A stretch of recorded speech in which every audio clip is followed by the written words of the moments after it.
Good morning, good afternoon, and good evening, everybody. Welcome to another Super Tees live stream. And in today's episode, we are preparing for the new meta. There are likely class changes that are pending announcements today, which could completely upheaval what is expected at the moment for Season 1. So I want to be prepared. So we've got some curveball picks here, like the Enhancement Shaman that we've been working on throughout the past couple of days.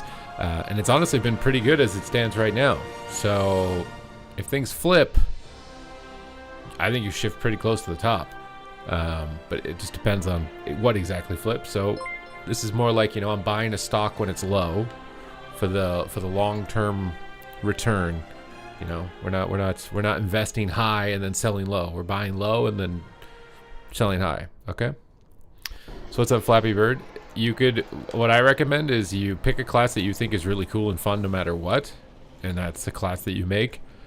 Then maybe you pick one that is really OP, it's really OP, so that if you get frustrated at all, you know that you've got a class that is really OP that you can fall back on.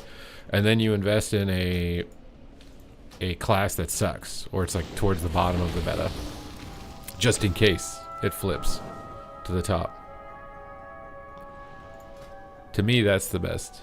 I should have been logged out somewhere with an in, dude. Oh my god, I'm terrible. Yikes. That's some Monka S right there, dude. Shaman has way too many buffs, dude. This lightning shield talent that like buffs all your weapon enchants and stuff like that, it should just be baseline. There's so much stuff.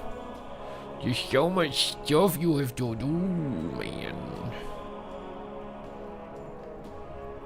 I can't remember if I did all the delves here or not. I don't think I did because I don't have the quest to turn in. You level a paladin, a shaman, and evoker. To play healer? No, the nerfs haven't dropped yet. We're waiting. We're waiting to see. What if nothing happens? Legit. Like, what if, like, straight up nothing happens? Warband and explore the map. I don't know what that means. What does that mean? Warband and explore the map. What are you talking about? DPS. Oh, so you've got a Rep Paladin, an Enhancement Shaman, and a Dev Evoker. I think that's pretty balanced. Rep Paladin will probably get nerfed. Dev Evoker might randomly dodge nerfs. And then Enhance could end up being on top. Devcom! Thank you for the 119th month sub. I'm like 99% sure you are my oldest sub at this point that still is active. There was one other guy, but I haven't seen him in here in like years, I feel like. So I think you are the final boss of the stream. What is this one? I don't think I've done this one this week before. Are there normally like, oh yeah, I was gonna say, I thought there was Spider-Man stuff. Where'd that go? What? What? Just disappeared.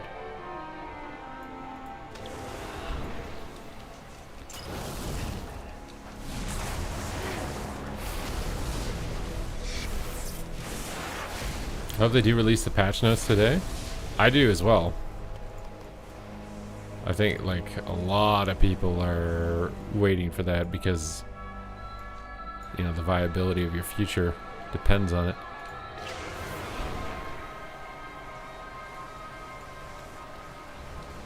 So I do expect a lot of people are eagerly awaiting what the result of those changes is going to be.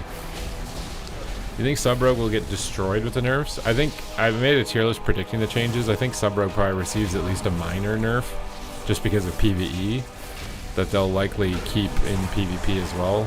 But it kind of depends on what they nerf. Like when something's OP in PvE, it's usually like some random piss passive that doesn't really matter in PvP. So even if it gets nerfed, it doesn't really matter. So I don't know if Sub-Rogue has that. Like, for example, Demo's OP in PvE because of a hero talent AoE piss passive, which again, if it gets nerfed, I don't think is a huge deal in PvP.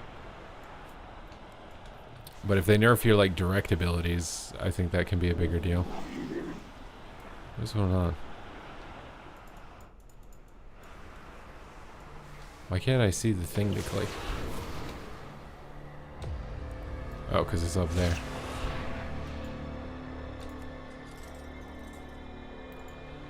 Making everyone wait till Monday? Are they doing that? Where do we have confirmation of that? I've seen changes come out as late as 6 p.m. on a Friday before. So I definitely think it's possible for them to come out still today.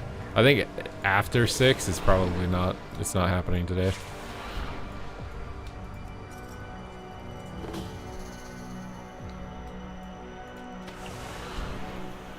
And right now it's 3:30. So we have like, I'd say usually they come out like an hour to an hour and a half from now if they're going to come out. From my experience. I don't want to dodge this delve now. After everything. I'm already almost through it, bro.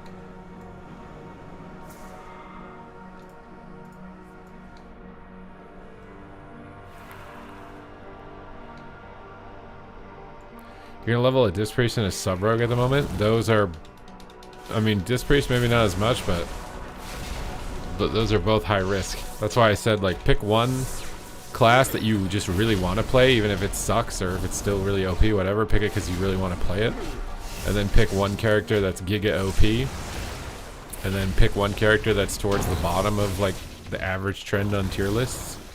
So that way, you've got the class that you think is fun. It could randomly end up being really OP, and then you're really happy.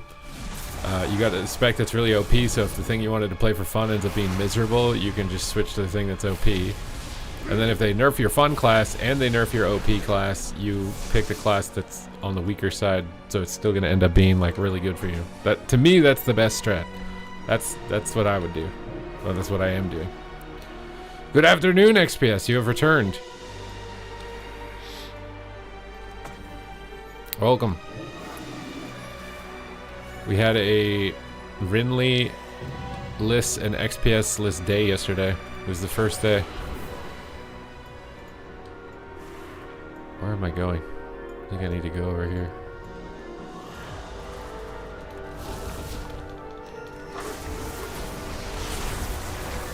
Not buffing Valera? You want to buff Valera? You hit over 3,000 gifted subs. You know the funniest part is that I think that's like 1,000 per day because it's literally, I think it's like 3 days. Don't tell your husband that number.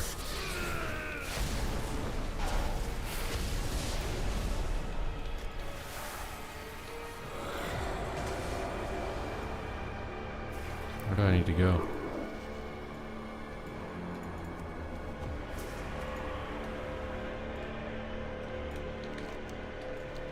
Okay, I can just go up here.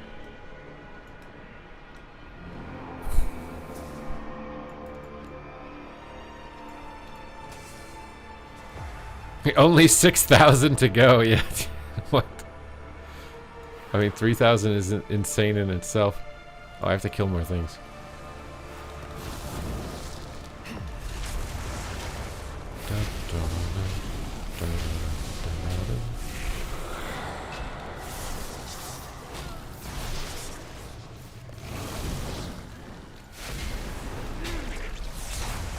Controlled slaughter claw. Okay, we can go into a queue now. We're close to the end of the delve. I'm trying to min-max. I use like doing the delve to soak up the queue time for the dungeon so that I get the delve completed and then hopefully the dungeon queue pops right at the end of it is my goal.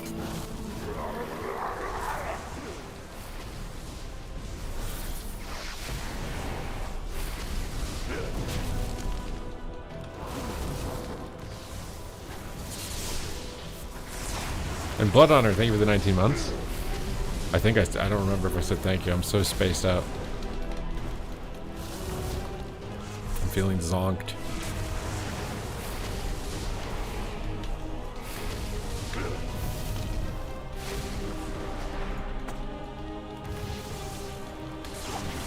Sentence time? My guy's just summoning infinite ads, dude.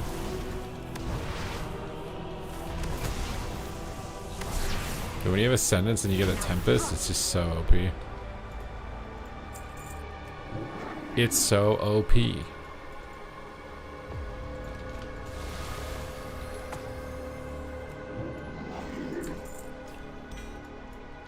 We got a voodoo band. That's actually pretty good. At least for PvE. Okay. Are you leveling every class right now? I'm leveling everything that I can in a logical order. Like I just explained a second ago. Like I'm leveling some specs that I just think are really fun and I want to play them no matter what. I'm leveling some specs because they're really OP and I want to abuse them. And then I'm leveling some of the underdogs in case they randomly get giga buffed and end up being really strong.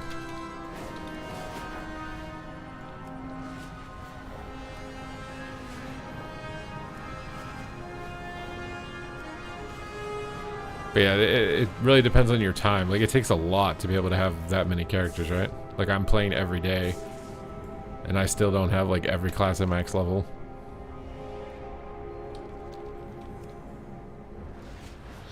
I'm gonna do a lock at some point, too. Maybe I might do that next. I'm a bit worried, like, AF is just gonna be bad the whole expansion.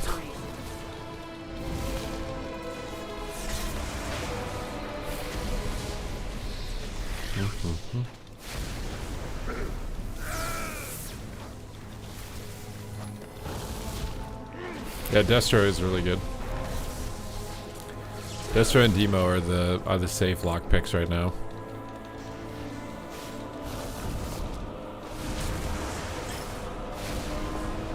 Okay, maybe I'm gonna take this one.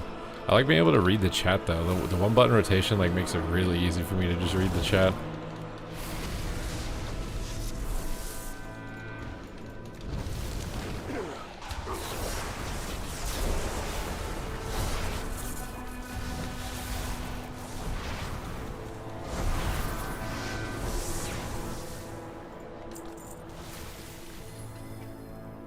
You just got your first 90, congrats. What's up, Rekatron? What have you put in your belly, bro?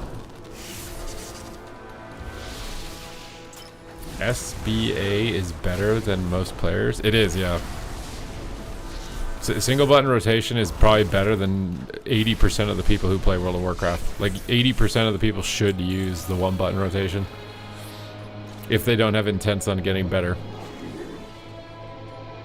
Largnarg, I have no idea what that is that you just redeemed, but thank you. XPS comes in, he wants me to stand up immediately.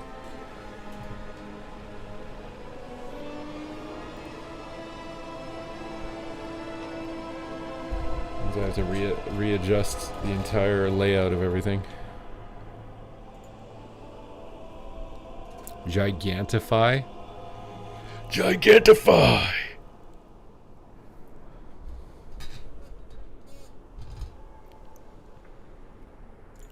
Okay.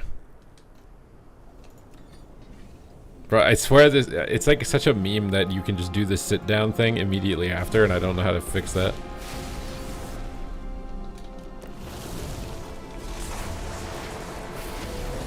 The 100 bits, he didn't know what to oh, is that bits? Oh, thank you for the bits. I didn't even know that was bits.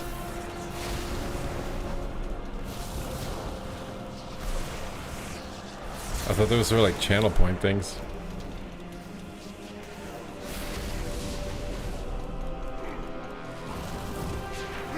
Remove the cooldown. Oh, so you can go back and forth on it?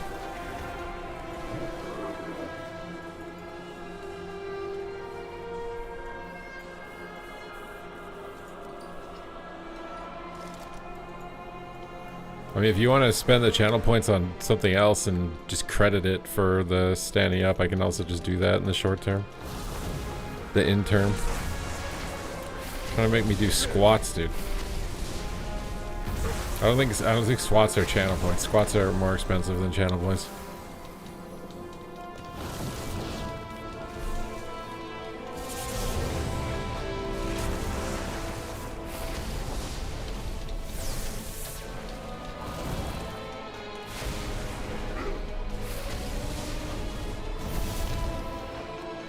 Come on, bro. Just take it out.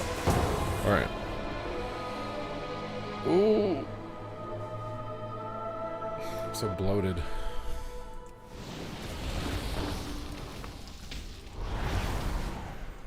Yeah, air squats are really good.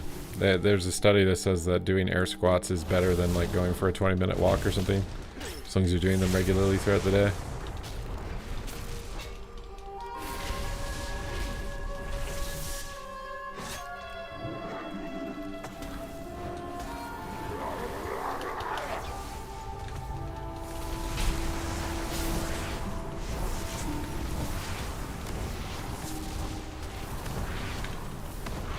The problem for me is that like I have like really hard dedicated leg days, so if I add a crap ton of squats, it's just gonna prevent my progression on my leg days.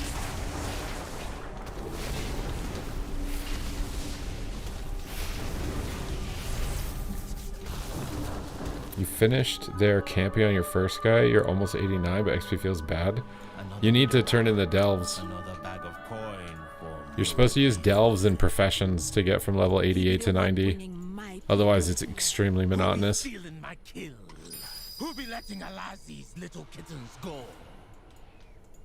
I swear it's so weird that he calls them little kittens. Seems so weird.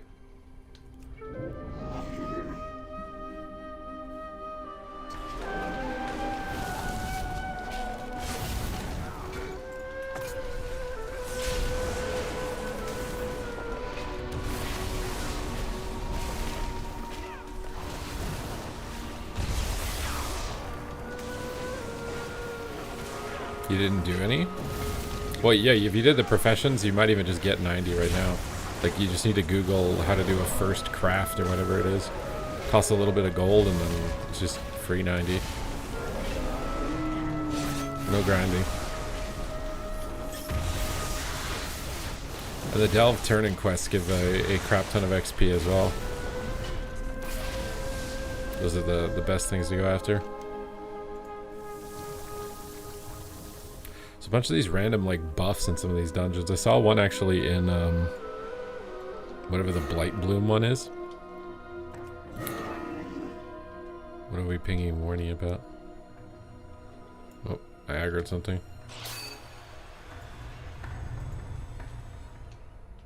What does my ego find? Does not see that I've aggroed it. Oh my god, we're just YOLOing all of this. But you won't take my prey. Oh my god, we're YOLOing a lot of stuff.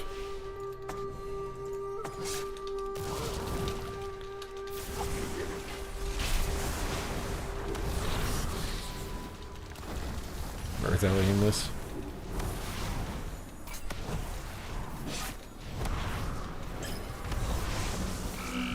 No way I get frogged on my cooldowns, bro. Excuse me? These mobs cast more CC than the AI in the training grounds.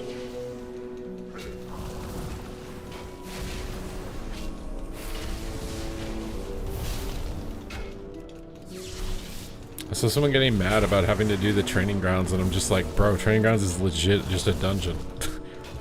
It's just, you're literally just attacking trash mobs.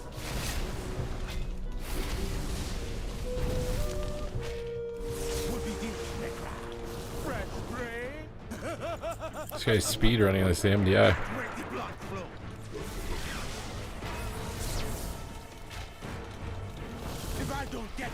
This is PvE. Yeah, exactly. I feel like this is just as much preparing me for PvP as it is PvE. Like, oh, move out of the thing on the ground. Use a cooldown when you take a lot of damage. Like, mechanically, it's very similar. Just that the NPC uses the ability on a script. The player will use it whenever they want to.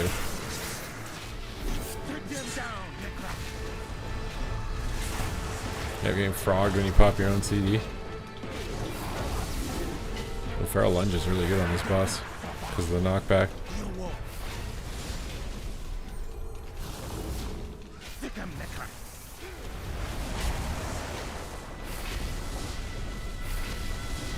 Why are there a lot of pro players going High Mountain Tauren? Because High Mountain Tauren is bugged and gives too much damage reduction on some abilities in PvP. I ran into that, didn't I? On my cooldowns, dude. It's on my cooldowns again. Ugh.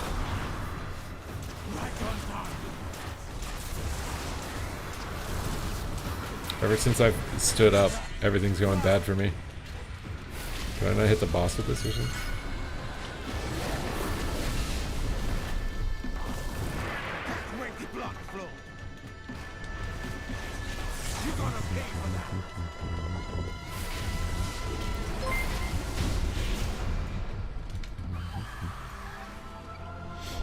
Hanji, thank you for the 5 gifted subs. And I rescued all that was still alive.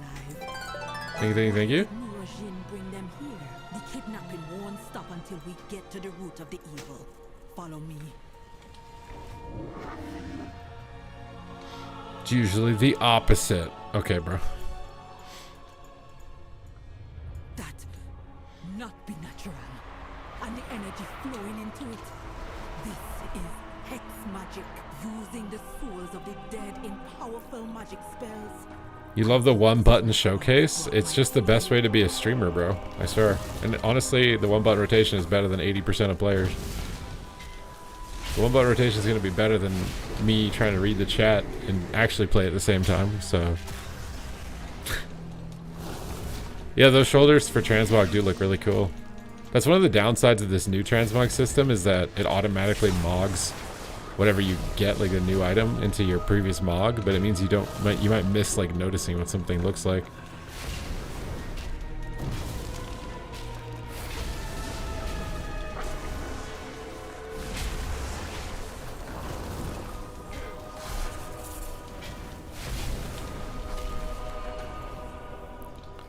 It'd be worse than we thought. People are exploding in the arenas. What are we pinging?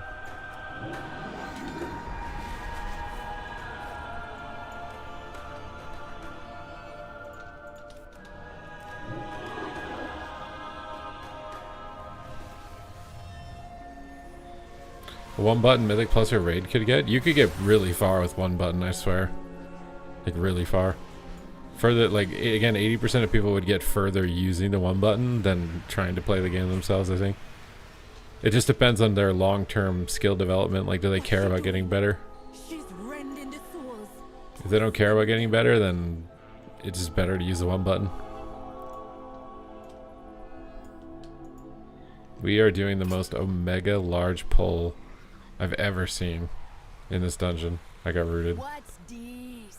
Are we literally pulling it into the boss? I didn't know why we're pulling this into the boss.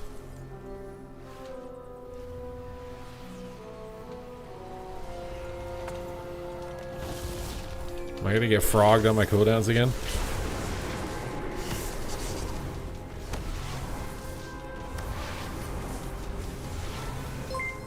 What is that? What just happened?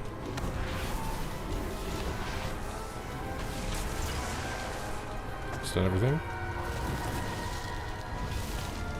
Pop Earth Ellie. Levels of warrior 85. I didn't even think you could do a pull that big. I feel like you have to communicate that you're gonna do that, because otherwise people will just aggro mobs while you're running. It's probably way faster to do what he did.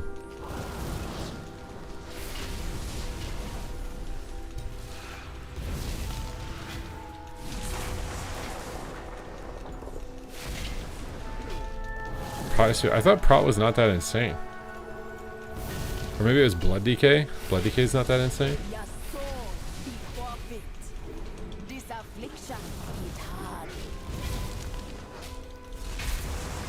You use shield wall twice? Isn't there a talent that gives you 2 charges?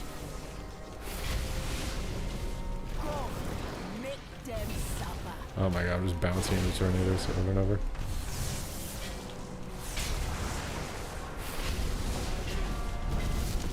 How much gear does this guy have?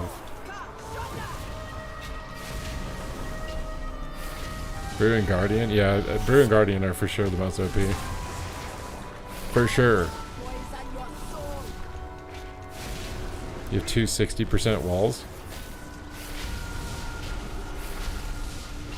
I feel like your wall charges, it only matters if like the frequency of you getting one shot is high enough that like having a second charge is gonna keep you alive.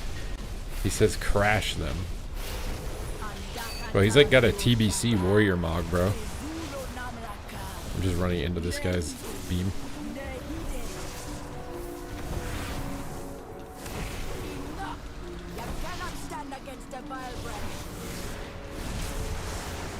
You find it boring, but I've started to appreciate it. I swear if you're paying attention to like hybrid utility, Guardian's not boring. Like you can off-heal your group while you're playing. Oh my god, I got another weapon? What the fuck? Why did I get an ill-like weapon? Oh no, I'm Ellie loot spec. Oh no. What the f... I was like, yay, a weapon. Oh shit. Never mind. Take it back. This guy's got his full tier 6 on, bro. He came from TBC straight into midnight, getting ready to go. What is that weapon enchant? What is that? How does it... Isn't this the movie weapon? From yeah, the replica. I swear this is from the movie. How did he make it look glowy and like fell? How did he do that? It doesn't say on his weapon what he did. How did he make it look like that?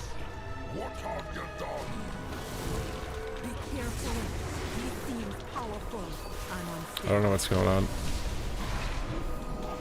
He wants to go up there, I guess, but like everybody's aggroing stuff. I'm gonna die. I don't even know what's hitting me.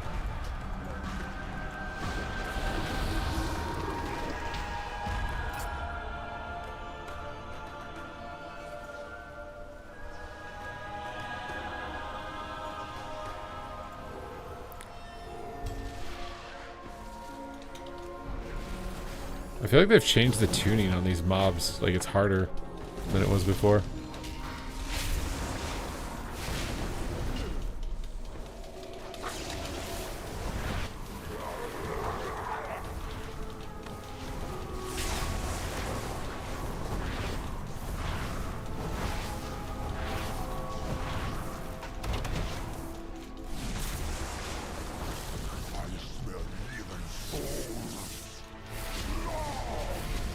Yeah, they definitely made dungeons worse XP.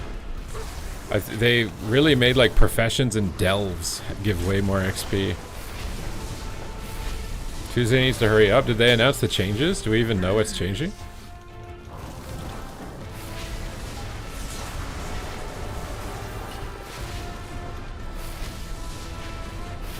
Or are you just talking about because you want to play the season? No, I don't think prop hunt's on Tuesday. That's not until like April or something, bro. That post is kind of bait because it says next week, but that just means the PTR next week. It doesn't mean anything else.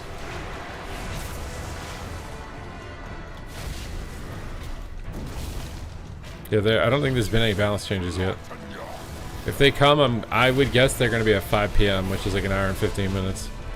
And then if they don't, at the latest, they'd be at 6 p.m. And then if they don't happen then, I don't think they're going to happen. But at the same time, I swear this balance tuning from them is the most important balance tuning they've probably ever done. Like this balance tuning needs to be the best they've ever done.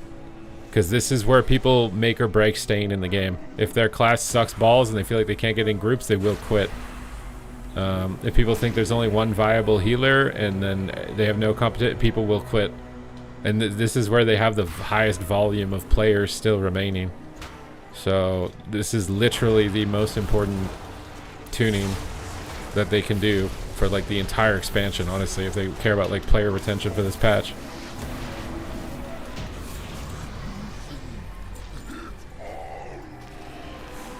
Oof.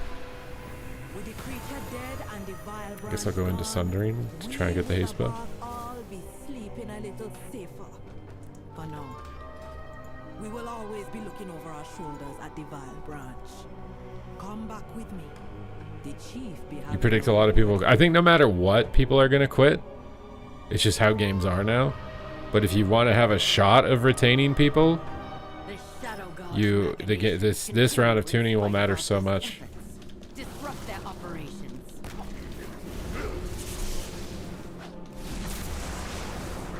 How does enhance feel? I mean, enhance feels okay.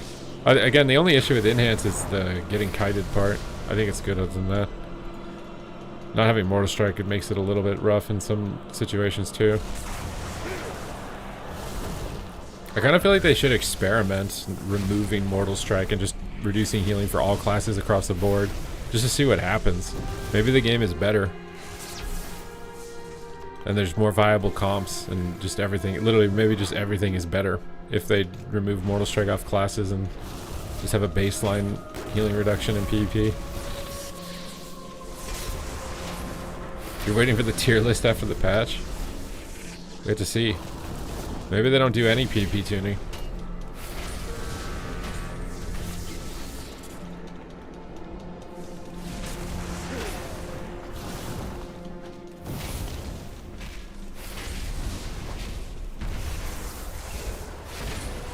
Oh yeah, that's the thing. This might be a very light amount of tuning. They might want to wait until the rated season starts, right? So who knows? This either could be really big or not really at all. You know, not really matter at all.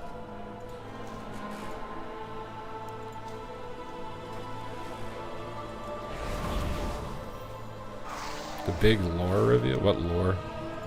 There's lore in this game?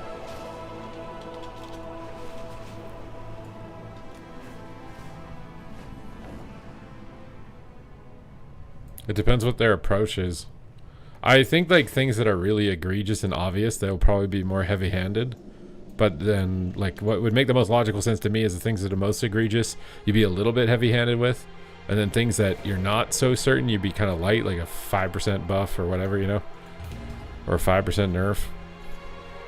And then after you've got like a week of rated data, that's when you lay down the law.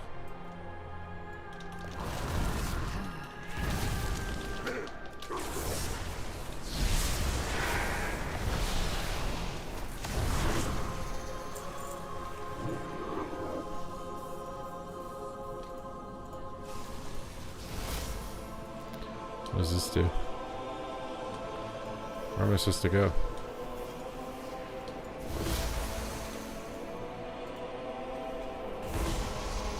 What the hell is in this delve, bro? What?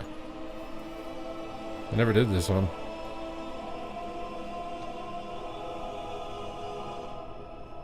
Garrosh had a gay lover named Ronkin. Where do you see this?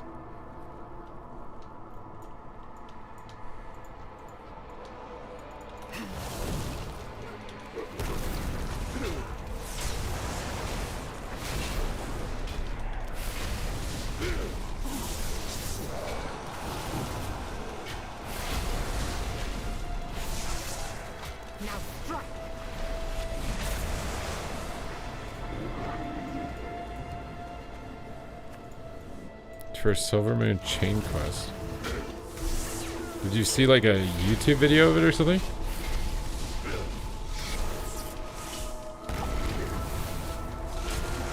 I mean, technically we never saw it. Garrosh doesn't have any kids. We never saw him with anybody, so I mean, it's possible.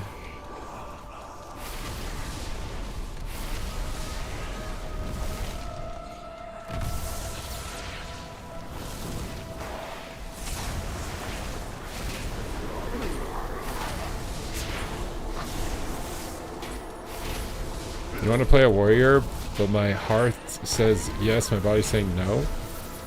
I mean, again, if you level multiple characters... What just happened? What is going on? Why is there just... Did I destroy those?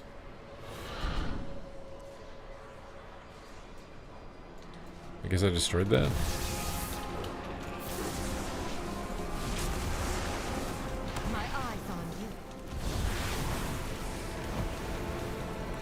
Drag them over the black holes. Wait, what? Do you want me to tell you what to level if you want to win the AWC? Are you still playing on the same team? Like the same players? Or is there any changes?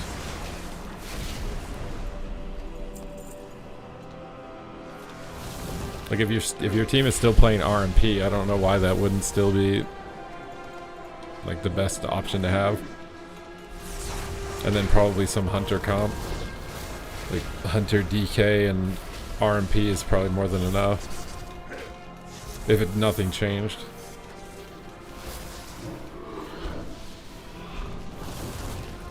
It's literally just war within meta. It's literally just RMP and under DK.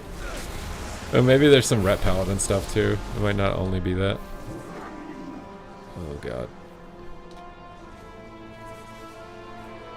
Maybe Shadow Priest is a little better too, actually. I don't think... Maybe there's nothing that's like 100% guaranteed to win or something.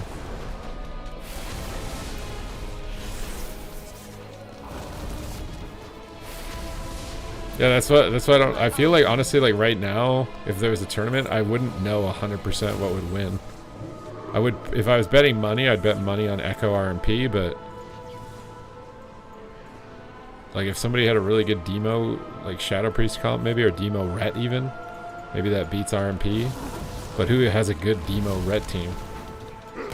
There was one season in War Within, I think, or Dragonflight, where Demo Ret was like the comp everyone was playing.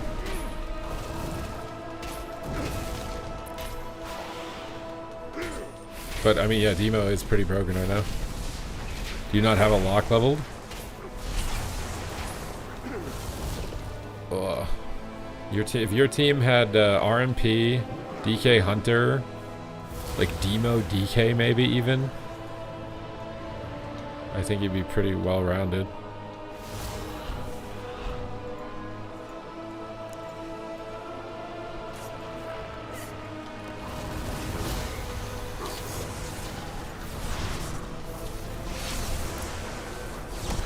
We don't have the expand. I swear I've seen you in the game. Am I stupid?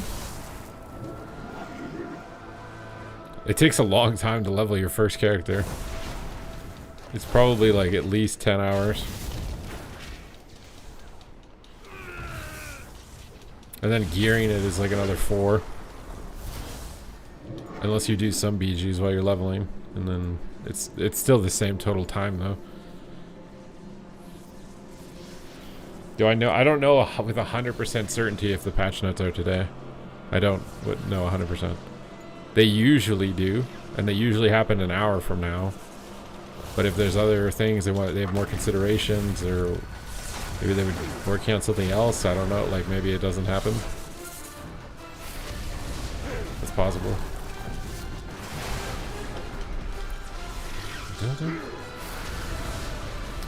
It depends on if you're a really good leveler or not. If you're a bad leveler, let's say 19 hours, and then that character's ready to play the game. And it's Friday, so you only have 3 days. So if you play 8 hours a day for 3 days, you'd have a character ready.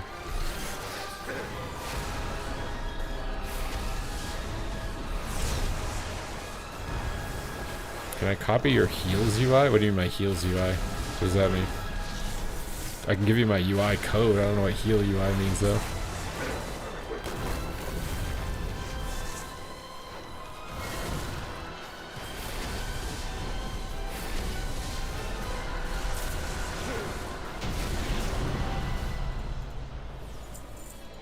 I can give you the this layout thing. Maybe this will help.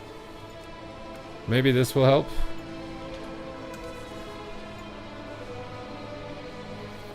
Well, they said they would be doing tuning, right? I don't even remember actually what day they said they'd be doing tuning. I could actually be wrong, and maybe there actually isn't even any tuning happening today. Because I can't remember what day they said they were doing it. Does anybody else remember what day they said they were doing it? I could have sworn it was this week. And then another one, like right after or something. I could have swore.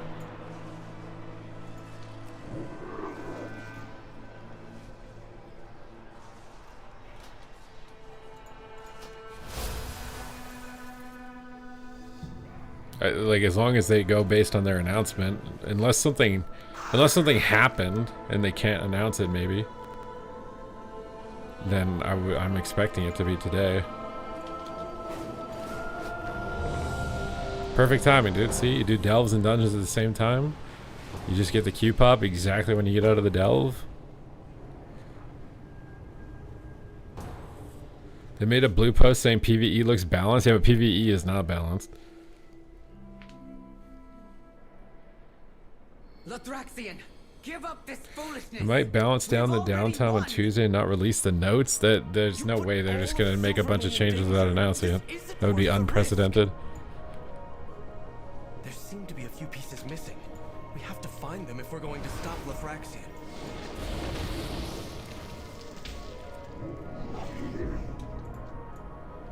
That would be unprecedented.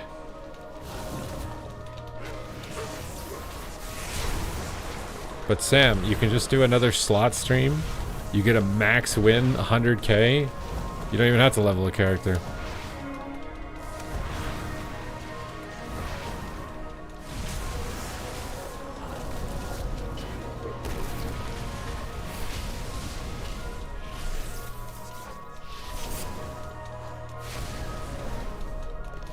I was actually watching Bean the other day, and he seemed like really stressed out. He was like down like $80,000 or something. Made me think that he's not being smart with what he's doing with this, and actually is actually gambling and getting caught up in it. Yeah, because like I was saying, like if you get addicted to gambling and you're not smart about this, I swear it could ruin it for you. I don't think the game is that bad. Depends what class you play. If you play a Boomy, you'll be fine. Or if you play a Demo Lock, you'll feel like you're still like, you have things you can do, you know what I mean? Like skill things you can do. Mage is probably the one where you feel the most pruned. But if you play Warlock or you play Boomkin, like they're literally exactly the same. Yeah, $80,000 in debt, yeah. Why am I just getting knocked infinitely in this wall, bro? Dude. I get stunned more in PvE now, dude.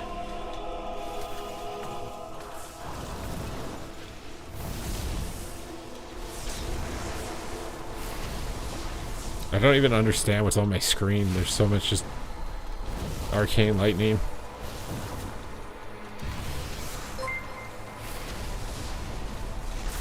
The 2DRs? What about 2DRs do you not like?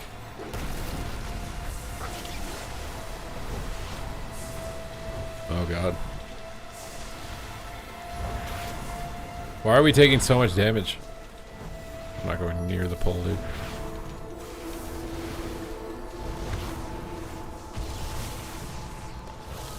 Just gonna stand back here and hope I don't die. That didn't work very well.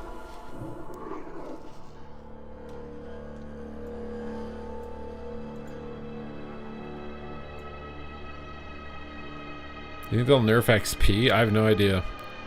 I think they deliberately made XP slower because they anticipated converting more classic players, and they probably thought classic players would be more critical if leveling was just, you know, over instantly. So they're probably experimenting by making it longer, seeing if the current player base will tolerate it, and if the transferred over, the converted players like it. And if that ends up being the case where the converted players like it and the current players are willing to tolerate it, they'll probably just leave it. If I had to guess. This is just a guess. I don't actually know.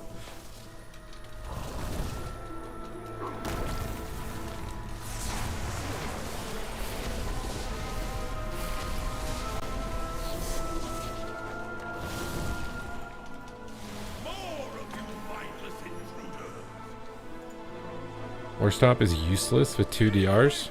I didn't even think about War Stomp, bro.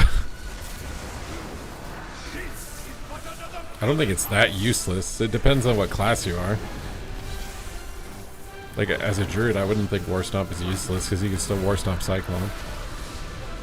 But if you're like a Ret, it's probably useless, you know? Like, sometimes Rets would literally win in like a 3rd DR'd War Stomp. You can't do that now. But it's also kind of stupid to die in a 3rd DR'd War Stomp.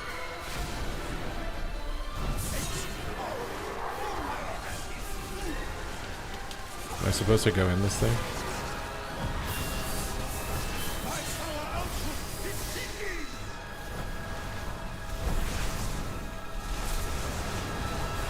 People are still doing what the Toronto last season. MM needs scatter shot back.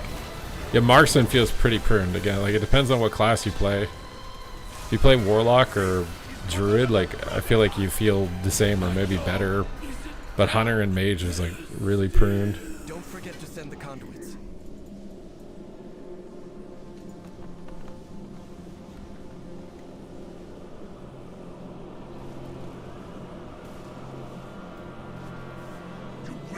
Oh, what the hell? Why am I not teleporting? But yeah, I mean, they usually do nerf it. It just, I don't know, it depends on their approach. If people are giving them a bunch of feedback that they like the slower leveling, maybe they don't. And if they don't have any like remix event or something planned, like would they do a remix event this early when there's so much new stuff for people to play? I kind of doubt it. Where's that guy go?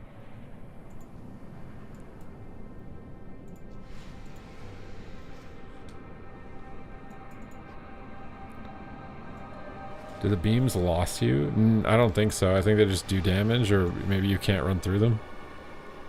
I actually don't know what they do. I don't even know why I get rid of them. They might just do damage.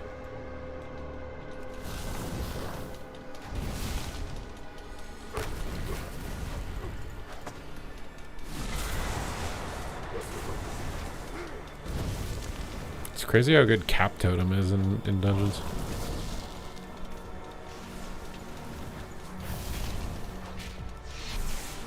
Cat and mop style. I'm not. The thing is that there are some people who like feeling like their character is theirs, like even if it's inferior. So like by giving customization where you like feel like this is me, like this is my build, my expression. There are some people who just like that. This current system is good for those players. But if you're someone who just wants to play the best build and it just stresses you out that there's so many options, you probably hate this. What a miserable display. You have all failed in your purpose.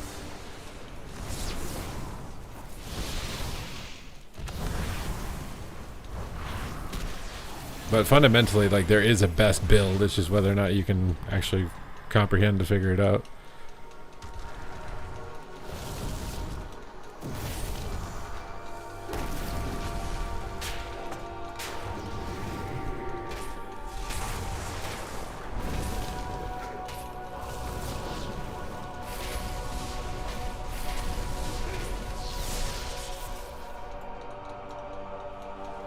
I mean, the mop talents were like, you pick this in this matchup, you pick this in this situation. It's not really customizing, it's just swapping depending on the situation. It would be like picking Pokemon before a fight. Like, you know you're going to fight a fire type, so you're going to switch to the water type talent. And now you know you're fighting a lightning type, so you're going to switch to the ground type talent. It was basically like that. That's kind of how talents are just in general. Like, oh, this dungeon's weak to water talents, so I'll play the water build. And this dungeon's weak to lightning talents, so I'll play the lightning build. This is me speaking in Pokemon terms.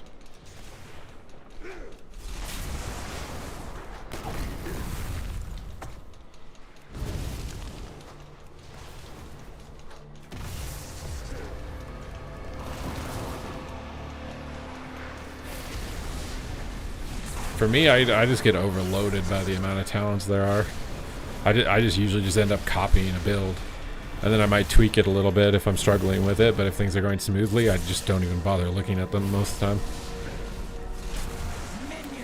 I do think this talent tree is kind of nice for someone who's like a dedicated main player, because you can like test out and maybe feel something that other people who don't main your class would know, which you don't get with the other build when it's like a little more templated.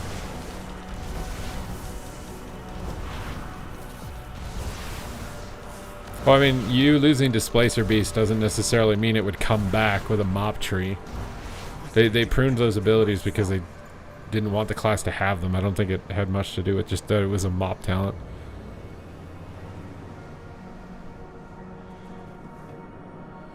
Yet another battle. I am so wounded from the last one. I thought that my stupid toys are bugged. Grass is greener. The main reason they did these talent trees was because every time you level up your character, you get to put a point into something, right? Like every RPG has something like that. With the other talents, you didn't get to do anything. You just leveled up and it was like, alright, we leveled up. I kind of think though, with leveling as accelerated as it is, that this talent tree ends up being overwhelming. Like you just ding like 6 times and have 6 talents to put in all at once. But I don't know. I feel like the biggest issue for players in WoW right now is the new player experience and like how fast you level and how challenging it is when you level, and that's where I see the most amount of complaints, at least, is at that stage of the game.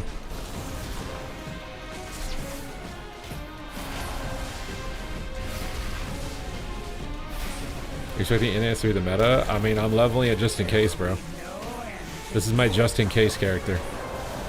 I do think enhance has the possibility, based on my predictions for what could happen, to end up being really good. But it could end up being trash too, so...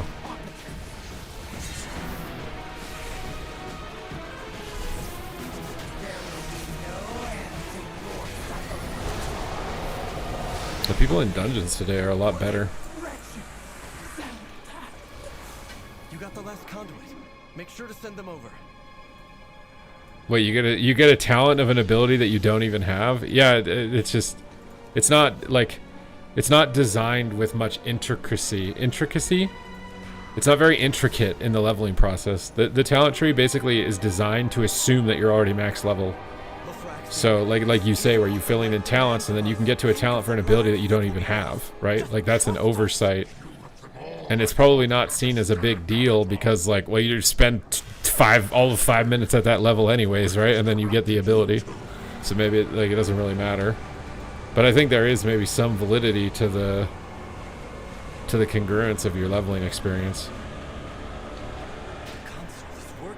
Like when you leveled in Classic, it was very straightforward what you got, right? It was like 1% more haste and then another 1%. This is like literally you get a spell after 2 levels and you get like some insane modifier or whatever. Like I feel like these talents are way more high power than the ones that were in Classic. Even just at like the beginning portion of the tree.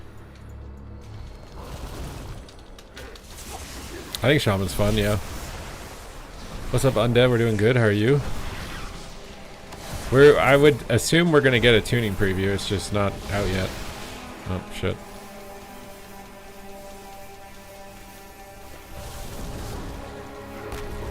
I mean, they said they would do it. So if they don't do it, it's something must have happened. You regret gearing up your druid? What, be resto druid? Yeah, it's a bit. I feel like resto druid's a pretty high risk pick right now for PvP, just because it's so good in Mythic Plus that it will continue to get nerfed. But it depends on if they will counteract those nerfs or not in PvP. And for the most recent ones they've been doing, they didn't counteract it. But maybe it's snowballed enough now, and resto druid sucks enough that they will start countering the nerfs towards druid in PvP.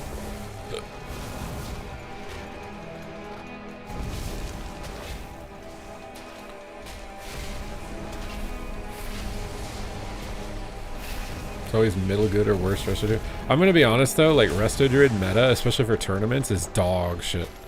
Any tournament that's had a resto druid meta has been one of the worst tournaments, I swear. Like the resto druid meta is just not a fun meta to watch.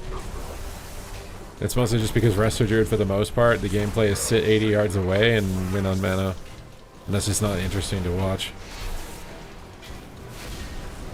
I wish they would like fundamentally redesign druid so the best strat wasn't just sitting 80 yards away and winning on mana.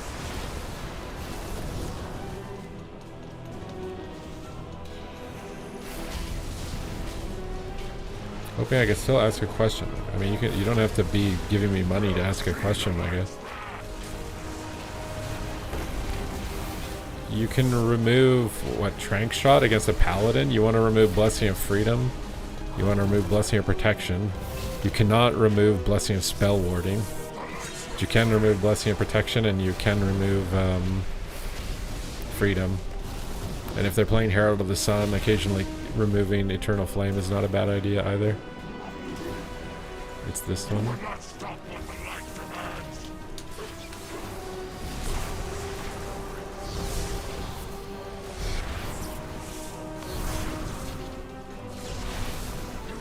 You weren't actually asking a question, you were just being a dick? Wait, what? I'm confused.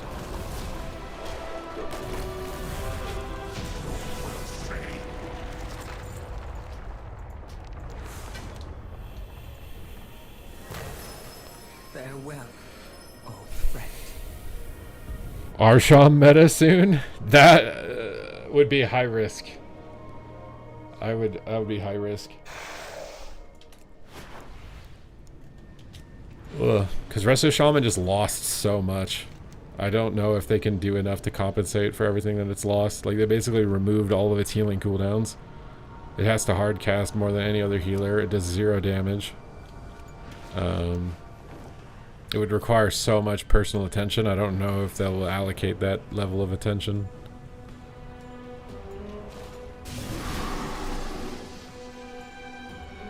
The skill ceiling of Shaman? What, of Enhancement Shaman? I mean, the skill ceiling of Enhancement Shaman is your ability to, like, stop someone from casting while also doing maximum damage. And how you use your mobility and time your purges. So I think it's got, like, a decent skill cap. It's not as high as it was before, but it's still pretty decent. It was way more expressive before.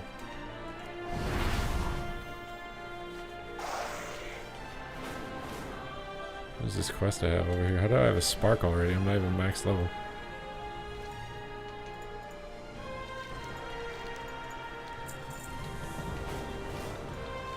I should have picked up the daily quest. Or maybe there isn't one. Oh no, I already have it. I already have it. What do you think is the best Apex talent? A Guardian Druid. A Disc Priest too. Void Shield's really good. Oh, what's another one? Some of them are just like bland. Like Destro and Boomkin is literally just extra damage proc. Yay. Oh, the Marksman Hunter one's pretty busted. Isn't it literally aim shot always crits or something? We have to level in this expansion. You have to level in every expansion. Am I prepared for the 3% arms buff? I feel like you're probably needing to prepare for a 30% nerf, my guy. The free level guide? Yeah, maybe I'll do that. I might try that. Again, I'm lazy. I don't like downloading add-ons. I'm just a boomer. I just don't like making the change to do that. Is the problem.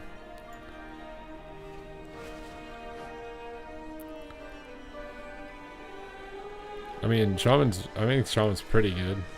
It's not terrible, not insane, just pretty good. Just pretty good.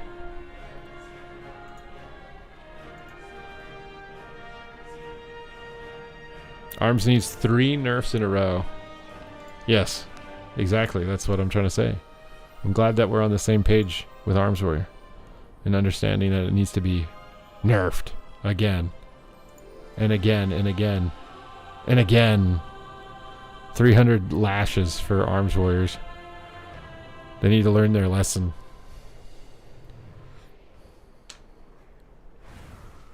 Okay, I'm sitting back down.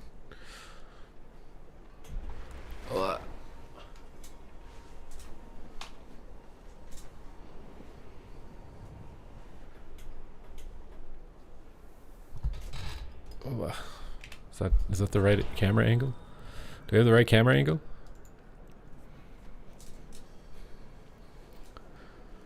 So how long from now should we expect notes? Like I said, they usually come out at 5 p.m. is what I've noticed, but they can come out randomly. I don't know what, like, if they're still maybe debating the changes in a room and that's why they're not out, or if the guy who posts them was busy or forgot or something and then posts it like an hour later, because it's not like it happens at the same hour every time, but anywhere from right now to 6 p.m. is what I've noticed. So if they don't come out by 6 p.m., they normally don't come out.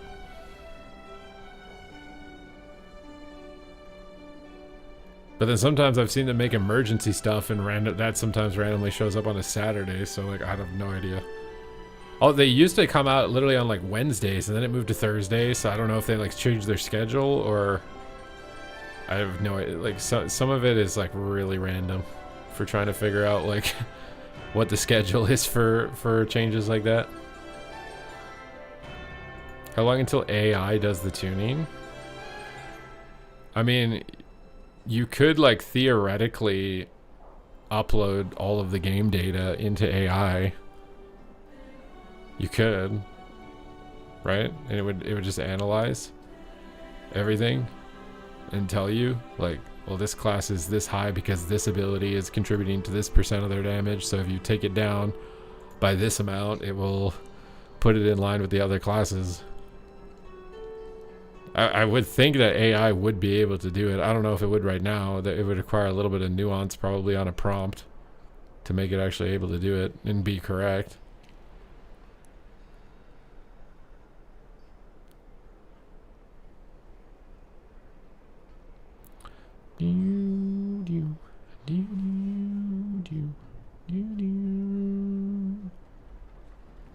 Arms fights with arms? Wait, what? What do you say?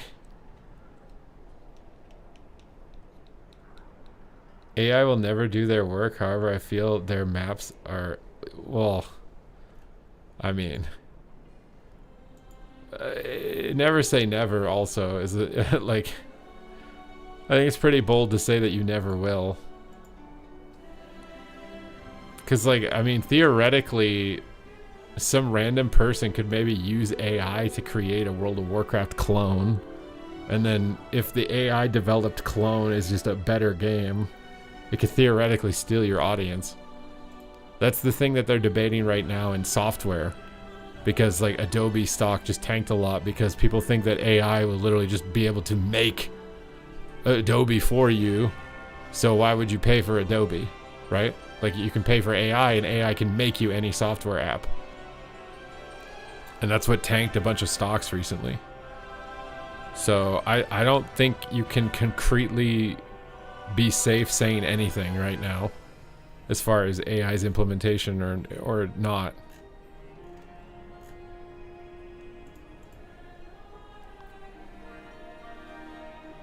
Yeah, I mean it's developing. It's not like AI cannot do it right now. But never? That's a pretty, I feel like that's pretty bold. With the examples that were already being shown.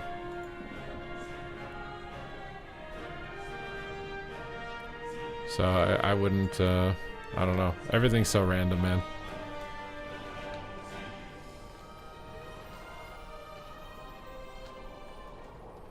We have no idea where we're gonna be, dude.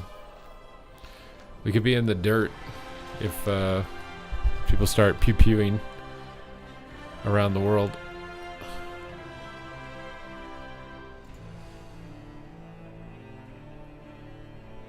Trying to get like an item from a world quest. Oh wait, that's actually kind of good. What one was this one? Trinket. Where we get this? Go get this. If we make it that far, yeah. I mean, I saw some meme where it's like we're literally living in the crossover of like the Matrix, Terminator, and like some other like post-apocalyptic movies. We're basically living in like the combination point for all of those potential realities.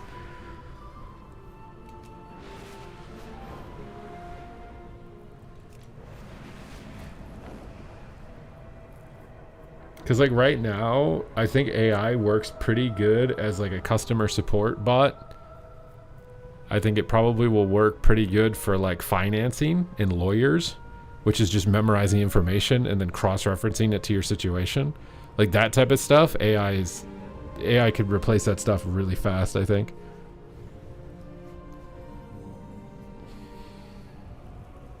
AI can probably replace like personal trainers. The Twilight's blade be ransacking our villages, taking priceless relics. Get them back. Will you be used as yeah, I saw something that said that like there are apps now for AIs to be able to rent people to do activities that they can't do. Is like this is an app that's been developed.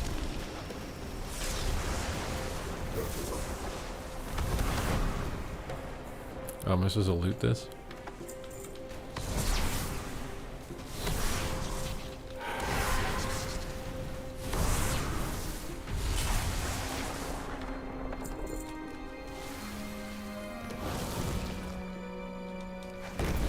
Are we expecting patch note? I mean, we are, yeah. I don't know what it would be if they didn't release anything today.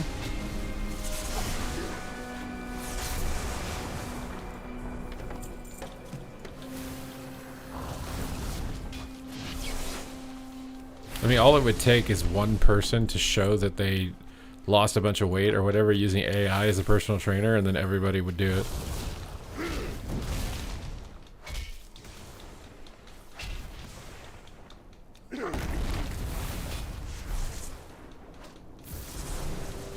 I'm trying to understand why, like, Jake Paul is, like, getting into, like, Yu-Gi-Oh! And Pokemon and all this other stuff.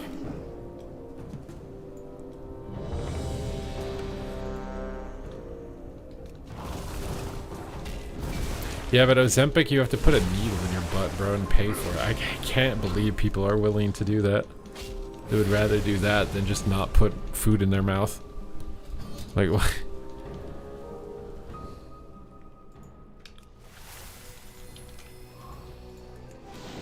This must be the firelight you spoke of. Sit, and we will start the ritual. But be ready. This is the lower. I'm pretty sure Ozempic is a needle up the butt, yeah. We must complete the trial. Enhance is fun. Or are we leveling it? We're prepping, dude. We're prepping for a possible meta shift. That's why we're leveling it. The dreamer, the lower of war will test that strength. They have shares only as strong as their warriors. So you too will be tested in Nalarak's dream. The lower dreams of the Emanis past. You would never do that. Some people are willing to do it. Preparing for it with your first trial. With the mending. Oh, I couldn't kick that now. I kicked the mending tides.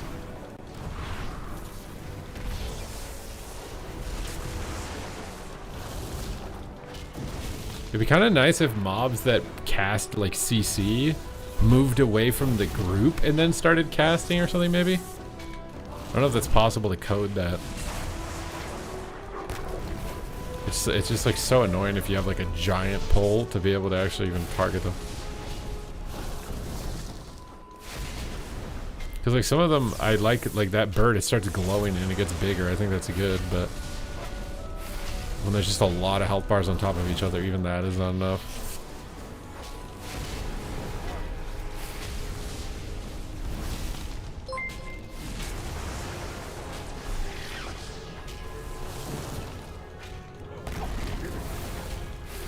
What is the title about? We're prepping for a meta shift. What do you mean that's what it's about?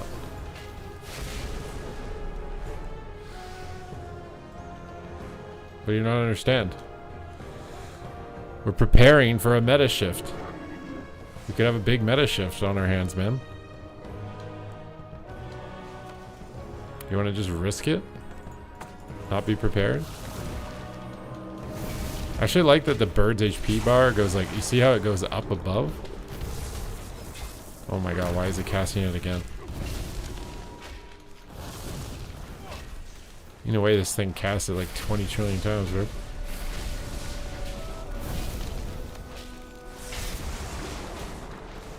Enhanced demo? Yeah, I don't know about that. I don't know about enhanced demo, my guy.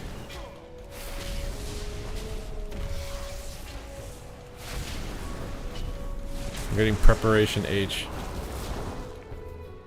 for the meta shift.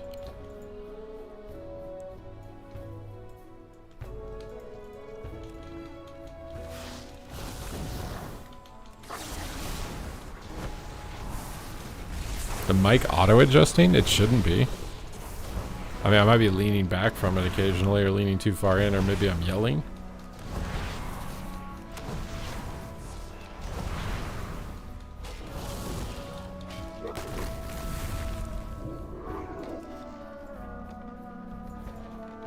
Preparing will help you in the trial ahead.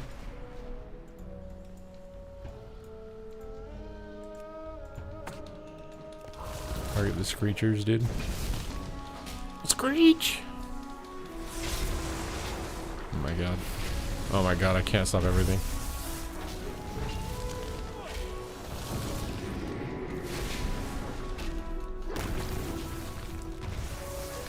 Sit down. I am sitting down. Wait, could you guys not tell that I was sitting down?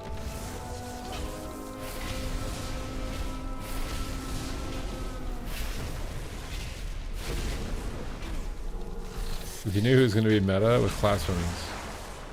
I don't know 100% right now, no.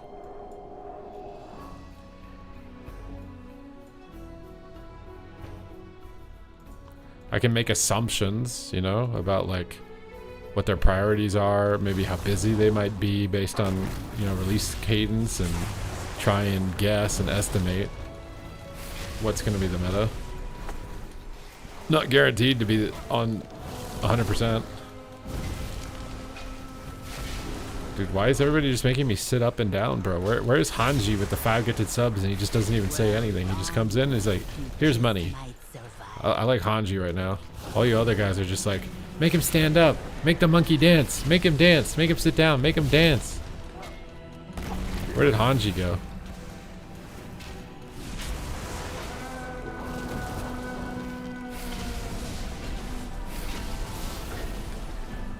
I was trying to help you. I think technically sitting down is still winning on the votes, though. It's just annoying because it takes so long to stand up. I have to roll my pad out. I gotta readjust my freaking monitor. In their winter, there were those like the horde manga whose greed burdened others. Their Mani Hashe used their most trusted warriors to eliminate them.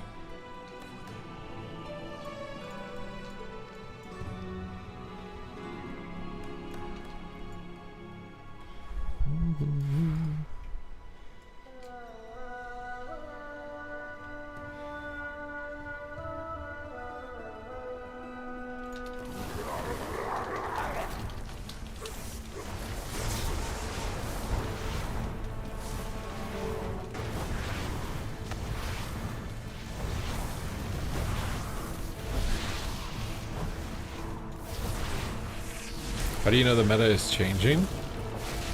Again, I don't, but I'm assuming it will be.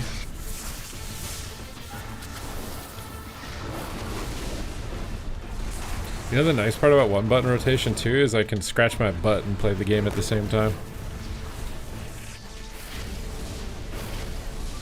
Butt scratching APM is through the roof right now, dude.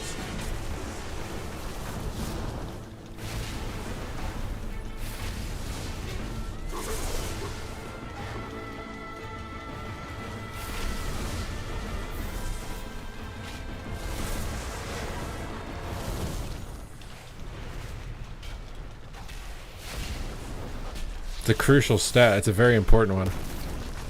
If you haven't min-maxed your butt scratching into your rotation, you're missing out. Well done. Like a living vine, some branches must be cut so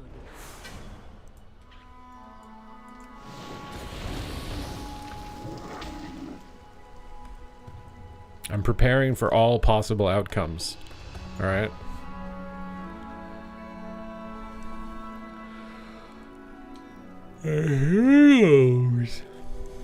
I actually really like this dungeon. Aesthetically, mob density, the flow, like RP mechanics. I think this is my favorite dungeon. I want to say. Oh my god. I just get double tapped. Oh, and we pulled in every single pull now. Is that a whoopsies? The circles knock you.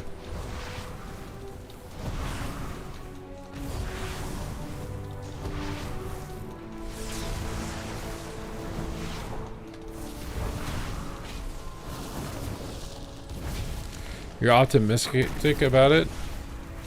Wait, what do you want to be reworked? I don't think there's going to be any rework on these class tuning adjustments. If there's a rework, it'll be in a 0.5 or a 0.1 or patch. I would doubt there's going to be a major rework.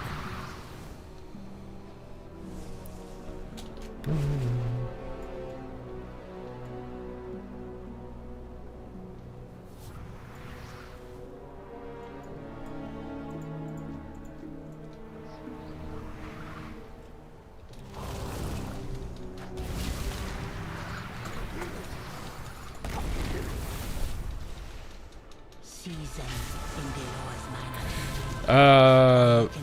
Ret looks really good in AoE in Mythic Plus, but single target not so good. In PvP, it's really good just because your Divine Hammers during Divine Toll hits really hard. And if they nerf that, you might literally suck balls if they don't compensate you at all. They kind of have to nerf it, but if they don't compensate you, Ret could go from Giga OP to actually like trash.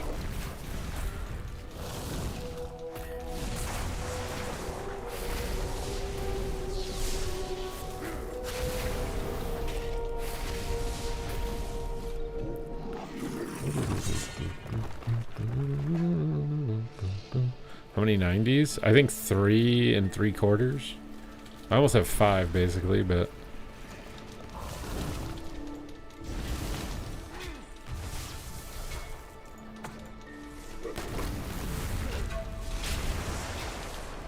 pulverize.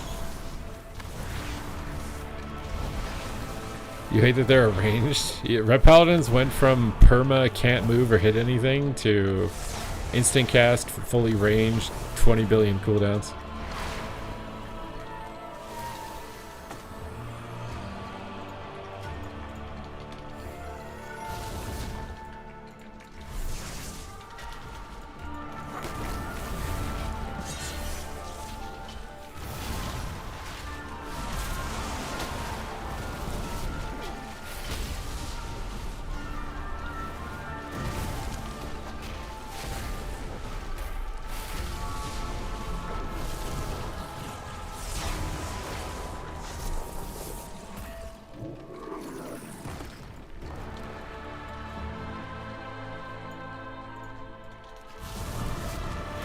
I really like this like frozen mechanic. It makes the dungeon really immersive. Where you're trying to get to like the safe spots.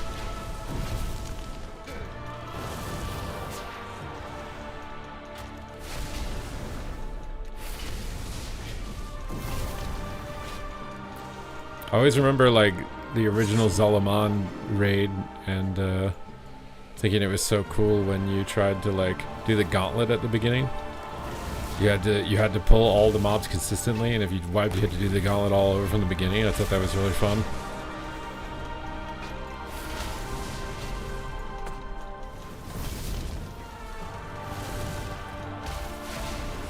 What is the new meta? We don't know yet until they make the changes, but I'm prepping just in case.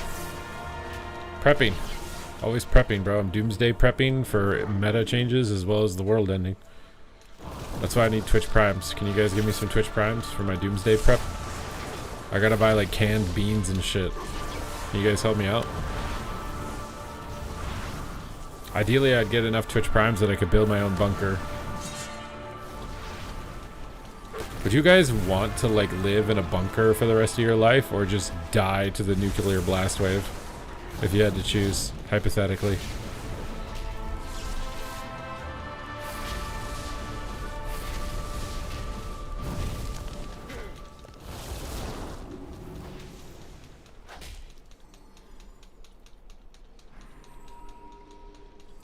You get a cute bunker girlfriend? You do, but she has a lot of STDs.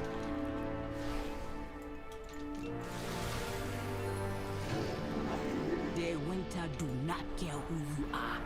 Ashley, Elder, Childbecker, it test out.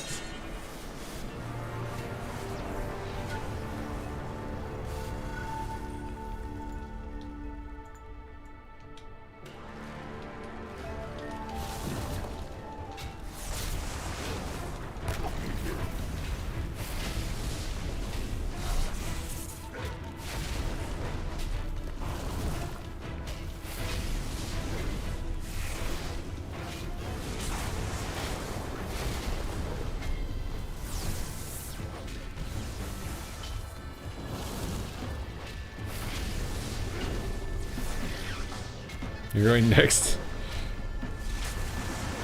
What would need to be in the bunker for you to want to be there for the next 70 years?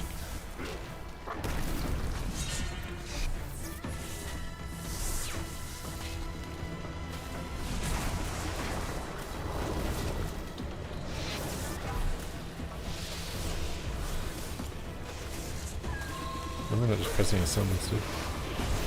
The internet and people playing on it? I don't think that would happen, dude. Think about it. You can't log on social media ever again. STMon, thank you for subscribing.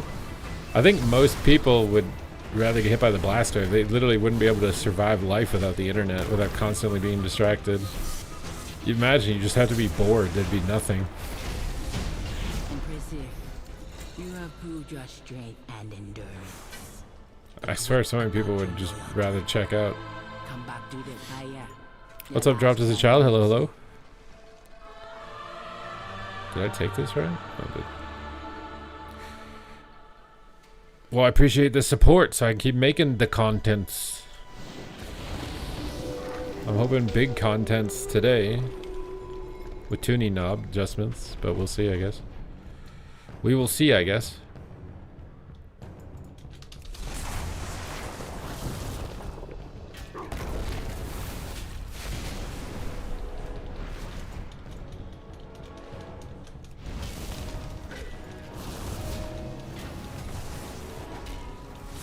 You wouldn't be able to get your Monster energy drinks. You wouldn't be able to get your venti Starbucks frappuccinos.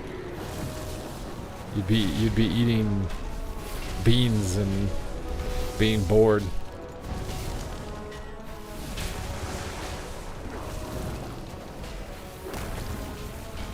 The patch notes vanish.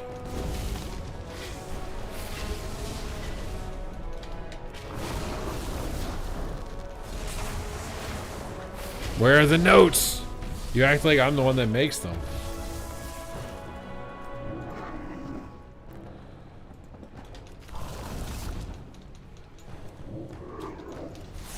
You're not killing. So you don't like tickle spree, bro? You're not a fan of the tickle spree?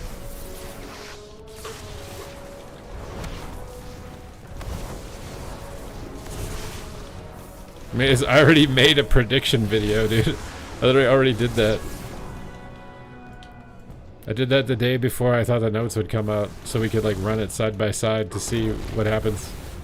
I don't understand how there's no notes. It doesn't make any sense. Because they said they'd be doing changes today. How can they release like a schedule and then not do the notes? I'm so confused.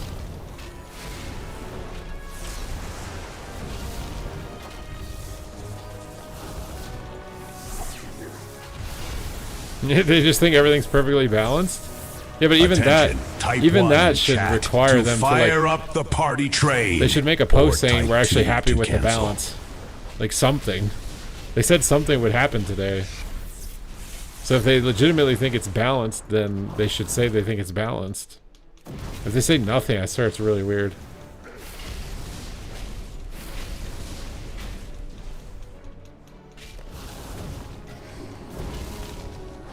Party mode has been unlocked. Just unlock party Spam mode. your memes for free. Why are we having a party mode? Bro, I need someone to subscribe to justify this party mode right now. Can we get someone to subscribe, please?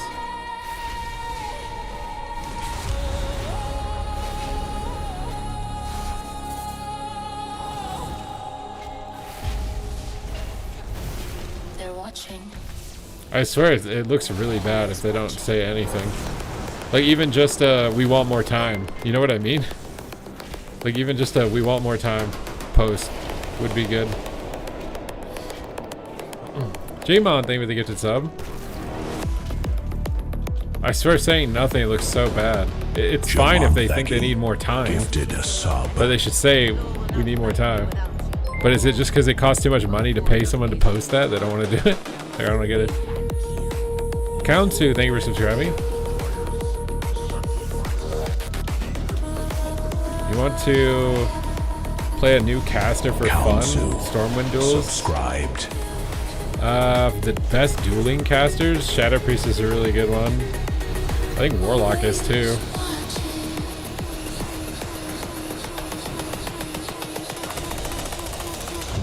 They have done changes on Mondays before. But they said they would do something today, which is why it's weird if they don't even just say like they're in the works, but they're not ready to be released yet or something. I've been here for years. In the shadows we wait. Race World first race. Yeah, again, I've seen the notes come out from 4 p.m. to 6 p.m. and it's not even 5 yet. So I don't think you can count the notes out until 6 p.m. I wouldn't count them out until 6 p.m. After that, it's just RNG. I don't know. Council is currently our top supporter. Are you guys gonna let Countsu beat you like that with just 1 sub? This is the easiest hype train leader I've ever seen in my life. You just have to give 2 subs. Take the #1 position. Take the throne. Who's gonna be the champion today?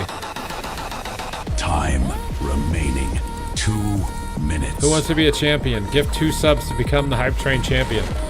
And have the AI maybe build a song about you. Although you'd be competing with Rinley and XPS, so you might have to give more than 2 for that to ever happen. I think you'd have to make it on the leaderboard for that to happen. The champion. Yes, exactly. Azeroth needs you. Subscribe now. Historic moment. Emerge from darkness for the hype train. We were always here. Dueling on flat ground versus obstacles should be 2 different tier lists. You don't have to give me an excuse to make another tier list, bro. You don't need to give me an excuse.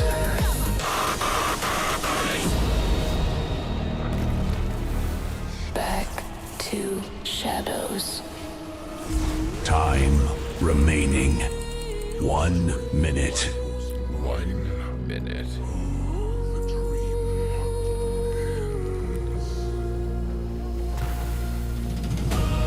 Hopefully soon. Like I said, I've seen the notes come out at 4 p.m. I've seen them come out at 3 p.m. But 6 p.m. is usually the cutoff point where I've not seen anything come out after 6. And I assume that's because they'd be getting paid overtime past 6 or something. 30 seconds. There's 30 seconds left, guys. You guys really gonna let this hype train die? What if I play the flute? Is the flute enough to summon some Twitch Primes?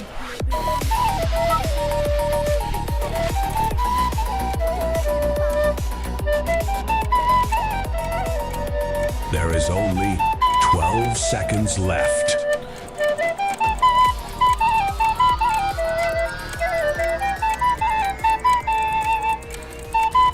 Oladum subscribed.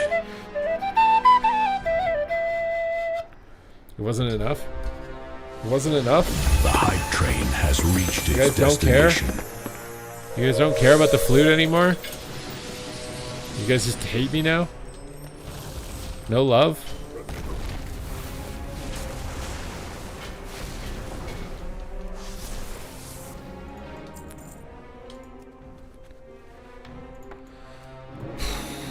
I am dancing for your entertainment and still people aren't subscribing. What the hell's going on, man? I'm wada wada bing banging right now and no one is subscribing.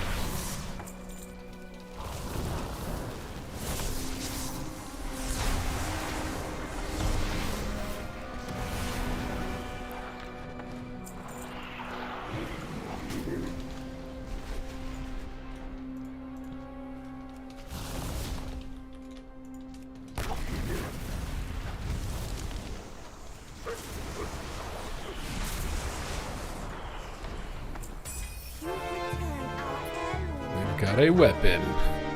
Thank you, Ashura, from the Raventus and our ancestors.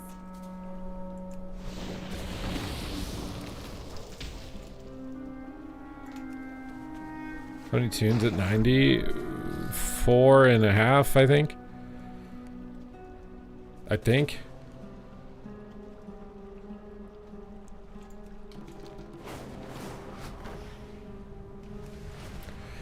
You hate the race world first? Why do you hate the race world first?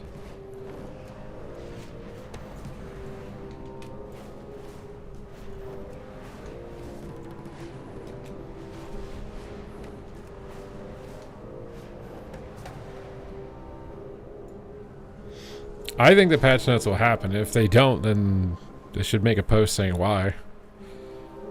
Because it feels weird that they gave that big announcement and then... You know what I mean? Nothing. Seems weird. Seems weird, man.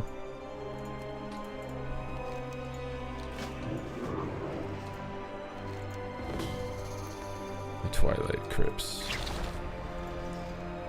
Oh no, I took a key and then a guy came. Caught another one. Tips on getting better in the arena? Bro, that's such a generic question. Focus on your damage. Make sure you're doing good damage as an entry point. Make sure you're using your cooldowns. Damage and cooldowns is the most important. That'll get you like 80% of the results. They say that like 20% of your effort gets you 80% of the results. If that's the case with arena, it would be doing damage and cooldowns. And then probably positioning after that. I am going to go over the patch notes if they happen. I don't know if they're going to happen though.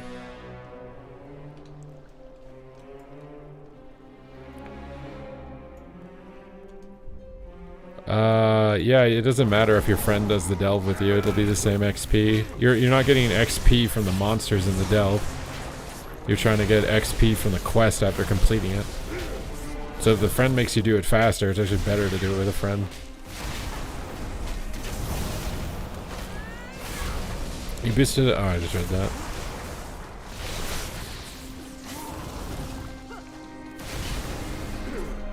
You got tired of losing, swap to rogue. Yeah, it just depends on what you want, what experience you want from the game. Some people like playing the underdog and don't actually want to play something that's fought them. Some people actually prefer that. The game is more fun if they feel like they're at a disadvantage. Feels like they have accomplished more if they win, you know? Some people actually despise playing meta specs because it takes away from their accomplishment.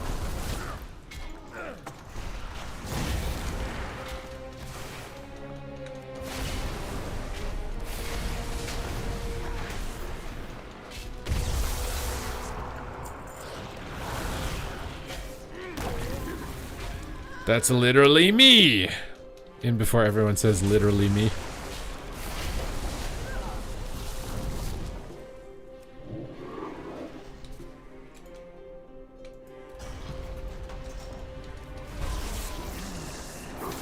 Notes when? When I get 100 subs.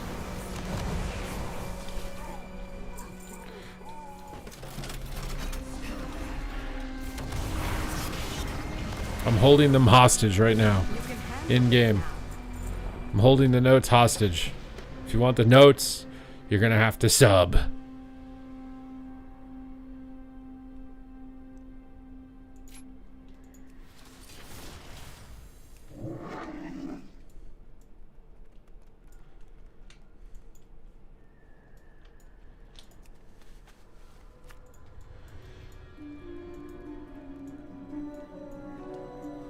Last season, chance of Gladiator with underdog class was like 0.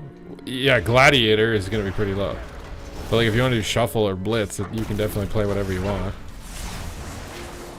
3v3 is a different beast. 3v3 is very comp dependent.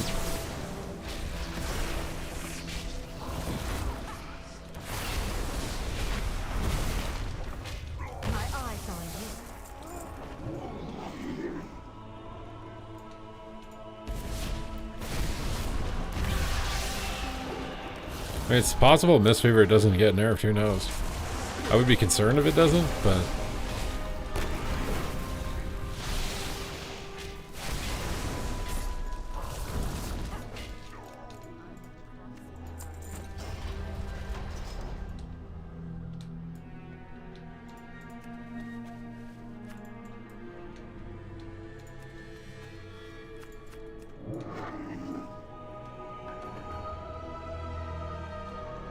You got the mount from 3s should be changed? I don't know what that means. What is that? What are you trying to say? You think you should be able to get the mount and Shuffle? Is that what you're trying to say?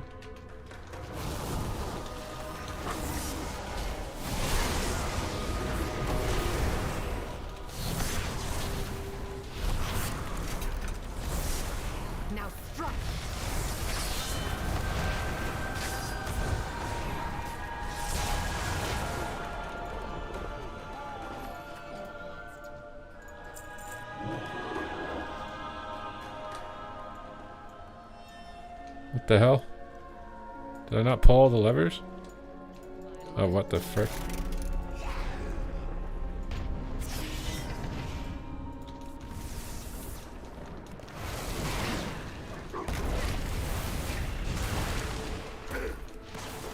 It would be nice if there was a unique mount, yeah, for Shuffle and Blitz. I don't know if they'll ever do it though, because it means giving PvP another reward, which I think is very low probability. You remember when PvP back in Legion got an entire honor level system, 500 honor levels of different mounts you could get and shit? You guys remember that? You guys remember? I don't think you remember how good we were eating, bro. We were eating so good in the past.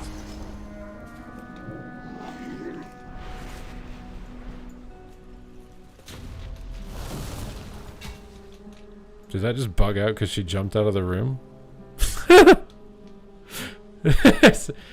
Does she come back?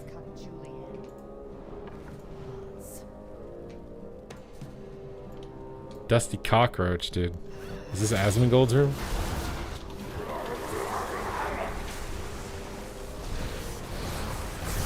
Should have named it Blade Master Darzagold.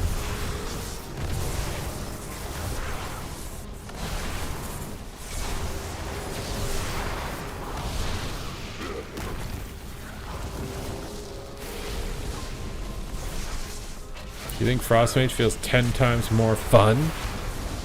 I made that fun tier list many months ago, my guy.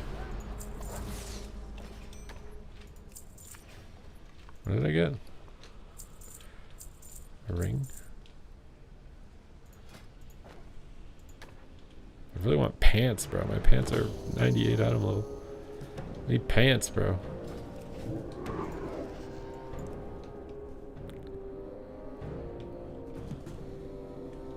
No reason not to get the Glad Mountain Shuffle, other than you would kill the 3v3 bracket. But maybe you just do, I don't know. I mean, the same thing happened in TBC and MOP, right? Like, nobody does 3s in TBC and MOP. Everybody only does 2s. So, like, if you gave the Glad Mountain 2s and Shuffle, then you'd only see participation in Shuffle and 2s.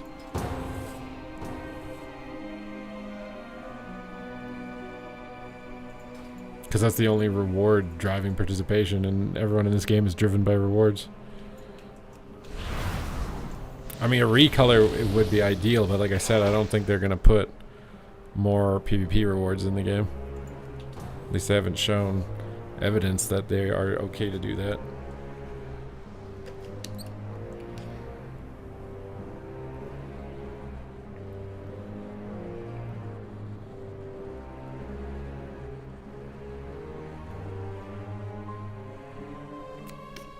My sisters were the last to visit these halls, but they threw their home and their bond away. I mean, they're insisting on a pre-made group because it's the best experience. Like, if you've played 3s and gotten Gladiator with a team before, you would understand, like, that it's the best way to play the game.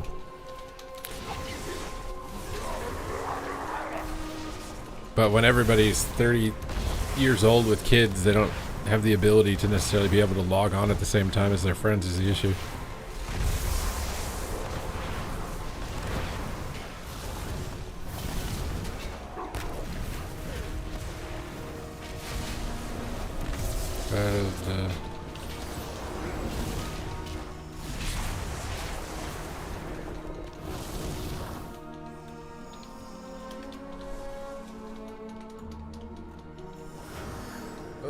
Pull them away.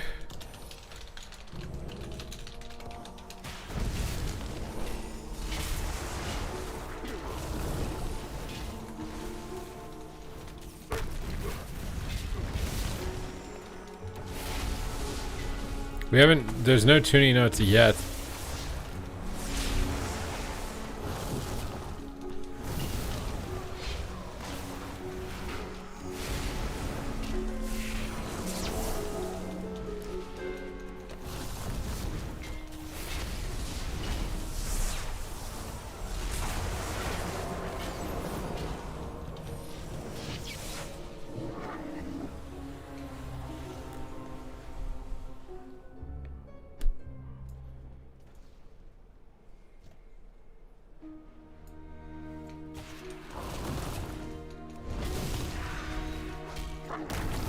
Verisa was the peacekeeper of our family. Have they not released it yet? I don't know. Days tending to the gardens here, but the wilderness has overtaken it now. It's time for you to have a kid? I would have to find somebody to have a child with. I can't just like... I'm not like Piccoloed. I'm not like a Namekian. I can't just like lay an egg out of my mouth, you know?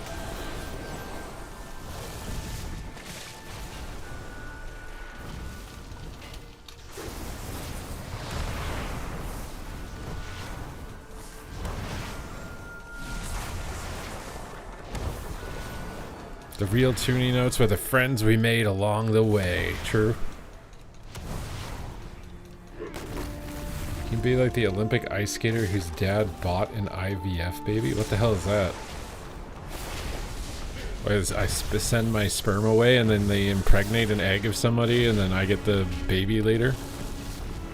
It grows in a test tube or something?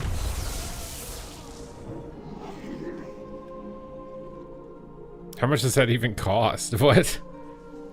I feel like that probably costs like hundreds of thousands of dollars. I'm gonna need more Twitch Primes if I'm going that route.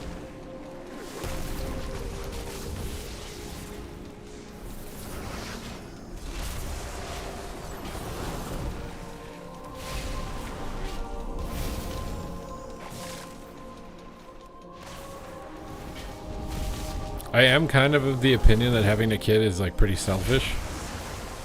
And that this world is pretty rough and we're just like cattle in it for rich people. So unless you have a way of getting them out of the matrix, that you're just basically birthing them to be tax cattle. Or they hit the lottery and they somehow manage to escape it themselves. My heart brought Verisa joy beyond measure. I'll need that relic. Does love exist though? Or is it just chemicals to trick you into mating and having kids?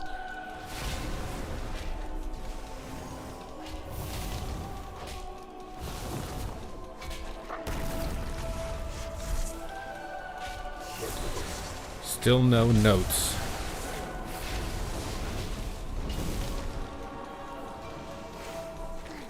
Like people would say they love gambling, but do they actually? Or are they just addicted?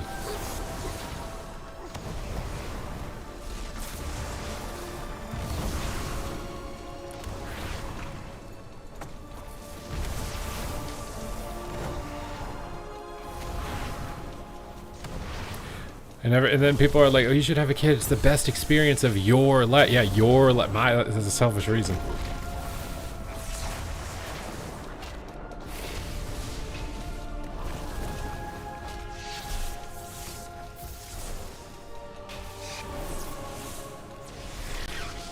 Well now, that dragon. Bryce Harper goes yard. I don't even know what that means. What does that mean? What does that mean?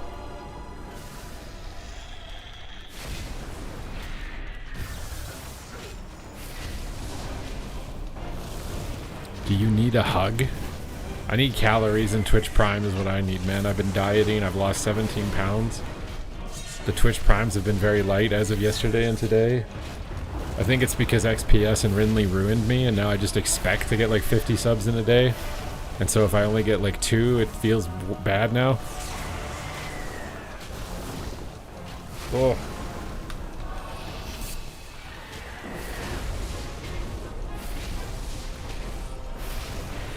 He's a baseball player?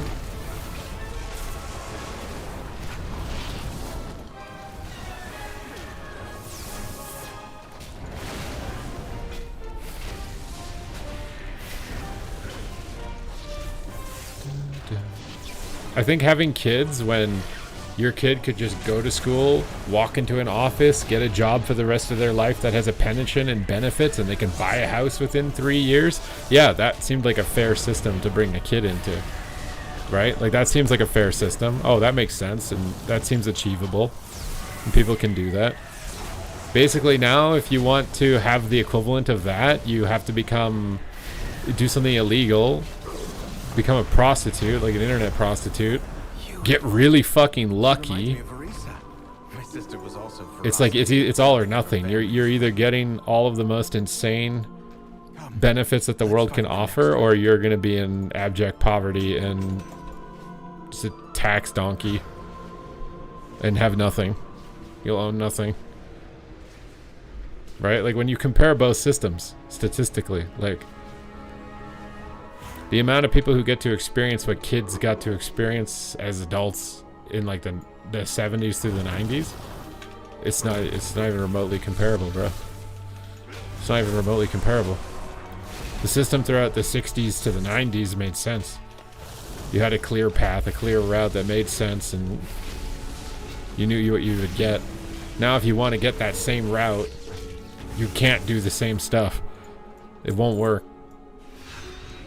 You gotta scam people on cryptocurrencies and shit coins. She gave everything to the task, including her life.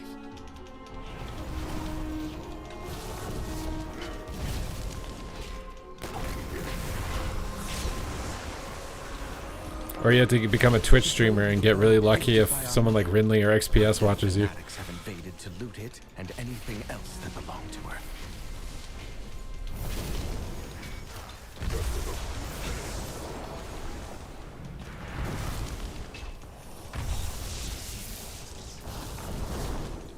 I said that you can get lucky. You can get lucky. But when you statistically look at how many people were able to like get a house at 25, have a guaranteed job, a pension, like everything, you know what I mean? And have like goals that are actually achievable over a reasonable time span, it's not even remotely close, bro.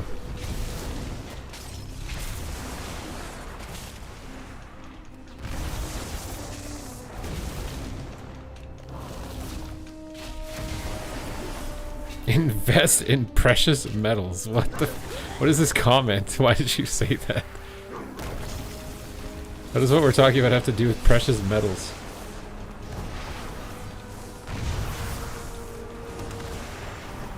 I'm not saying if I can't afford a house. I'm saying if for my kids. I said that I don't think you should have a kid unless you literally have financial independence to be able to basically give them a house. Because the likelihood that you go from nothing, like, is extremely low. It's extremely low.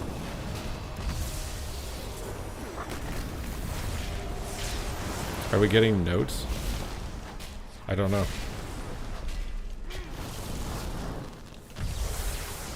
Yeah, gold and silver literally ran up to their all-time high of all time in like a day, like they were a cryptocurrency, and then they dumped like 30% or something, and now they're ping-ponging because people don't know if they should rotate out of precious metals into equities depending on how long this conflict's gonna last.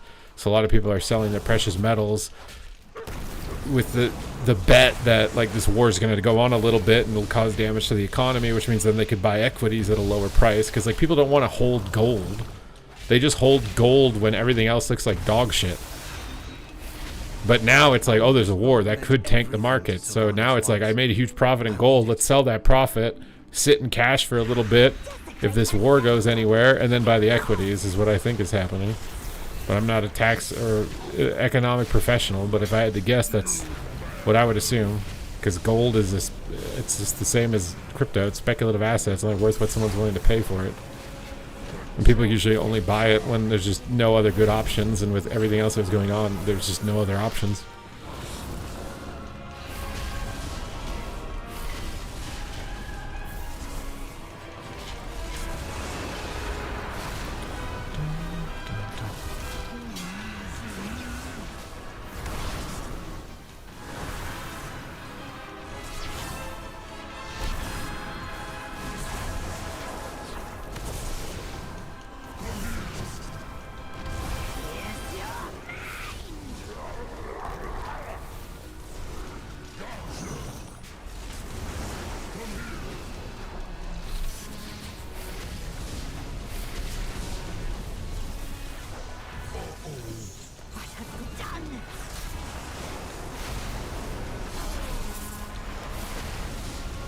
It's not all about money. It's not, I'm not saying that it's all about money, but like, if you don't want to be a tax donkey, feel like you can't make any progress, I don't know, bro. I feel like there's a lot of like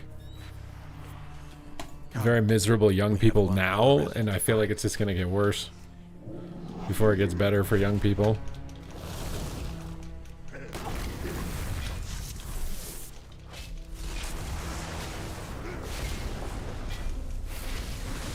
This is the first generation where the like young adults are doing worse than their parents were at this given time.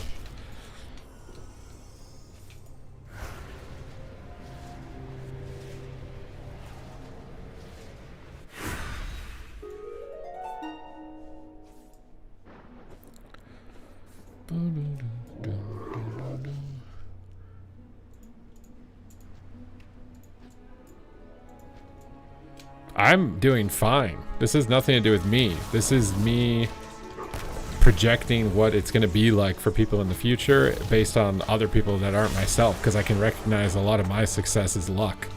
Did I work hard? Probably, but a lot of it is fucking luck. For good reason. They took my life. Savaged our home. One of Valeria's scouting maps is within. It seems to have called on the ghosts of vengeance past. We'll need that map from them.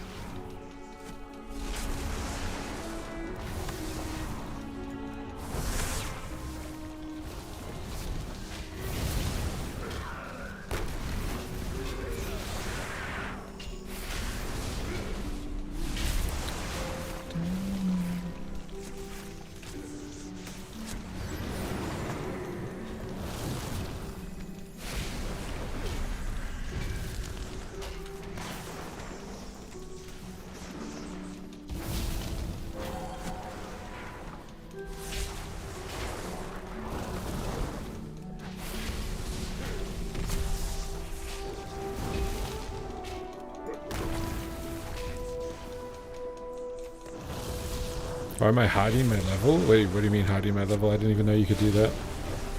I didn't even know you could do that. I don't know if I don't know what's going on with the notes. Again, I've seen notes come out as late as 6 p.m., which is still 50 minutes away. If they don't come out within 50 minutes, then RNG when they're going to come out. If they come out by 6 p.m., it's still pretty much on schedule with when I've seen them release notes before.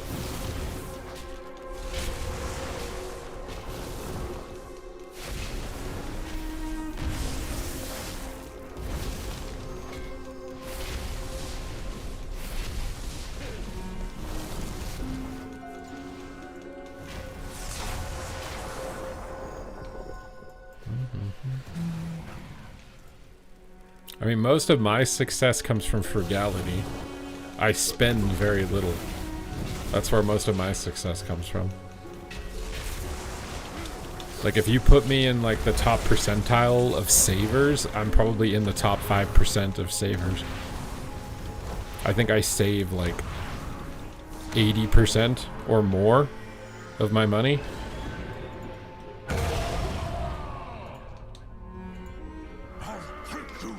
So you don't need to tell me about, like, you can be happy with less. Like, I literally live on 20% of my income. I know how to be happy with less.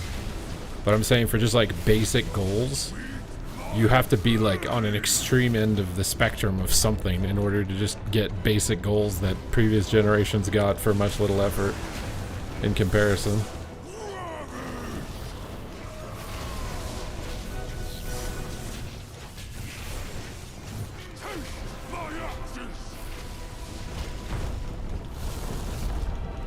I do save money not having to get my hair cut, yeah.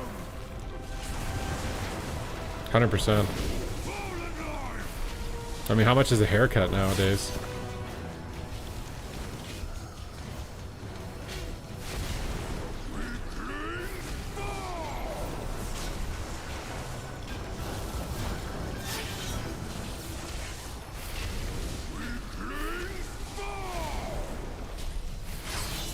He spends $60 seems cheap. But at the same time, I think Vinruki probably makes more money because he has nice looking hair. Whereas, I don't know with me. I don't think anyone's donated to me because I'm bald.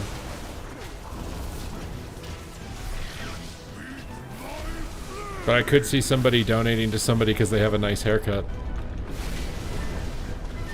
Hell, I've seen Sidu get $5,000 to shave his head. So even if you have a bad haircut, people will give you money to shave it.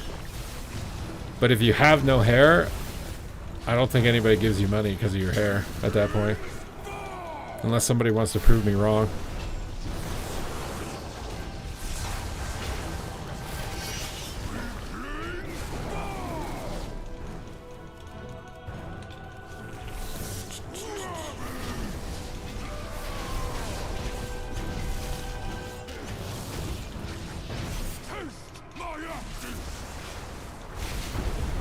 He thinks you're a bald fraud? Probably. I think that is the real reason, honestly. He doesn't want to collab because he hates bald people.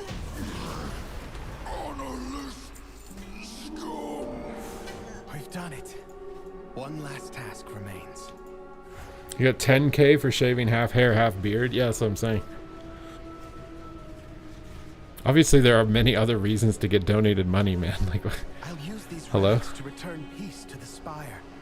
Perhaps then my sisters will return to me. I'm not saying Ven only gets money because he has hair. Like, what the fuck?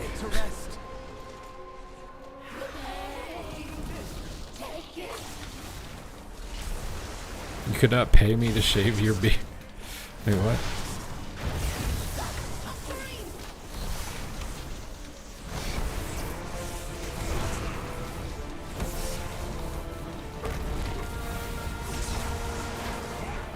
Tank's gonna get nerf 100%. I mean, we'll find out, bro.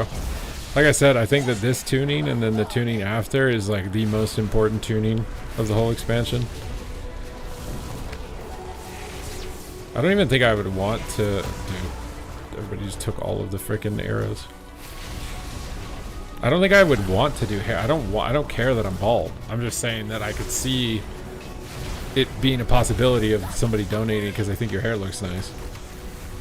It's just the same as getting a compliment for having your hair look nice, right? Like no one's ever gonna compliment a bald dude, right? It's the same concept.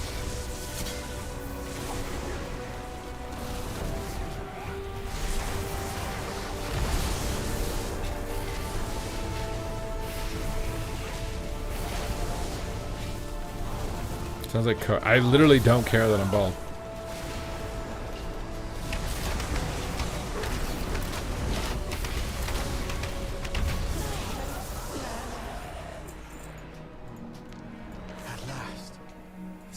That linger within these halls have found peace.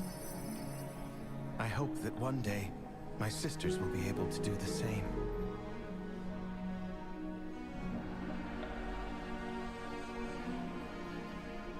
You're thinking of shaving your head bald. I think it's easy for me. It's easier to sleep because I drool. So having long hair and drooling is really disgusting. So having bald, you just wake up and you're just and it's all gone.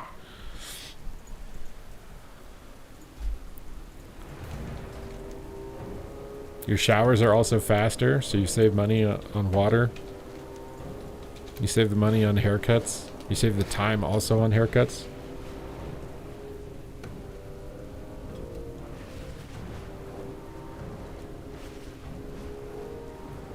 Would I ever consider growing a skullet? None, probably not, no. I don't mind the way that my head looks. I think my head looks fine.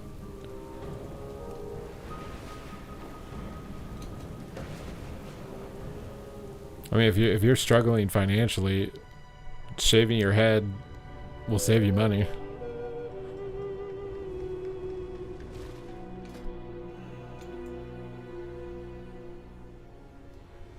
Why are you shaving it every second day, though?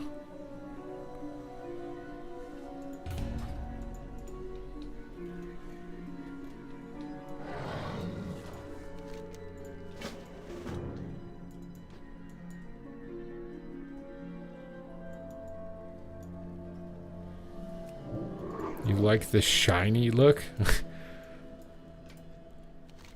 Are you like waxing it? Like I can never get the shiny look. I'm pretty sure you literally have to wax your head to get the shiny look.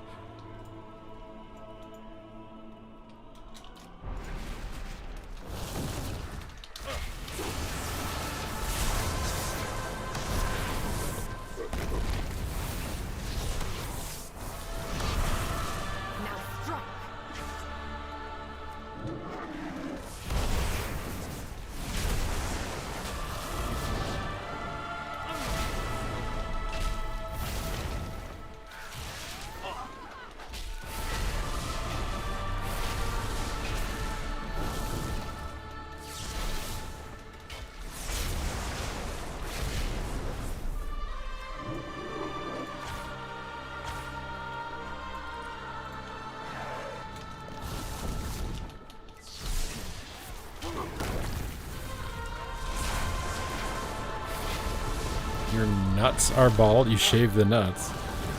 I'm not gonna lie, it's super sketchy to shave your nuts, I swear. One wrong move? God damn, bro. Ugh. Just one wrong move, it's over, dude.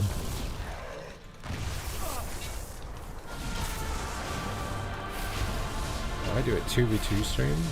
I mean, probably not, no.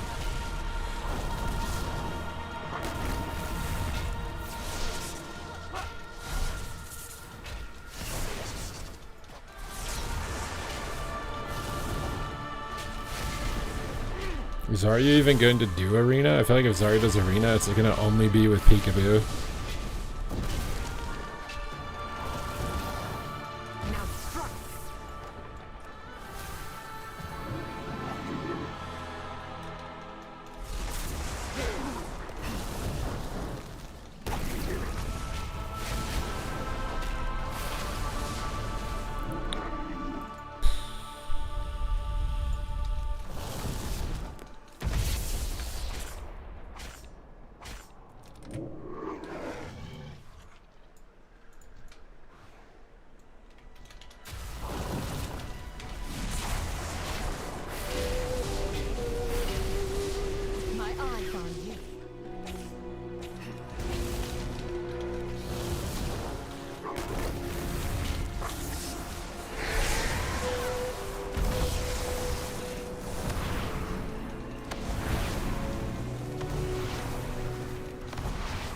I already had that happen, Time Racer.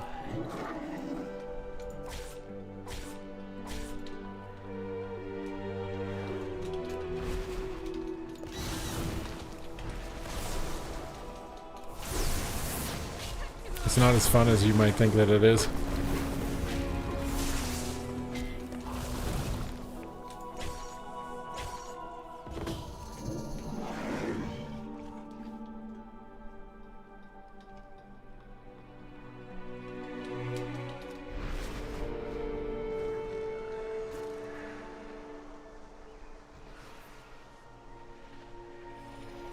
Secretly dirt diggers. I don't know what that means.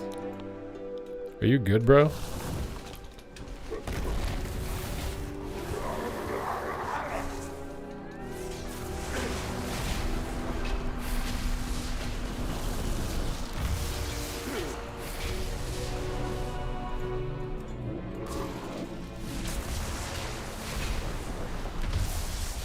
My eyes on you.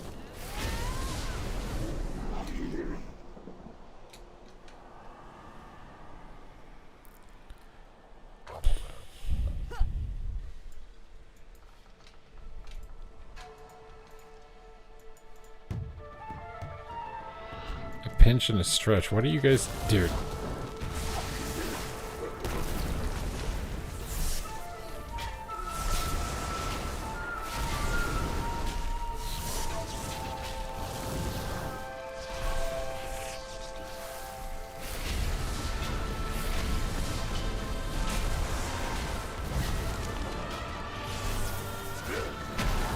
The Batwing is not, that's the Batmobile. Batwing means like stretching out like a Batwing. Like, I don't want to imagine your balls right now and you doing that. Shaman felt very awkward while leveling. The damage also felt low. Enhance? Or what spec of Shaman?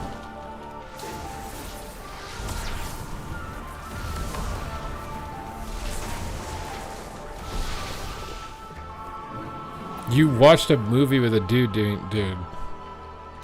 I mean, I'm not going to judge you, but... I'm probably going to judge you. And just not say what I'm judging you for. What do I have to do to disrupt this?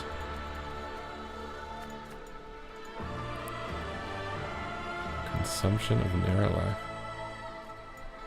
What do I have to do? Oh, do I just have to kill these things spawning?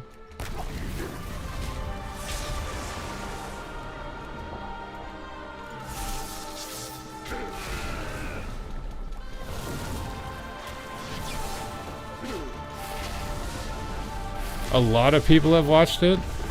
I mean, they probably have, but they don't want to admit it.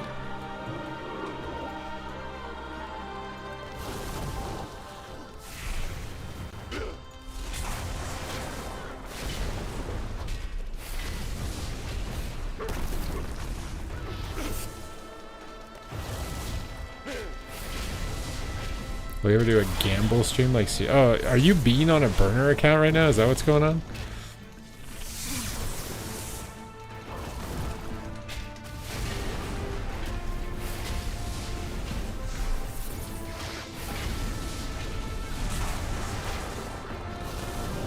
No, no, no, no, no, no, I'm so close, please. Ugh. I'm not gonna be able to do it.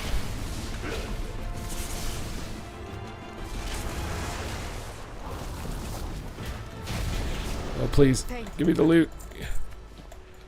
Oh my god, we did it.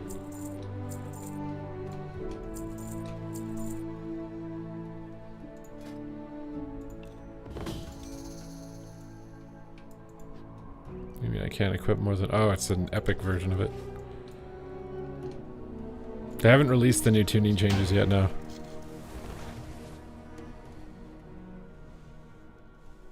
You're talking lower levels? You haven't gotten past level 60. I have no idea what it's like to level at that level, or if it's like that on every character or not.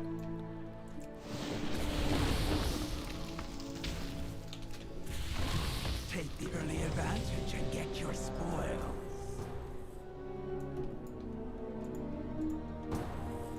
No, I'm not. I'm not really intending to play TBC. I might try OnlyFans if they do it. But I don't think I'm going to otherwise. Tuning's only going to come out one day before. You think they would do that? You think they would do people like that? not tell you what's going to change until literally the day before. Entry to the Void Storm, the cynosure of Twilight.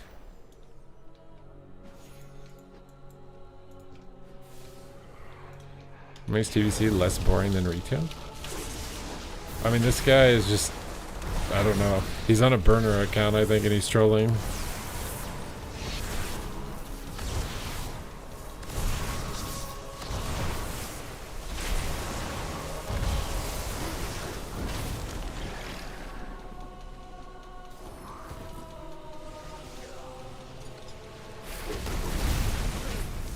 Tuning notes? Wait, does that mean they're out?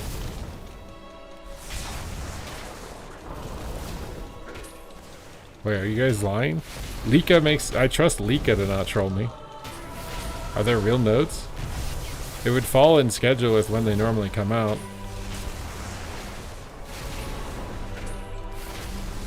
But are there actually notes? Do I leave this dungeon? You were warned, Umbric. The terrace is forever closed to you. Now This, like this... I told you guys it would come out by 6, didn't I? This is March 14th. Is it March 14th? It's March 14th, right? Holy shit, there's a lot. Oh my god. Okay, you guys want to go over this? I'll leave the dungeon. I'm sitting down for this, bro. I'm sitting down for the notes, okay? We're gonna make a YouTube video live. We're doing this live, okay? Oh. We're doing it live. I hope you guys are prepared for this. Means I won't be able to read the chat, and I'm turning all my alerters off, so if you send me money, note that I will not be able to see it right now.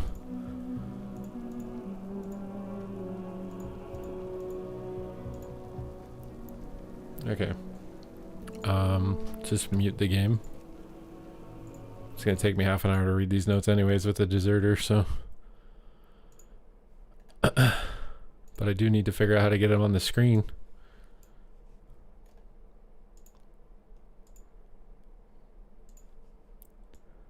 Okay. Alright, these are the most important tuning notes of the entire expansion, by the way. The most important notes. I'm not going to be able to read the chat. Okay? I'm starting the record button. Good morning, good afternoon, and good evening, everybody. Thank you for tuning into another Super Tease video. And people were starting to wonder if it was actually going to happen, but the class tuning changes have arrived. These are the tuning changes that will be implemented on March 17th that appear to affect the game as a whole. And in my opinion, these are probably the most pivotal and important changes for the retention of the player base moving throughout this season and this patch, because obvious imbalances will cause frustration and high likelihood of players to leave. So I'm very very excited and also a bit nervous to go over these changes. And as always, if you want to make sure that you stay up to date with news related to World of Warcraft, educational and entertaining content, then make sure to smash that subscribe button. Your support is greatly appreciated. So here, Kaivax has laid it down for us that max level play has given us a lot of data and feedback to make their first tuning pass. And do remember, this is the first one. There will be another one, and then we probably won't see. It'll be very infrequent from that point moving into the next major patch likely. They mentioned heroic and they mentioned PvP. I think we're off to a good start so far. So Blood DK, you guys sucked. So what's going to happen to you now? You're going to get buffed. Deathbringer's Reaper's Mark's getting a 20% buff. Exterminate's getting a 20% buff. Wave of Souls is getting a 20% buff. Deathly Blows now increases the damage of Death Strike by 12% up from 5. And Bind in the Darkness now increases the damage of Blood Boil by 30% up from 10. So Deathbringer Blood DK could be really good with that many modifiers applied to it. That could be really good. Again, I'm a bit worried about tanks in PvP, but maybe we'll have to get to the PvP segment of that. Maybe they've done something to address it. Unholy, this was a prediction on my part. I also predicted that Blood DK would get buffed in my prediction list. You guys did get a buff. This makes the Reaper's Mark damage makes me think maybe you could be viable in PvP. But I also predicted a small nerf for Unholy. So 20% is a lot bigger than small. 20% nerf to everything, but then Epidemic got buffed by 10% and Virulent Plague got buffed by 15%. So this is almost the opposite of what they did in the previous tuning, which was before they nerfed the dots and left everything else. Now they nerfed everything else, but then buffed the dots. So you're kind of just ending up in a slightly reduced position from where you were like in, the late stages of the beta. But we kind of expected this, right? And maybe in the PvP segment, we'll see something that helps out with this, but this is kind of brutal. I think 20% is very brutal, especially if it's not addressed with all the modifiers that you rely on, like Reaper's Mark buffing your damage and Abomination buffing your damage of your minions. Like all those modifiers are the only window you do damage. This type of change will make it so that this is literally the only way you'll do damage in PvP at least. So hopefully there'll be something there. For Demon Hunter, the 4% guy strikes again and just nerfed all your damage by 4%. I don't think that's too huge in any regard, but I was not really expecting at least a nerf like this, but I don't know how it was doing in PvE, and these changes up here are obviously mostly directed at PvE. For Havoc, you did get a buff, and I said you would get a slight buff in the prediction, so 6% on everything, 10% additionally on Immolation Aura. However, Burning Wound bonus to Immolation Aura is being reduced by 5%, so it's still a buff overall. Rage Fire damage increased to 35% of Immolation Aura critical strike damage, up from 30%. Essence Break's getting 10% more damage. Glaive Tempest is getting 10% more. Eldraki Reaver is getting a buff, it looks like, with 8% more on Reaver's Glaive. Fury of Eldraki, Thrill of the Fight, going up from 6, though it's only a 2% buff. So more bonus haste. Reaver's Bark damage bonus increased to 6% from 5. Wounded Quarry effect increased to 25% of physical damage, up from 20. So seemingly, good little just bump up, especially when there's another week of tuning, right? And we don't even know what the PvP ones, right? These all seem, fair to me in PvP as well. But maybe there's even more in the PvP section, and maybe this is a little bit more than a tiny buff. It kind of seems like just a tiny buff, but could be considered a bit more. I think I'm scrolling past the changes a little bit too fast on the screen there, but Vengeance Demon Hunter actually got a buff, 10% on everything, and then 10% additionally on Immolation Aura. And then Eldraki Reaver looks like it's also getting buffed for Vengeance. So Wounded Quarry effect increased to 20% physical damage, up from 15. Reaver's Glaive 8%, Fear of Eldraki 8%, Thrill to Fight bonus to haste increased from 6 to 8. So seemingly good patch to be a Havoc or a Vengeance Demon Hunter. Boomkin. Okay, this is where I was wondering what they were gonna do, because Boomkin is very bad in Mythic Plus at the moment. So I was thinking for sure they're gonna buff it. Also, I think some of these notes might be off the screen. I just want to make sure they're on the screen. And they are counteracting nerfs now. So this is good. This is good news for people who play healers that are like really good at Mythic Plus, but maybe not so good in PvP, that they're doing this type of stuff. Because obviously a 20% damage increase in PvP would have been absolutely ridiculous. But in PvE, that's nice that you're getting that. Star Surge 8% only in PvE though.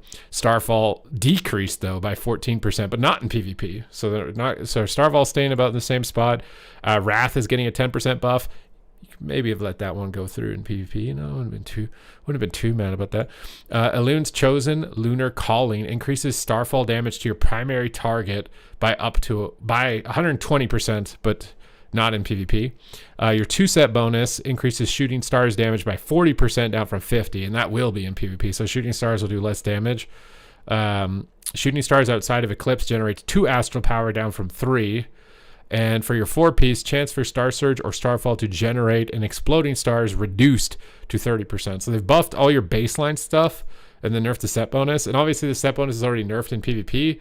So it's like, it's probably not a huge deal anyways in PvP.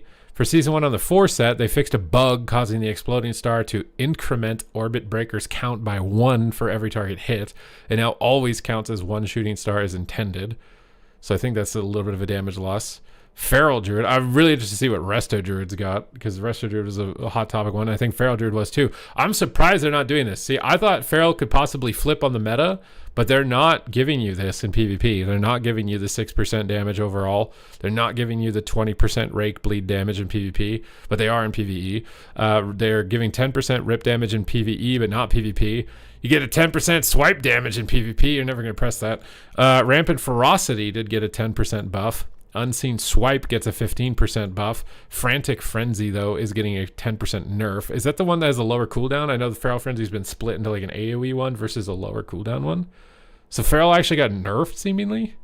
Obviously, I don't know how important these are necessarily in PvP, though. There is a PvP section also down below, but the fact that they didn't even...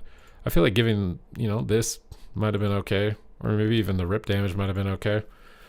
So maybe we're not going to see a meta shift for Feral. I'm scrolling too fast. You guys I'm scrolling past the changes. Guardian, this is the one. Are they gutting you? There's no way I read this for Resto, dude. I'm sorry, because you literally had only one change, and I read it, and I'm like, there's no way. And it also went through in PvP. I think if there's no PvP section for Resto Druid, I think they hate you. Let's see here, though, for Guardian. Moonless Night now causes your direct damage melee abilities to deal 20% additional damage down from 40. That's a lot less, especially on like raise damage. Wild Guardian rank 4 now causes Echoes to deal 300% increased damage up from 150. That's a buff. I don't know how important these Echoes were. It's mostly just raise damage that does a lot. Ability damage excluding Moonfire is nerfed by 20%. Oh god, dude, the bears are getting hit. Moonfire got a 10% nerf on top of that. Oh, so instead of 20, it's only 10. Druid of the Claw damage dealt by Ravage to its main target reduced by 27%. Is it Ravage? I thought it was called Raise. Maybe I'm mixing up the name of it, but Druid of the Claw was what was broken, so it's not surprising to see it nerfed. Damage dealt by Dreadful Wound reduced by 23%. That's the AoE bleed from it. This is big. I think Guardian's dead, at least offensively. You're still an unkillable ball of meat, but damage is getting hit really hard. Druid of the Claw killing blow now increases Maul, Raise, and Ravage damage by 70% based on Rage down from 100. Druid of the Claw Strike for the Heart now increases Mangle damage by 10% down from 20. And Bestial Strength now increases Maul, Raise, and Ravage damage by 10% down from 20. So offensively, Guardian's pretty dead. But it's still a really annoying, unkillable ball of meat with a ton of off healing. But that seems very big damage-wise. And then Resto Druid 6% healing nerf is like, and not reducing that in PvP. I'm a bit worried, but I will hold my opinions until we get to the actual PvP section. So far, everything has been pretty much in line with what I was expecting. Devastation Evoker, Scale Commander, Mass Disintegrate bonus, damage bonus for each missing target is reduced to 10%, down from 15%. So a little bit of a Devastation nerf. I said like maybe a slight nerf. This is like smaller than a slight nerf. Although I guess it's per missing target. So if you did isolate someone, that could feel pretty significant in PvP. For Augmentation, Scale Commander, Mass Eruption damage bonus for each missing target reduced to 10 down from 15. Molten Embers damage bonus reduced to 15 from 25. I thought Aug could actually get nerfed because it was doing really good in PvE. Duplicate rank 4 stat bonus reduced to 75 from 100. Fixed an issue that caused motes a possibility to apply their buff to a target other than the ally who comes in contact with a mote. So Aug's actually weaker as a result of these changes. Preservation, Rewind Healing has been increased by 200% outside of raid. That's good because that ability sucked for Prez. Rewind Healing, though, is no longer increased by 67, but it's a trade-off. You're getting 133.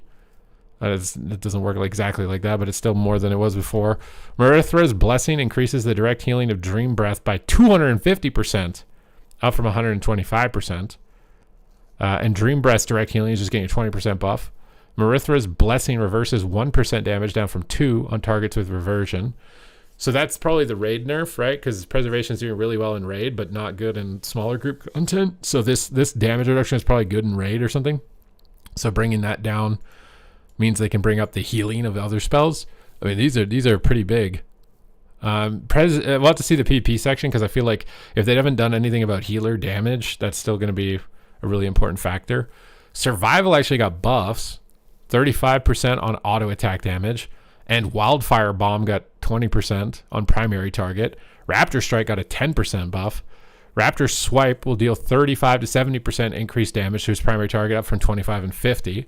And the fix an issue causing Sanctified Armaments to be modified by damage taken and damage dealt increases. I don't know what that means. If that means it's doing more or less by those modifications, I don't know. But the rest of it is buffs. I didn't expect that. I didn't expect Survival Hunter. Maybe I did, actually. No, I think I said it would probably be the same. So that's kind of unexpected. BM Hunter is getting buffs, but seemingly not in PvP. Barbed Shot, 35% more damage. Cobra Shot, 100% more damage. Dark Ranger, Black Arrow initial damage increased by 50%, but not in PvP.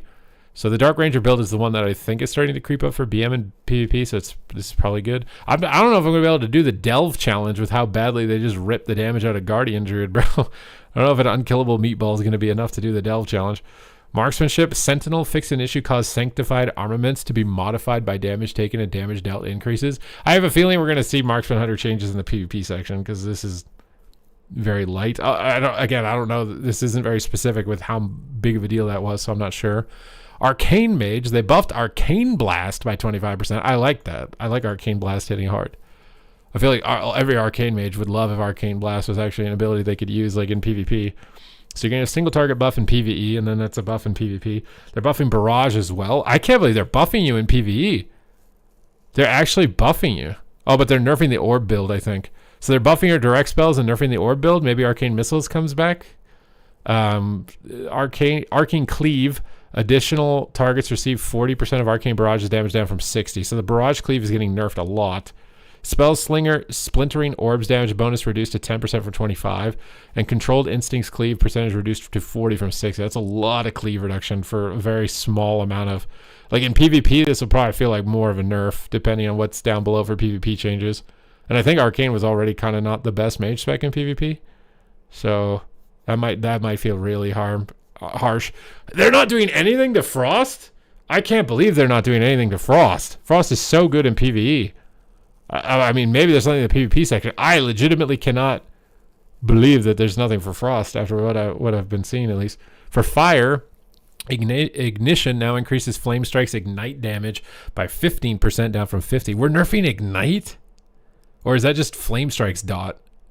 I'm a bit confused. For the 2-set bonus, now increases Pyroblast and Flame Strike damage by 6% down from 8. Fire Blast cooldown reduction reduced to 0.3 from 0.5. Again, these in PvP are not huge because set bonuses are kind of bad anyways. And then they're buffing your Fireball by 15%, and they're buffing your Frostfire Bolt by 15, and they're buffing your Fire Blast by 25. You're actually oh my god, if there's no PvP changes for Fire is crazy. I mean, I don't know how big this is, though. If that's actually Ignite, or if this is the Flame Strike dot. If this is actually Ignite, maybe this is bad. I don't know what percentage Ignite even is. I think it was already starting to drop as in PvP. Monk, this is... Oh my god, it's getting buffed. What is that? There's no way I'm reading buffs on Monk and they're not counteracted in PvP, unless there's something in the PvP section, but... Brewmaster first here. Master of Harmony, Meditative Focus now increases damage dealt by Tiger Palm by an additional 50% down from 100. I don't think this is surprising to see Brewmaster and Guardian Nurse. Guardian got hit way harder than Brewmaster, though, I think. Aspect of the Harmony stores Vitality based on 12% of the damage done and 6% of effective healing, down from 25 and 12. I feel like Brewmaster just got a little slap on the wrist. Brewmaster's going to be poning, bro. I can't believe this didn't get counteracted. Shaylin's Gift is already lay on hands, and it got increased by another 60%, at least in PvP. Obviously, it's not in PvE, or I don't know why they'd be doing this. And the Clouds now increase your healing, though, but only by 10% per stack.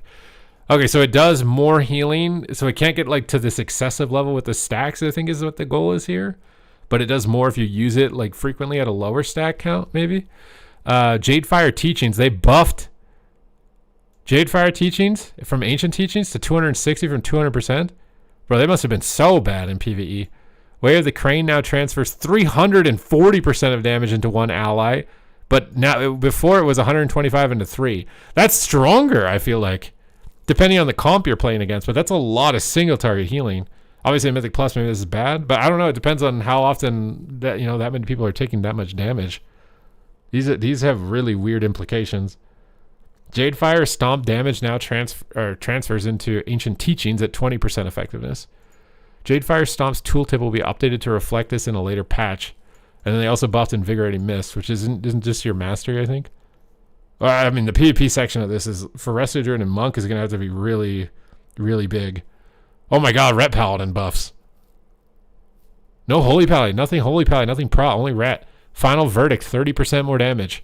Light Within main target increased by 25%. Templar Slash and Templar Strike, 25%. Your melee damage, 25%. Crusading Strike damage increased 25%. Crusading Strike now also reduces your attack speed by 20%, improved from 35. High Lord's Judgment damage increased by 25%. Divine Storm got nerfed, so they're aware that the AoE was good, but the single target was bad, I think is what they're trying to do here. And depending on what they did with the spinning hammers in the PvP section, this could end up being fine, because I think they actually did need to be compensated. But if they don't get nerfed on the spinning hammers, then Ret is just absolutely god mode after this, so we'll have to see. Herald of the Sun Dawnlight damage increased by 25%. I don't think it's surprising to see Herald buffed. Herald of the Sun Dawnlight now cleaves 4% of the damage. Oh, it's actually doing a little less cleave damage. Empyrean Hammer, though, got buffed by 30%. They didn't nerf it in PvP? Huh?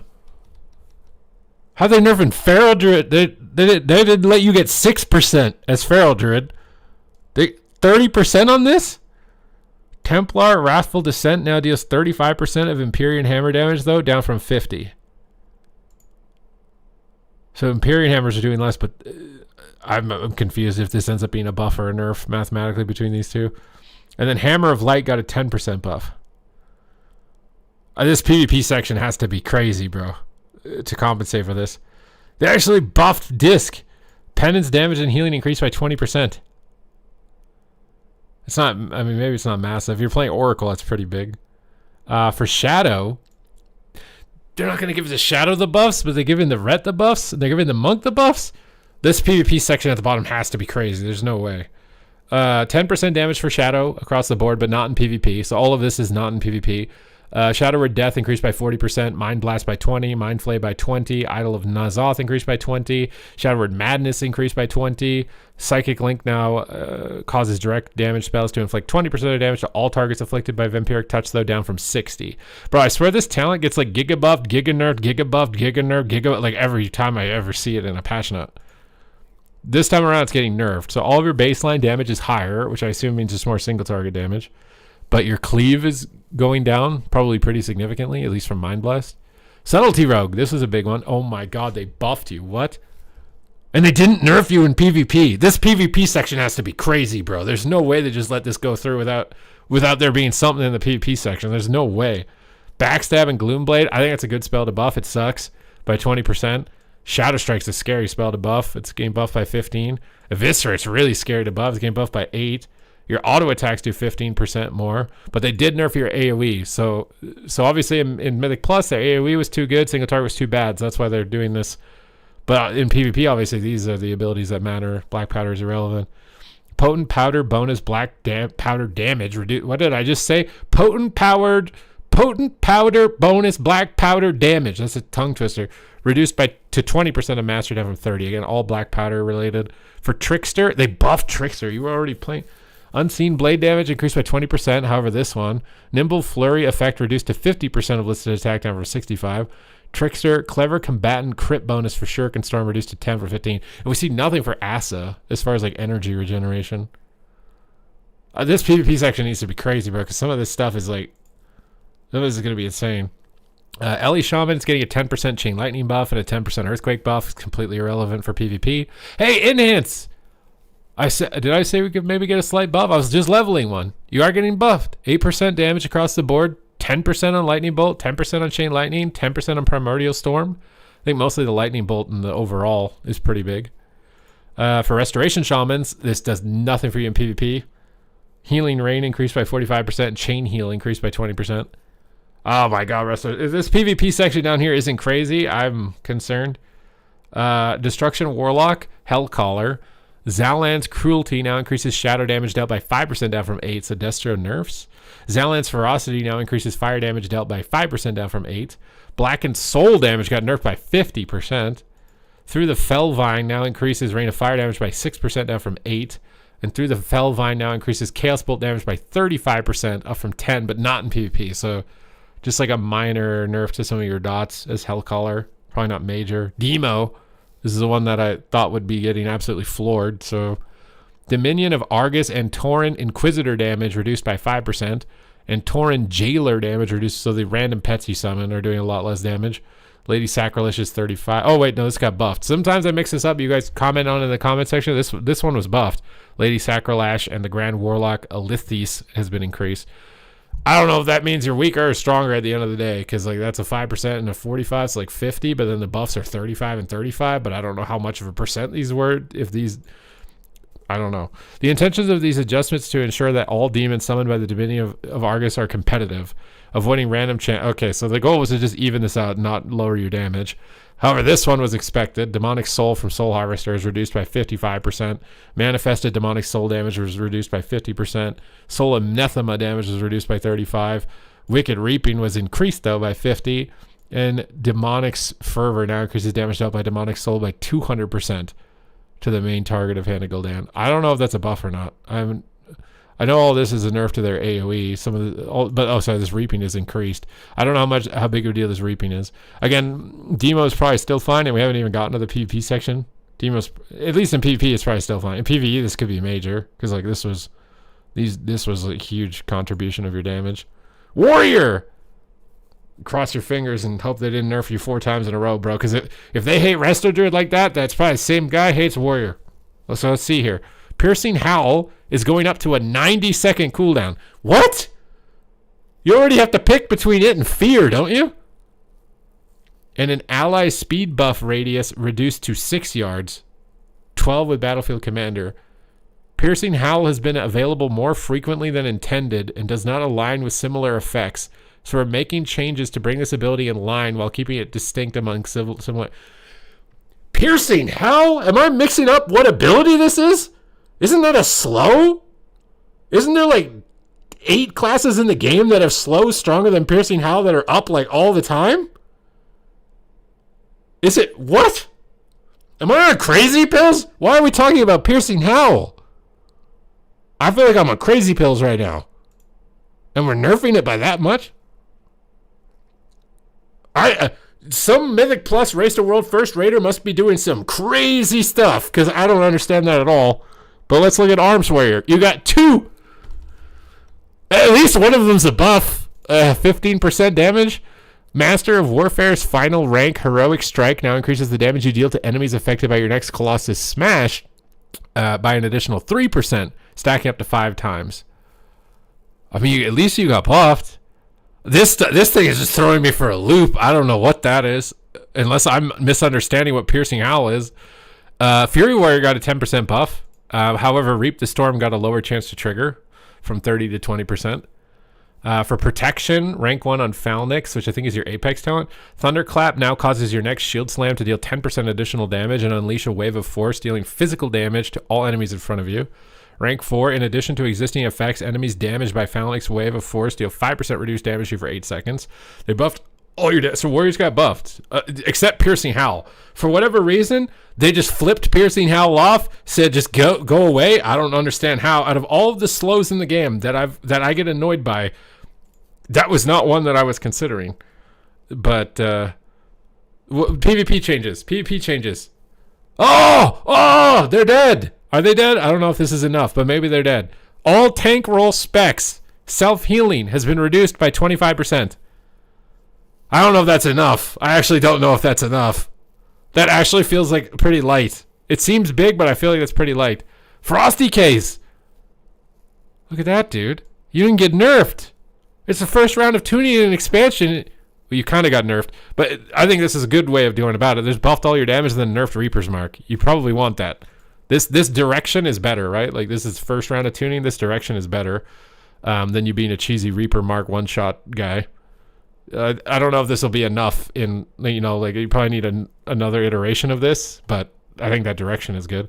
And then Devourer got buffed, even though it got nerfed up top, it got buffed down here. So you're overall buffed. Resto Druid, okay, maybe they have not forsaken you. You got a 6% nerf up there, but then an 11% buff down here. So 5% buff. And then all damage reduced by 15% in PvP. Markers got you nerfed, bro. There's no way we're nerfing Resto Druid damage? Was it really that big? Fix an issue where Convoke the Spirits was casting the balanced version of Star Surge and dealing too much damage. So you got a nerf there and a nerf here. And I mean, unless they're nerfing the damage on all the other healers too, but I don't know. We have to wait. Dying Stars on Boomkin now causes enemies to suffer 25% additional damage from Moonfire and Sunfire when dispelled. I actually like that. This talent sucks. It still probably sucks, but like, I like that there's some dispel punishment. You know what I mean? For marksmanship, they did nerf the other slow. Consecutive concussion now slows movement speed only by 10% down from 20. Okay, so for whatever reason, they completely ringed Piercing Howl out of the game. This guy got like a little bit of a slap on the wrist. Survival Hunter, I think this isn't surprising to see an 8% nerf on everything, considering you got like really big buffs up top. So you're still probably overall fine. Frost, okay, they're not letting you get off scot-free either. There's no change up above, but this is good though. I like this direction. Ray of Frost got nerfed by 20, but Frostbolt is getting buffed by 100%, and Frostfire Bolt's getting buffed by 100%. Brain Freeze now increases the damage of Flurry by 25%, PV down from 50. So a lot of your instant damage. However, Flurry is just getting buffed baseline by 75. Frostfire Empowerment now increases the damage of Frostfire Bolt by 10%. Was 36. So this buffs your Frost Bolt outside of a Frostfire build. I don't know how the hero talent balance is looking for Frost at the moment. I think this is the right direction for it. I just don't know the actual result of this because most people play Frostfire Frost.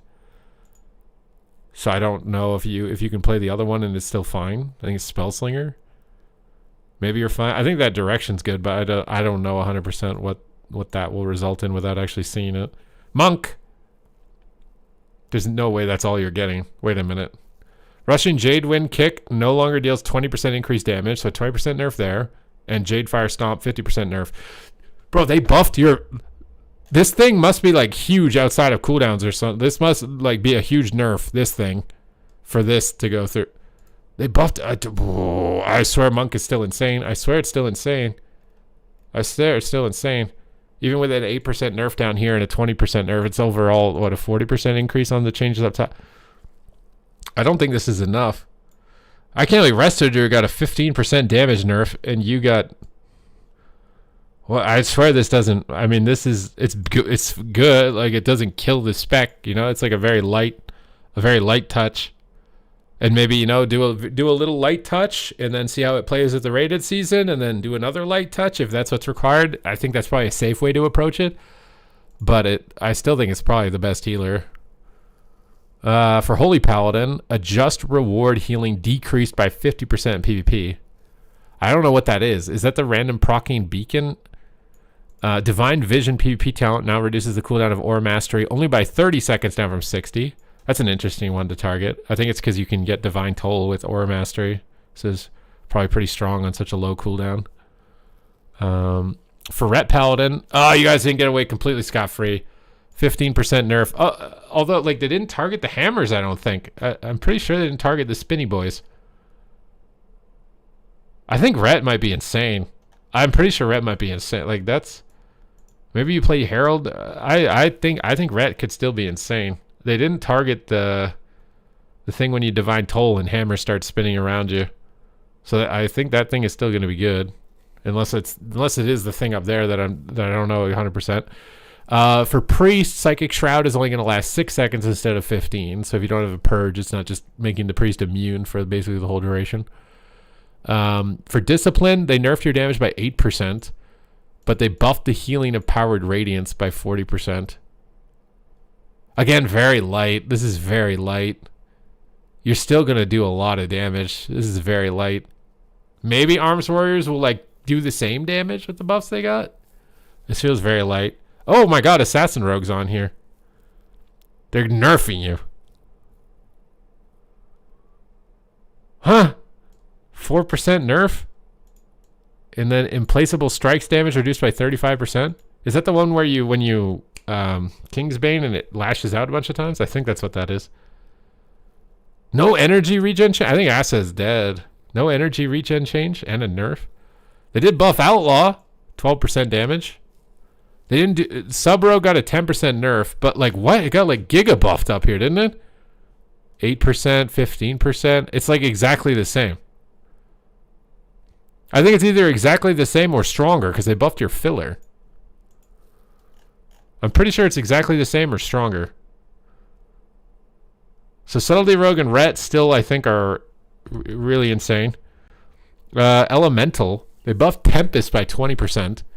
Earthshock damage by 15%. Plus up there. Why do they want you to... Oh, sorry, that was an Earthquake. Oh, that's actually nice. Wait a minute. Earthshock 15% is nice. Damage from Dispelling Flame Shock has been increased by 600%. And it can no longer crit.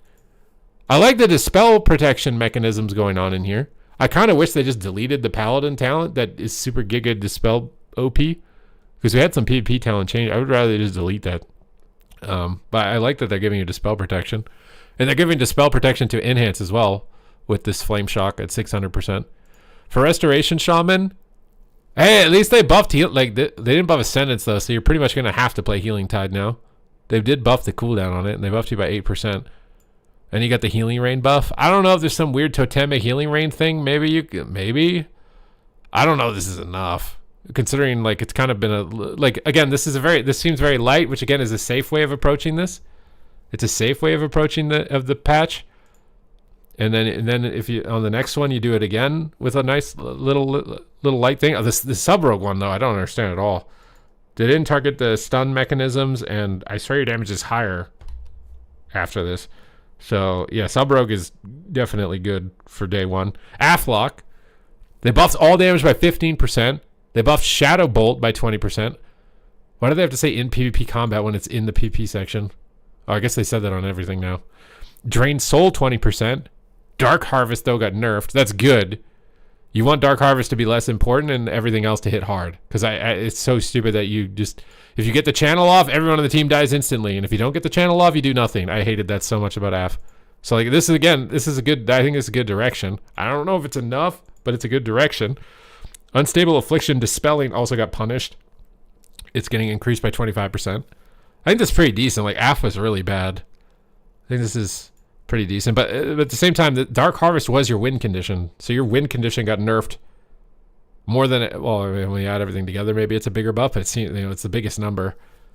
So I think that this is kind of light, but this is the right way of doing it. So it's like seems safe, a light way of doing it.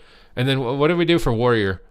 The duration of Intimidating Shout is being reduced to 5 seconds from 6. There ain't no way we're nerfing Intim Shout and Piercing Howl. This is not. The duration of Intimidating Shout when talented into Resonant Voice surpassed our targets for PvP crowd control duration. Okay, but fix the bug where people can cast abilities while they're feared. Because, yeah, they're feared for 11 seconds, but they can still play the game for the 11 seconds. I agree that it was dumb that the fear was that long. But, like, the bug on the fear has to be... You can't make the fear short. I guess it doesn't matter because it's bugged anyways. If it's 11 seconds or it's 5 seconds, if it bugs out, it doesn't matter. Because, I mean, that like this makes sense, but... They buffed Bladestorm by 23%, plus the buffs off top. I mean, that's pretty good. And then Unhinged for Slayer now casts Mortal Strike and Bloodthirst at 40% effectiveness, though, down from 60. So wait a minute, is that a nerf? I think it's a nerf. So Unhinged got a nerf, but pretty much everything else got buffed. And then some of your crowd control ability. I mean, you were already not playing Piercing Howl, so it's whatever, but I'm just surprised it got... Out of all the slow, I didn't expect Piercing Howl to be the one. I mean, I think most of this is good. Some of it is really light. I'm not a big fan of the Sub-Rogue changes because I feel like they're literally just stronger, which is weird.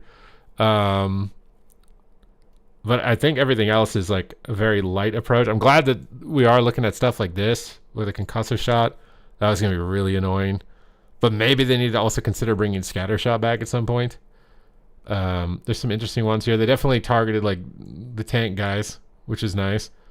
Unholy's you're kind of rough though, right? I think I talked about Unholy at the top, and there's nothing to compensate that. Although Unholy was really good though, so I'm not too sure. I'm glad that they kind of buffed a lot of the Arms Warrior and Aflock. I think that is at least making them a little bit more appealing. But Ret and Rogue, I swear Ret, Rogue, Mistweaver, you guys got off pretty light. And Fire, oh my god, Fire got off so insane. Wait, Fire Mage got off insane, bro. Some specs got out of this insane. Fire Mage, okay. I think we had to make another tier list. Some of you guys got out. The top dogs got out of this insane. I can't believe they didn't give Pharaoh Dude 6% damage, but Sub Rogue got like, this is really weird to me. I could understand like maybe not 20 or something, but like that seems a bit weird to me. Unless they just want it to be a Sub Rogue patch. Again, maybe that's what it is. They just want it to be a Sub Rogue patch. Regardless, we got tuning. And I think it is pretty exciting for some guys, right? Like Warriors and Warlocks. I think it's pretty exciting. For Resto Druid, though, I don't know, man. I think Resto Druid, you guys might just be the, like, we think it's time for Demo to suck. You guys, in PvP at least, that might just be where you're at. Or you need to blame markers, because the only time I've ever seen a Resto Druid doing a lot of damage is it's a marker short of him in, like, 2v2 randomly. And that was enough to get you nerfed. I don't know. I didn't think it was that insane, but that was compared to like Mistweaver damage, right? Or disc damage. It was pretty insane, but relative to it. But that's the update here. So I hope you guys enjoyed the video. Hope you guys enjoyed the update. Hopefully you're excited, at least for the tanks to be gone, and for some of the underrepresented DPS specs. I'm still worried though with the healer balance. Again, I like the direction for most of this. It's just kind of light, and maybe that's good that it's light. As long as the next round of tuning, should this not be enough, maybe it will be, I could be wrong. Should this not be enough, then the next round of tuning with like another maybe moderately higher, depending on how extreme things are, will be good. But that's it for me here in the video. Thank you guys for watching, and I will see you in the next one. Okay, we're back. I can read the chat. Where's my thing? I'm trying to get all my alerters on. Wait, did you guys start a hype train? Wait, why do I see an AI hype train? I can't read the chat when I'm doing the notes. Wait, I couldn't see the chat. Wait, did you guys like gift a bunch of subs and I didn't see anything? Wait, who did that? Wait, why is there like a hype train on my thing? Did anybody do anything? Wait, I'm trying to catch up on the chat. What did you guys do? Was it YouTube that did something? I can't see what you guys did. I don't think you guys did anything. I think my bot is just lagging. And now my chat is lagging. Was it a fake hype train? Did nobody do anything? It's a 4 to 6% single target buff, but an AoE nerf. Yeah, that's what I'm saying. Outlaw is stronger. Or sorry, sub is stronger. I can give you a link to the changes, yeah. I'm going to be uploading that as a video as well here in a second. So, this is my fault? What is my fault, Paradise? What do you mean? What did I do? Huh? Yeah, I don't... Yeah, Mistweaver's hard for me because there's so many, like, passives in the PvE side of it that I don't know, like, with certainty that it's not actually weaker. They buffed your attacks and nerfed you. Yeah, but I mean, you're probably still stronger, aren't you? Yeah, the piercing howl thing seems really weird. I don't understand that at all. Like, what Race to World First Raider was abusing piercing howl that they did that? Like, you literally have to choose between fear. Do PvEers not care about getting fear to, like, AoE stop a cast? They'd rather get a, like, what? It's a 1 minute 30 slow. That's what I'm saying. That seems so random. Oh, is it because of the sprint effect on it?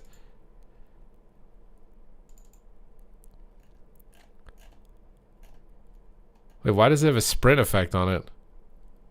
Why not just remove the sprint effect from it and put it on something else? I feel like Piercing Howl is literally unselectable otherwise. But I mean, maybe in PvP you'd probably never pick it over the fear anyways, but...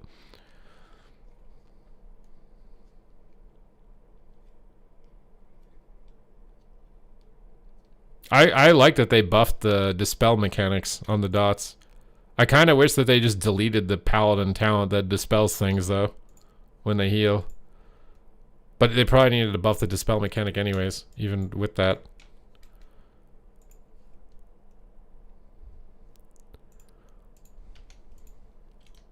Good morning, good afternoon, and good evening, everybody.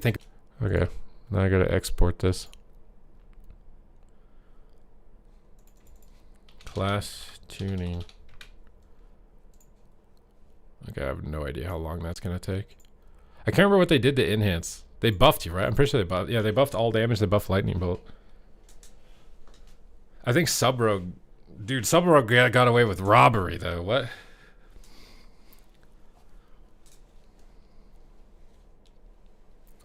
Oh yeah, MM Hunter's still pretty spooky too. I'm surprised they didn't do what they did to Frost Mage to MM Hunter.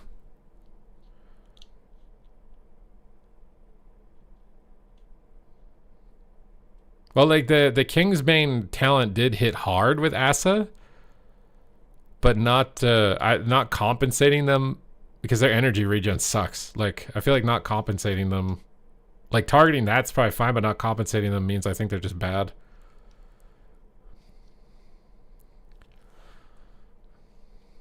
Rarcat's Meow thinks differently. Wait, who's Rarcat Meow?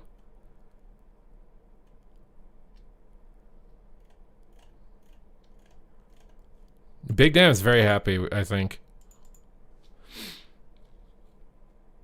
But I swear we need like some specs to be able to keep Rogue Mage in line, bro. Like, I don't want just everyone playing Rogue Mage and everybody else is miserable. I don't.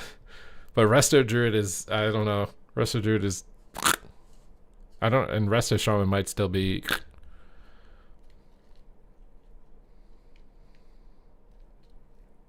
Like I said, I think it's a good direction, but the numbers again are pretty light. So it's just a matter of look at it and see what happens. If it's still completely miserable, then just do the same thing again, basically. I'm trying to think of, was there anything missed? I can't believe that Fire Mage is going to be insane too, though. Fire Mage and Sub-Rogue are going to be, I swear they're going to be insane. Did I disable sound? I'm so like discombobulated from reading that and now having to play the game. I feel like my game is lagging or something.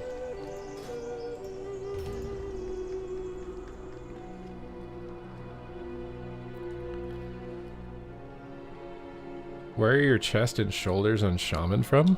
The chest is the, actually I don't know if that's it's Crimson Elite set. The shoulders are Crimson Elite set. And then the helm is the Legion remix thing. Did someone say my guy looks like a Tauren? Ned Flanders' voice. Can we think about the Warrior? I mean, Warrior got off really good, I think, because the concussive shot nerf, the Ray of Frost nerf, the Rogue is still really good though. I don't know. I'm trying to remember. I can't remember the whatchamacallit on Warrior. What was the other thing on Warrior that got changed?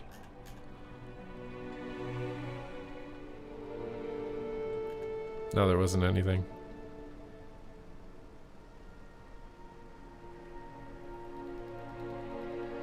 I just kind of feel like the sprint should be on, I guess it's a raid cooldown. Is it even really a good raid cooldown? Rallying Cry or Commanding Shout? And I just feel like it's weird that Piercing Howl sprints. And I mean, like, you have to nerf it because of the sprint effect, but the slow is like irrelevant. I don't know. I just wasn't expecting to see Piercing Howl when I looked at Warrior.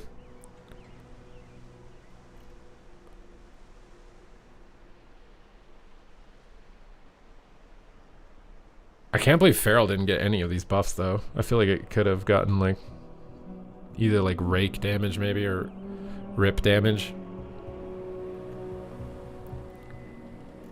Now I'm just looking at this while it's uploading.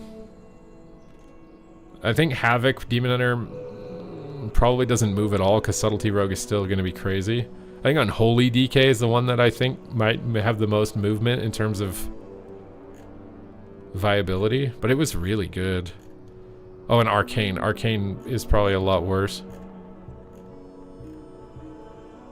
Arcane a lot worse. Unholy probably... I mean, Unholy's probably still good, but I don't know if it will keep up with sub. Nothing changed with Windwalker. What was the other thing?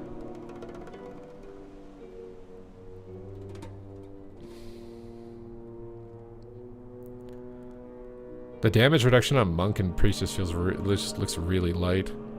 Looks really light. Ned Flanders... Oh, I read this. Healers might be fun to play this season since we're doing DPS levels a day. I saw someone make a post that they liked that they were doing that much damage. My only point was that I thought the goal of this expansion was that healers heal again. And it's not about doing damage. So I just felt, that felt weird to me because I thought that, I don't know, I don't remember seeing something like a post at some point saying that we're not doing that anymore or something. I thought that was the point of this expansion. The preservation evoker buffs look nice though. But again, if sub rogue is as good as it is likely going to be because it's technically getting buffed in single target, you're probably still not going to see it. Where was I going? Oh, I completed that delve. I think it's good the buffs on AF and arms though. I feel like those numbers are probably big enough that like it seems interesting enough to like make it that spec now. Whereas before it was just like it literally doesn't even exist. I'm not interested in making it at all.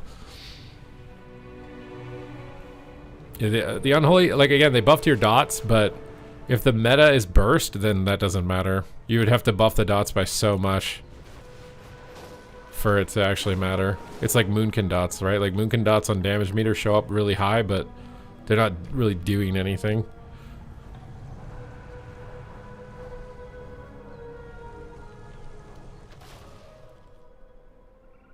They could make an extra tier for Resto Druid, maybe G tier. You're on Z tier, bro.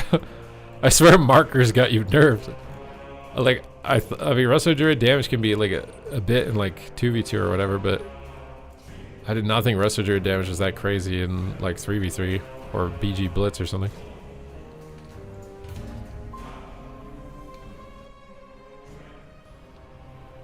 Wish they would have buffed Survival Kill Command. Well, they buffed all... Oh, I guess they didn't buff... Kill Command is technically weaker now, isn't it? Because they buffed Wildfire Bomb and they buffed... I can't remember. I have to go look at it, what they buffed other than that. It was another one of your like main burst abilities.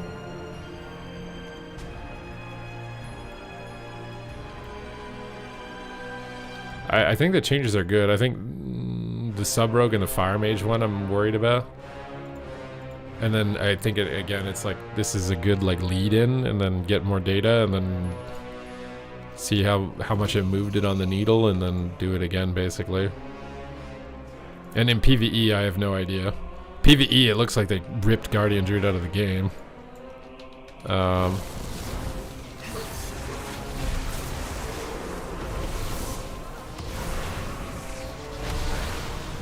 Which I was actually worried about because I wanted to play Guardian Druid for Delves. I have no idea if Guardian Druid's gonna do enough damage to actually kill like the Delve boss. I might actually have to make a different spec or something. I might have to go like Feral Druid or something. Because they did technically buff Feral. Maybe Feral would be insane for that.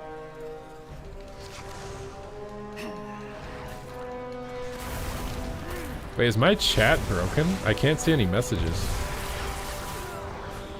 Surely you guys have typed something since Ned Flanders. Am I wrong? Or has nobody typed anything?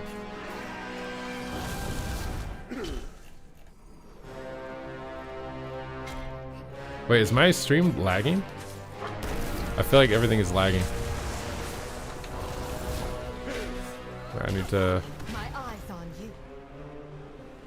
Holy crap, my computer is not happy with me right now.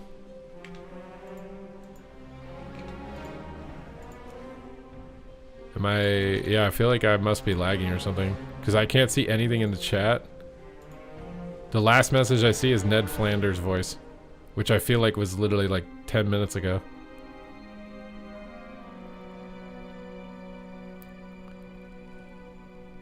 No, it's because okay, I can see the chat moving if I have my own stream open, but I can't see it on my multi-stream thing. I'm encoding a video. That's why it's probably lagging. I'm just gonna wait a second for it to finish. Okay, I aggroed something, so I guess I can't wait. I also can't see any messages unless I have my internet browser open. I've never seen it lag my chat out. I've experienced it lag my game, but I've never experienced it lag my chat.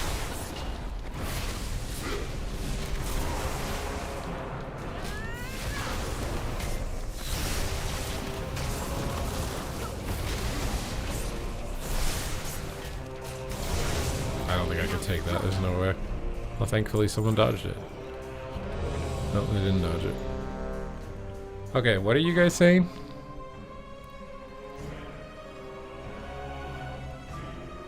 Well, I mean, there was two ways to approach the tuning, right? That one of it is be really heavy-handed, which they were with Guardian Druid. Or you go light, and then you see how much it moves the needle, and then you go light again, and then that's it for the rest of the season. Which I think is the safe way of doing it, without, like, upsetting... Like, people aren't going to mass reroll if you go light. But if you go really hard on too many specs, then people are going to... Like... They're gonna mass reroll. The dots are not buffed. All ability damage. Where do you see all ability damage? Wait a minute. On Warlock? Where do you see all ability damage? On the PvE? Because they buffed all your damage by 15. They buffed Shadow Bolt by 20. They buffed Drain by 20. Where do you see that there are no AFLOC changes in PvE? What are you talking about? God damn, bro. I'm just trying to edit my video, bro. Yeah, the encoder is crashing my crap right now. Please don't fear me into mobs when my computer's like desync, please. Valera died to keep me alive, dude. Or did Valera go randomly aggro something while I was trying to keep up with what you guys were doing? Is Resto Shaman viable now? I still think probably not. I mean, against casters, it'll be good. Need a new PC. We're gonna need more gifted subs. Because PC prices right now, I don't even want to know. With oil going up and already with AI chips going up, I don't even want to know how expensive a new computer is right now. Is it possible? You do not want to level the whole way with skirmishes. No. Doing the, like, first battleground and first skirmish of the day is pretty decent XP if you win.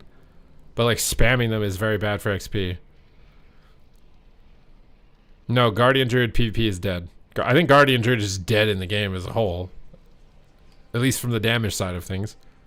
It's still a meat potato. It'll still soak damage really good, but I don't think it'll kill anything anymore. I don't even know what processor and video card I have off the top of my head, and I don't want to open another window and crash my thing. I'm actually going to pop my chat out because I think this is probably... Is this crashing? Why is it crashing so hard? Pop the chat out. Close this window so I'm not watching a stream. Oh, is it not going to connect? Yeah, you're a meat potato. It's because you look like a potato as a bear made out of meat and you just take big hits. You bought a PC because they're going up? I guess that's kind of true. If you don't get in now, you might never get in. Because there's no way they're not going to keep going up for like at least 10 years, right? Unless they can randomly increase production of graphics cards or something. Windwalker get rushing, wind kick, no longer increased damage in PvP. I thought that was just Mistweaver. Was that also Windwalker? Wait, now I'm scrolling and looking. Oh, it actually was Windwalker too. Oh snap! I didn't credit that. I thought that was all Mistweaver, but that was actually Windwalker too. What tank comes out on top for PvE? I don't know, because the tank changes were the most volatile. Like they were the biggest swings. So, and maybe they did that to try and make it not. I mean, they made it pretty certain that Guardian's not going to be good, but. Like, Prot Warrior got buffed a lot, Blood DK got buffed a lot, and Brewmaster kinda got slapped on the wrist, so... I think Vengeance also got buffed a decent amount.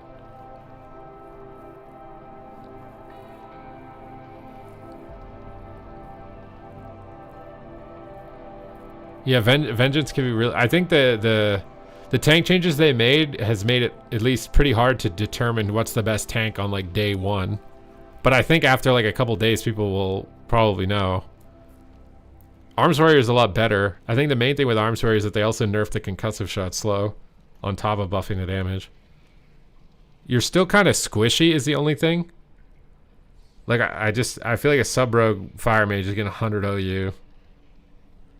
But you are more threatening, so if you don't die, which is probably the right move, again, like maybe make them like glass cannon-y-ish.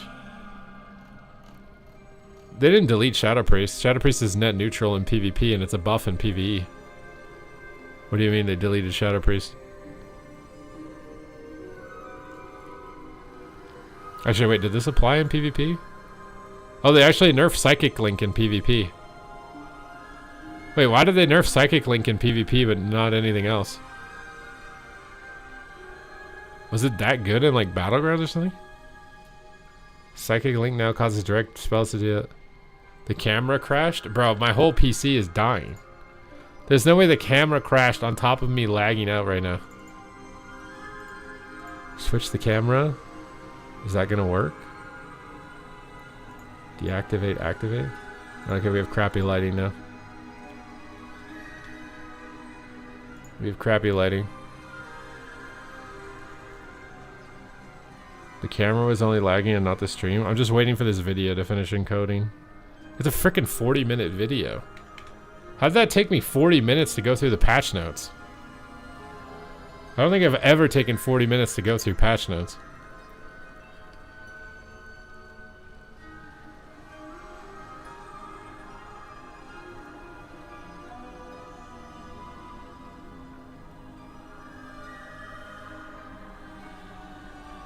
Old and slow.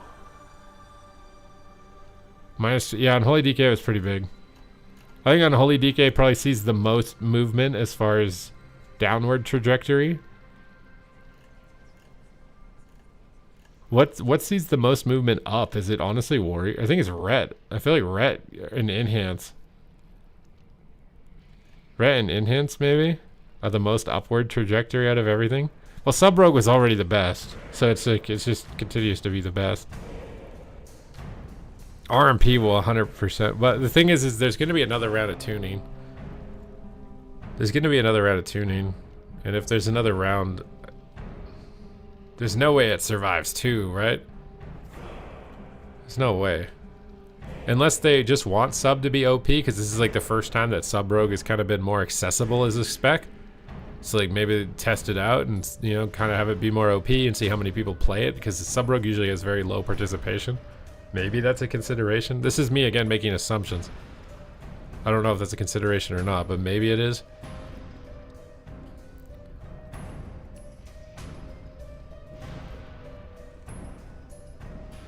You have to keep washed up Pika numbers up.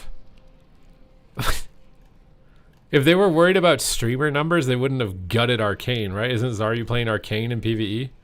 I feel like Arcane got hit so hard that you don't play Arcane in PvE anymore, no? You play something else. Well, that's what I said. The best way to go about this season is make the class you want to play just because you think it's the coolest. Then make one spec that maybe you want because it looks like it's the most OP, just so you can feel like what it's like to be OP. And then make a spec that's on the weakest end, because it might get randomly flipped to the top, and then, you know what I mean? I think it's better to, if you have the time to prepare that many characters, that's a better way of going about it. Because you have no guarantee either way. But if you pick the one that's the most fun, then you at least lock that in.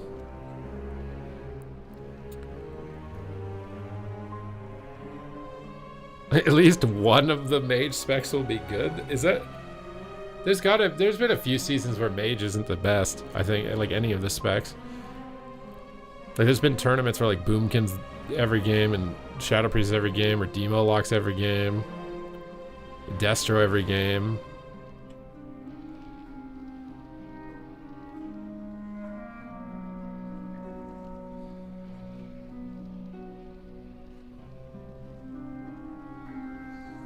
Mages are a rogue sidekick. I don't know about that right now. If you play Fire Mage sub rogue, I swear it will be the most amount of damage in the game right now.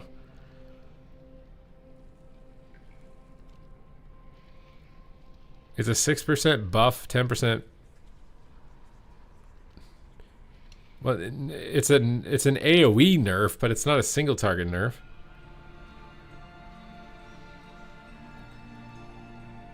Yeah, the Psychic Link nerf being in PvP is weird. I don't even know if I said that in the video, because I just assumed all of that was not applied in PvP.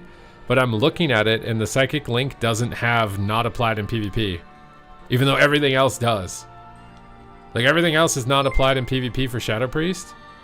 But then Psychic Link, that's not there. So I don't know if it just was forgotten to be put there on the patch note, or if they actually intended to nerf that, because that's a big nerf. Benzik, thank you for the prime. Like, Psychic Link is only going to do 20% of the damage to dots, down from 60. I feel like that's really big. Like, that's the fun part about Shadow in PvP, is doing damage to multiple targets. I feel like that just makes it do nothing. I'm surprised that went through in PvP, if that was intended or not. Yeah, Destro got a tiny nerf, but it got a nerf on, like, its filler damage.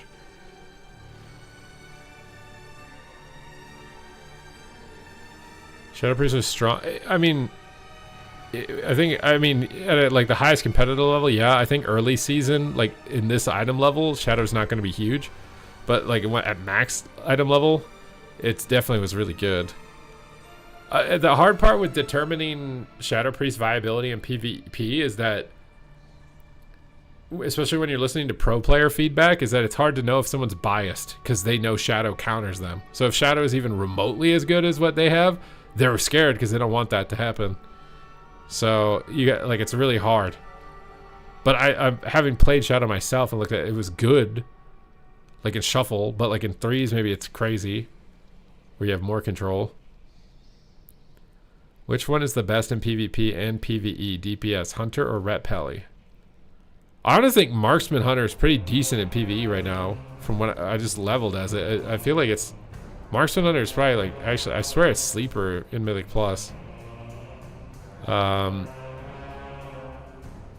they just buffed Ret, so like... I don't know. Between Ret and Hunter, like... Ret has a lot of good team utility as well, but at the highest Mythic Plus level, do they even care about that? It's literally just what does the most damage, and ideally is also invincible, I thought. Which is funny, because that's the same thing in PvP. What does the most damage, and what's the closest to invincible? Marks is the best Mythic Plus Hunter spec? Yeah, I swear Marks, I was lovely. I'm like, this feels like this would be insane in Mythic Plus. Yeah, Ret Hunter, I think would be a good comp. I think the DK comps are much weaker now. I think Ret might be taking DK's spot on the reset. And then not much else changes too much, other than Warrior and AF come up and Enhance come up, but I don't think they're going to come up as high as Fire or Sub. They come up more than they were, but I don't know if they're going to be as good. But I think Ret takes DK's position in the comps that DK was probably going to be in after this.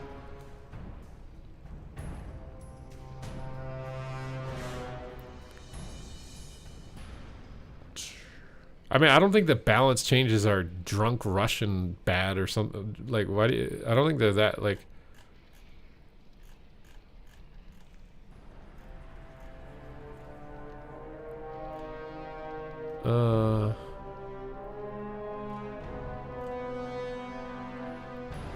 The healer balance is still what I'm the most worried about, because that's what I was the most concerned about before going into these changes. And I'm still kind of concerned about it.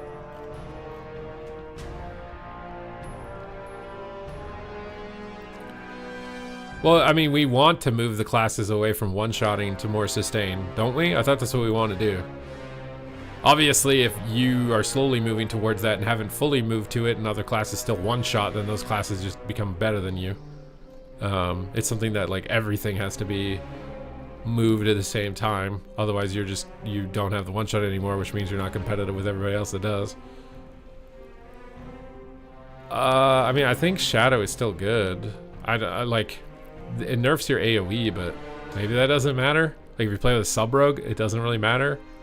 play with a Destro, it sort of matters, but maybe not a huge amount.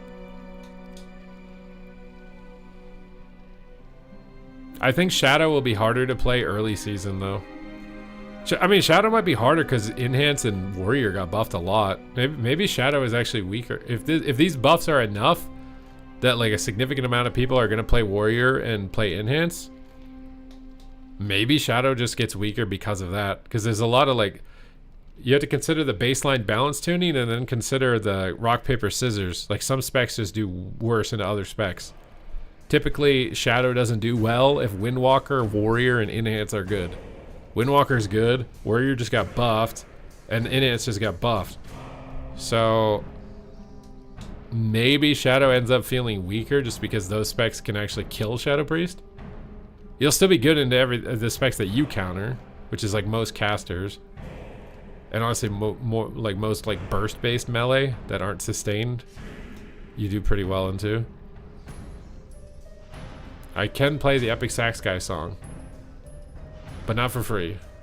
The Joker said if you're good at something, never do it for free. My video is almost done encoding, guys. I'm sorry that I'm just sitting here not doing anything, but my whole computer is going to crash if I try and do anything right now until it's done encoding.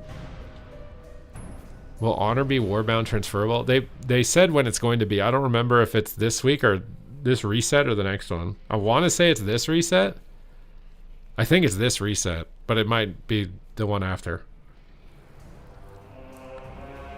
Yeah, they didn't get... Well, what's interesting is that they buffed the Dispel protection of other classes, though. But I don't, like... You can't play, like, Ellie Shadow Priest. I don't... Like, maybe you can play Aflock Shadow Priest. But with how much they just buffed Warrior and Enhance, I don't think so. I think it's gonna be... I don't know. Like, Enhance Windwalker, too, could randomly be crazy. Yeah, the healer damage changes are the part of the changes that I have that I would be questioning the most. Because obviously it's the right direction. I just don't know if it's by the right amount. Not to say that I would pick exactly the right amount, but it just seems really light.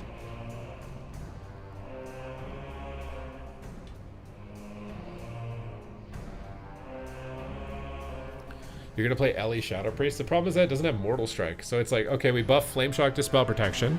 So it's like, okay, well then if they play with a Shadow Priest where typically people dispel a lot, maybe that becomes more punishing.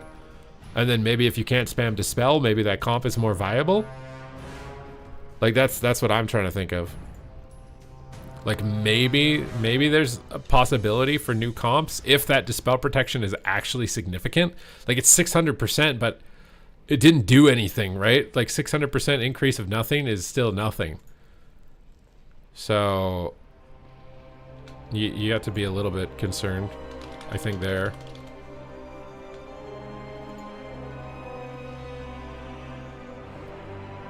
Okay, I think my video is done encoding, so I'm just gonna upload this and then we should actually be able to play the game without completely crashing out. I'm gonna reopen my chat as well because it's just completely broken. Another copy of StreamerBot is already running. What do you mean? My StreamerBot chat is not working. Let me reopen this.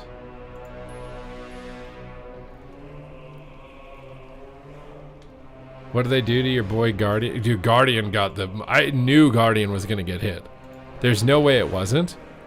It was in every stream, every Twitter account, every YouTube short, for PvE and PvP. There was PvE clips of people going like, look how much damage I do. And then there was no way it wasn't getting the sledgehammer. Something like that prolific is not gonna not get the sledgehammer.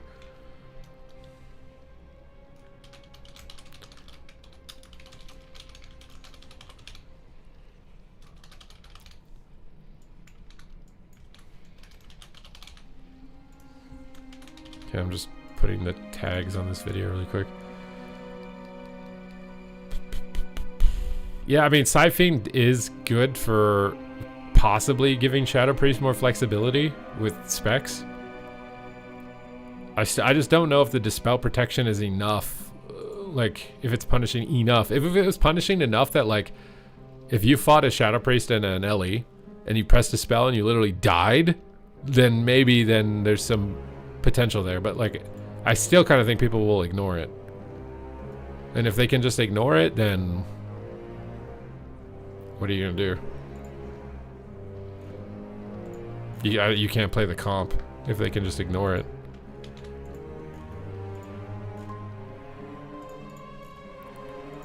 Let me do this.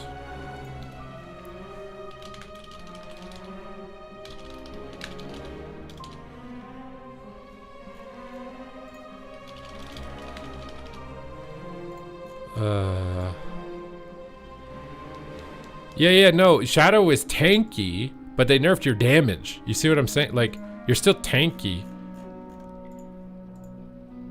I like again, Shadow was good also because its counters were weak. Like Warrior was weak, Enhance was weak.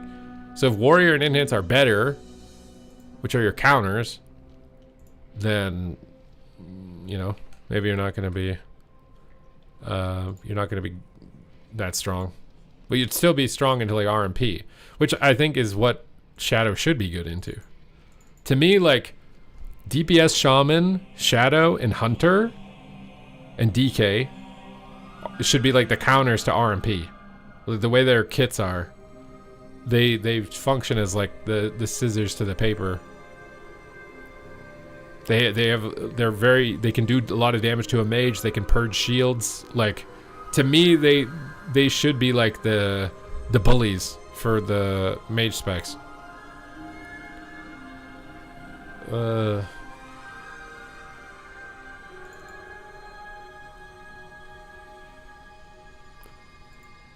Yeah, I mean, the thing is I think Hunter is easier to kill than Mage. Like, Mage is still tanky after all these changes. I don't know if Thug Cleave will bully.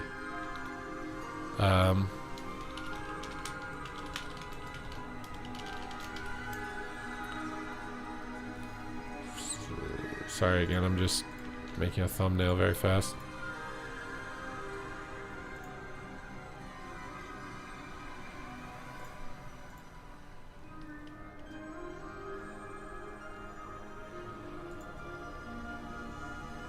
I feel like my thumbnail, I mean, my thumbnails always suck, but like I feel like it's missing something.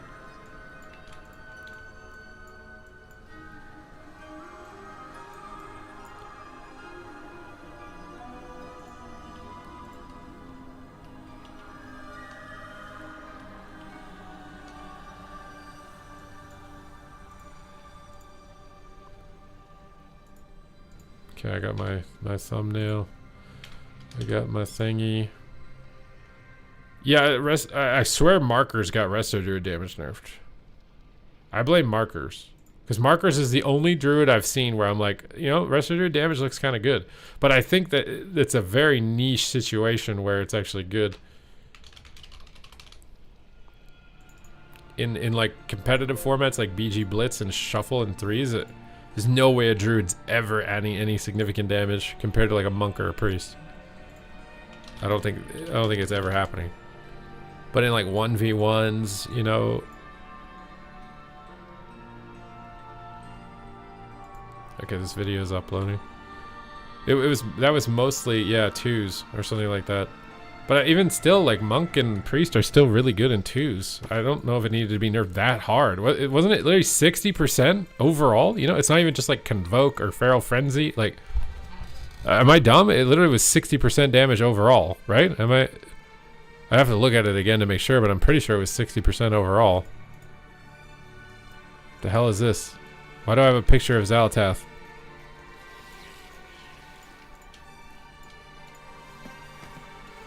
What am I supposed to do with the picture of Xal'atath? Why am I holding a picture of Xal'atath?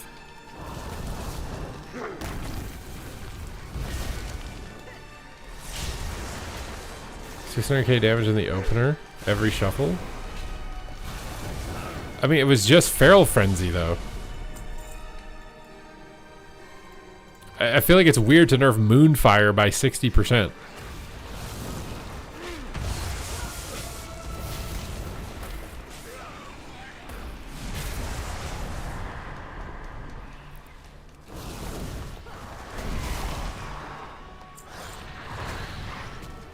Do I think UA will be good again?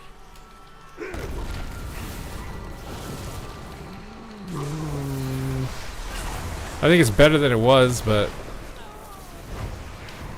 the thing is they nerfed your win con. Like I said that in the video, like Dark Harvest is a good direction for the changes, but with their current number, I don't know. I think you might have to literally do the same change again, like buff all their damage again by 10% and nerf Dark Harvest by 10%, and even then, it's still. You have to think, like, who is Affleck gonna play with, right? Affleck wants to play with the best Mortal Strike melee, which is, I think, debatably right now Subtlety Rogue, and then maybe Feral Druid after Unholy got nerfed. So, like, if you're a Subtlety Rogue, who do you want to play with? The best range DPS. What's the best range DPS right now? It's probably Fire Mage or Shadow Priest, maybe Boomkin. So, like, I don't know. I feel like they need to find a way to make more viable combinations. Like, you literally have to play best ranged, best melee strike melee that has the most stuns. And that's like the formula for threes. And if you're not the best ranged and you're not the best melee with Mortal Strike and the most stuns, then your combination sucks.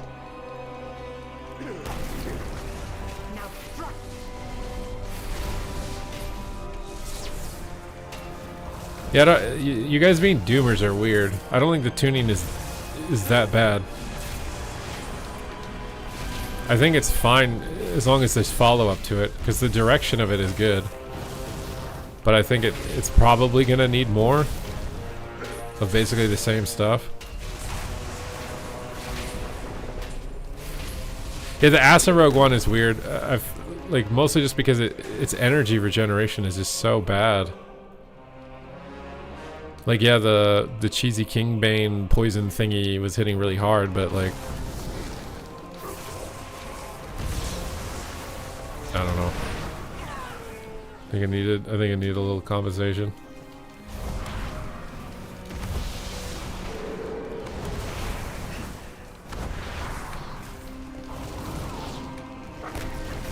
I mean, think about it this way, bro. We could be playing BFA where they do nothing the whole expansion, and we just have Guardian Druid the entire expansion and unkillable Mage Lock. I'm not unhappy with what they did. I just think it's gonna need a little more. I still think the game is way better than a lot of the previous iterations.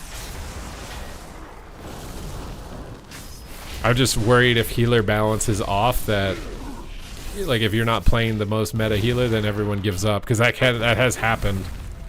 It's like if one healer is so obviously better than the rest, then people who don't want to play that healer literally just quit the game, and then that's when queue times get bad. That's why for me the healer balance was like more important than warrior or enhance even, honestly, for this first round of tuning. It was way more significant to me, because people will quit if they feel like they can't compete at all with the remaining healing specs. What the hell am I supposed to be doing? I'm just walking through here and I haven't gotten like any of these items that I'm supposed to get, because I'm reading the chat, especially my one button rotation. Oh, the eye zaps enemies too. That's kind of cool.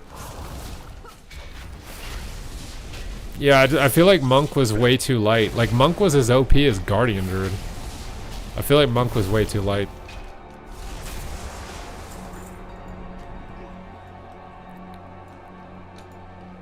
And then the buffs to Shaman, rest of Shaman felt really light. Like, it's good they buffed it, but it felt really light. Summons a Voidwalker. Oh, what the hell? It's an enemy. I thought I'd get a little pet Voidwalker and I just summon someone that smacks me, man. Like, what's that? Does it drop something good at least? No. It doesn't even drop anything, bro. What is that? It gives you an item that just summons something annoying to kill? Yeah, I think that's what I'm saying. The Mistweaver and the Disc, I think, are still probably the best. I did make a video. It's uploading. I went through it. We made the video live on stream, but I think like the DPS changes were, for the most part, all pretty solid, except maybe Asa Rogue.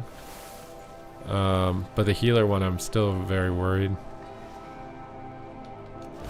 Do I not need to kill the boss in this delve or something? Like, what is this?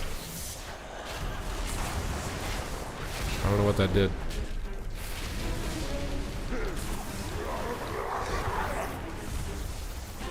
$15% for Outlaw?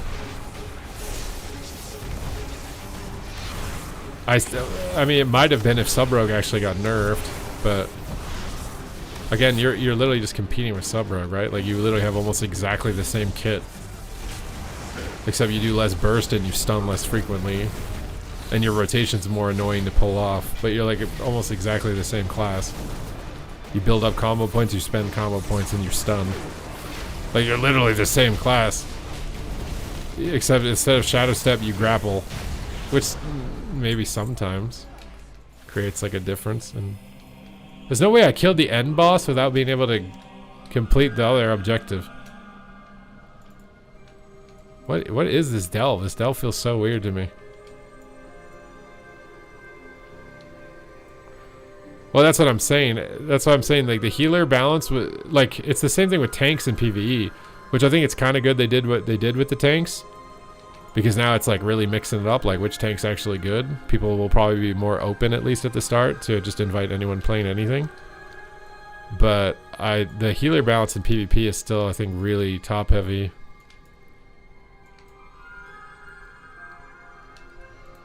What is this thing? Oh, I have to literally run over it. What the fuck?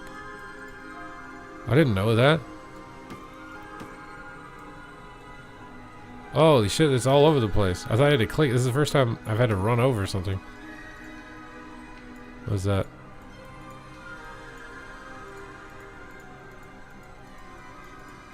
What the frickety frick? Let me click it, bro. Let's talk. Why is it under the bed? Why is the fan fiction under the bed? Wait a minute. Wait a minute. This guy has dirty magazines under his bed. These books are called fan fiction, and they're under his bed. And I'm taking them.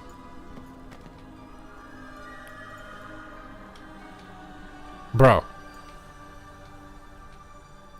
This guy has a doll named Zalapal in the bed. The other guy had dirty magazines, and this guy has a freaking... What? What?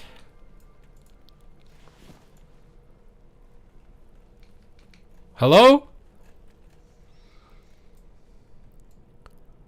He has a blow-up Zalatath doll. What is this? Throw a blade of darkness. I just want to loot this freaking stuff and get out of the delve, man. Where is the shit? Oh, I didn't even notice this on the ground. Oh, God, it's so hard to see it. What is this? Purple is the new black. That's definitely a dev trolling. There's no way. They literally... I feel like that's a troll from one of the TikToks I've seen. It was a Peekaboo TikTok, wasn't it? Where Peekaboo goes in a room and there's like a Zalatath doll in the bed or whatever. I swear that that's what that is based off of. Wait, what was that called? Was that called anything weird? I didn't look. There's so many, like, you pick up a buff or something. What is this gonna summon? I don't want to have to fight something.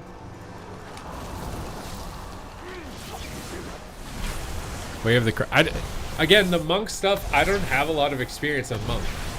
So, it looked like it is getting off with a slap on the wrist. Maybe it's huge. But, like, the buffs up top and then the nerfs counteracting those buffs, and it doesn't seem very big to me.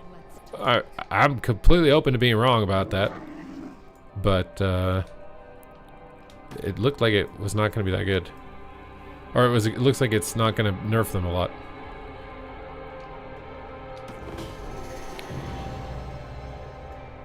It's so weird that I can kill the boss before actually completing it if I'm stupid and don't realize what I'm supposed to be doing.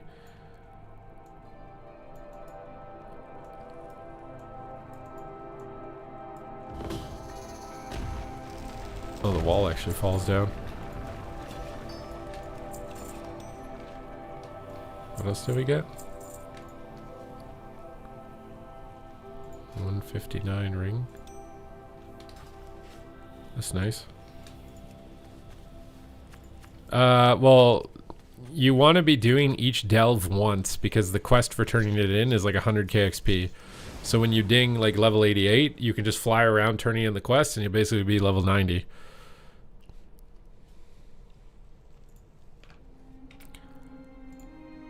I think I'm pretty happy with what they did with the DPS specs, ignoring Asa Rogue. But the healer stuff I'm still pretty worried about. Because I've seen what happens. I've played the game long enough. I've seen what happens when one healer is significantly more dominant than the others, is that it kills ladder queue times. Because not everybody as a healer wants to reroll to the bottom spec. They just quit. If they think they have no shot, they just quit. And then that kills the queue times, which obviously would be very bad for the start of the season, right? Like, that's the main thing I think everybody going into this is going to be critiquing, is the queue time. So that's why the healer balance is like the most important thing for the beginning. So I think maybe they went too light on the healers.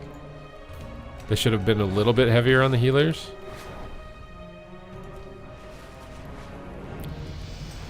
Like, let's say like a 5% is an omega light change. 15% is like a light change. 20% is a moderate change, and 30% is like a pretty heavy, and then above 30 is like a heavy change. They probably needed to nerf them by like 20 to 25.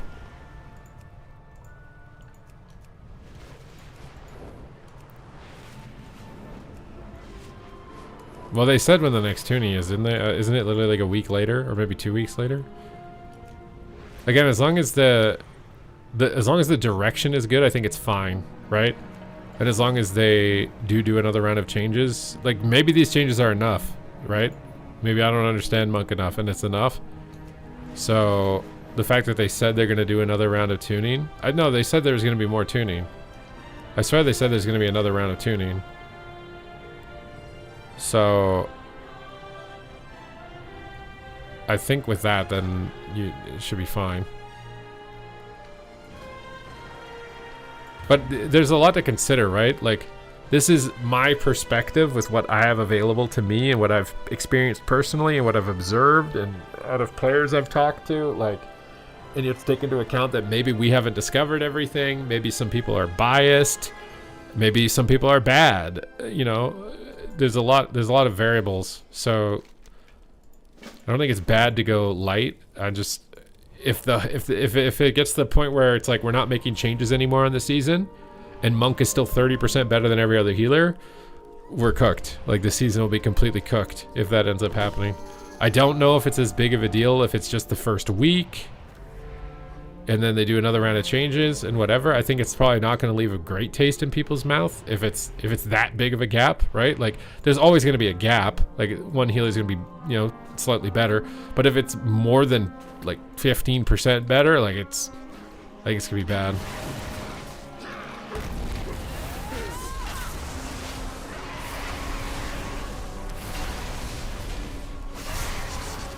The difference needs to be like almost like indistinguishably small.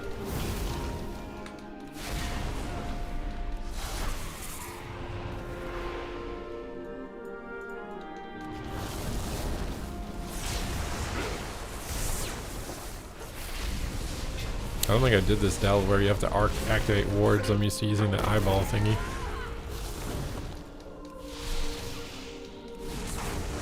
Oh, if we look at the data,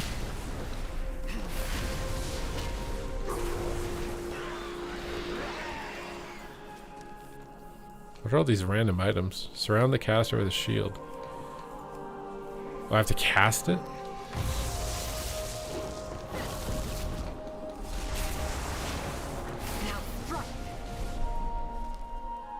You don't need to start to see which specs are good if you do any PvP content. Well, that's like Mistweaver. Again, I'm willing to wait and see and play it out.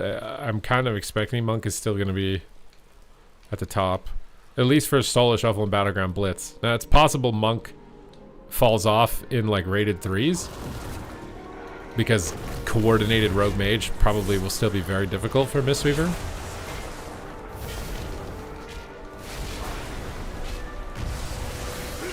Yeah, DK was the most heavy-handed nerf in my opinion out of all the specs. Ret and Rogue seemingly I think are better than before going in, but DK, I think DK was definitely. All right, the video's done. We can publish the video. Oh my god, did I screw up like my recording? How is it 40 minutes? Good morning, good afternoon. Now I'm like looking at this to see what's going on. How we... No, it's literally just 40 minutes. Okay. 40-minute class tuning video, bro.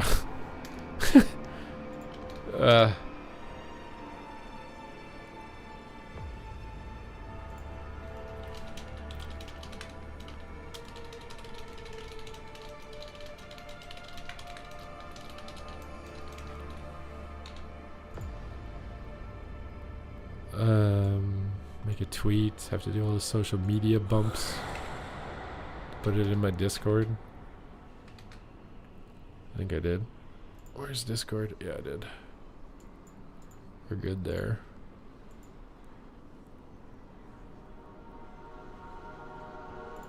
Okay, video is out. We got that all settled. Now we can just go back to leveling and talking. Every monk in the pre-patch is 2,600 somehow? Is that low? I don't know for the pre-patch. Crying in Feral? Yeah, I feel like Feral could have probably gotten like Rake and Rip buff from that round of tuning. Because their bleeds are not very good.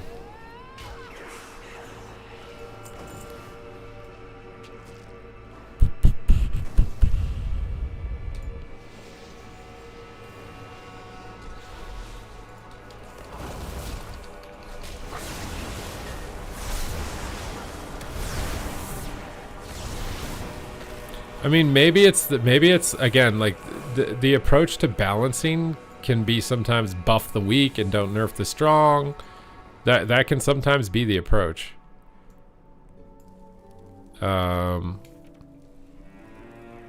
Which I think you should do that when you can do that. But sometimes something is so OP for such an egregious reason you have to nerf it. Like you can't get around just buffing the weak. For example, invincibility. If a class is invincible, you don't get around that by making everyone else invincible, because playing a game where everyone is invincible is terrible. But in the case of the DPS specs right now, you could buff the weak and theoretically not nerf Ret or Rogue. You could theoretically do it. Like Ret and Rogue are not OP because they're invincible.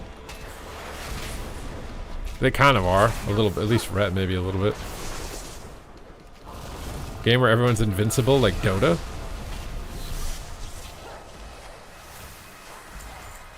I think Big Mix is playing a lot of marksman now, isn't he? I mean, he's just prepping in case survival is bad, I assume. I don't think that their team is going to survive AWC. Like Swapsy and them. If you think about it. Like, Ellie is not that insane. Survival is not that insane. Demon Hunter is not that insane. I actually think Big Mix's team is kind of screwed. Assuming that the tournament happened tomorrow. Like, what do they... I swear all their comps are bad. Ret is an overall 3% damage buff. How do you know that? What is this portal? Oh. I was wondering where I needed to go, and this is why. I gotta click a portal, bro. I don't think survival nerfs were that bad, but I don't think survival... Like, with the classes he has on his team, like, maybe survival Ret. But... Oh, I guess Swapsy can play a Ret. Maybe that won't be that bad. I feel like Limps on that team is kind of dead weight, though, right? Doesn't he play Warrior and Demon Hunter? Even with the buffs, I think they're still kind of... Those classes are still a little dead weight. Like, yeah, like RMP would destroy them. I mean, RMP is still going to just completely own right now, I think. Especially with the DK nerf. I think DK might have had a chance at keeping RMP in check. I guess Demo is still good, though. The DPS balance I think is a lot closer. It was the healer balance that I was the most worried about. The DPS balance, I think there's probably like room to debate what exactly is good.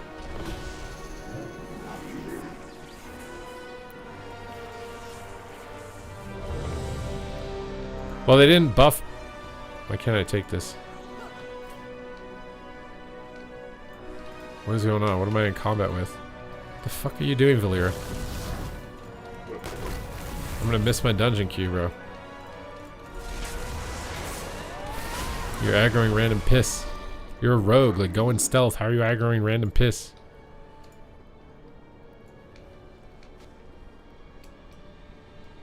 I'm definitely not gonna be able to do this in time. I don't even know where the guy is. Wait, where is the guy? Isn't he supposed to be here?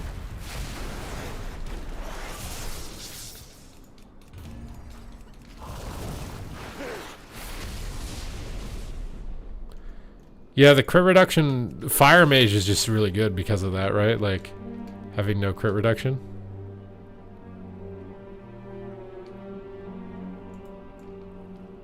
Where is my guy? Isn't he supposed to spawn here? Am I dumb?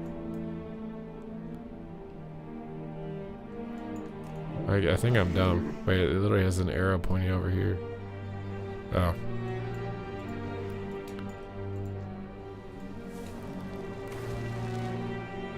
I don't know what this blue thing is then.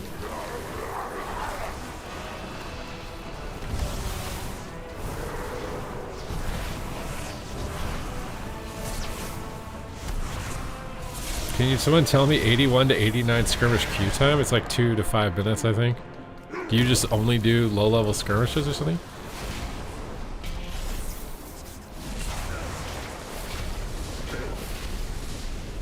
I earned this.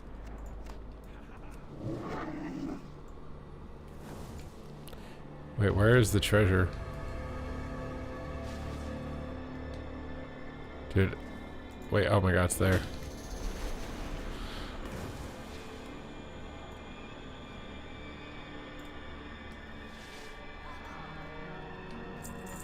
Yeah, I do think it's weird that they prune CC so hard on some classes and then demo locks and sub-rogues basically stun you more than what Hunter would have done with Scatter. Enhance looks more like Ellie. I mean, it uses Lightning Bolt, right? The only difference is Lava Burst.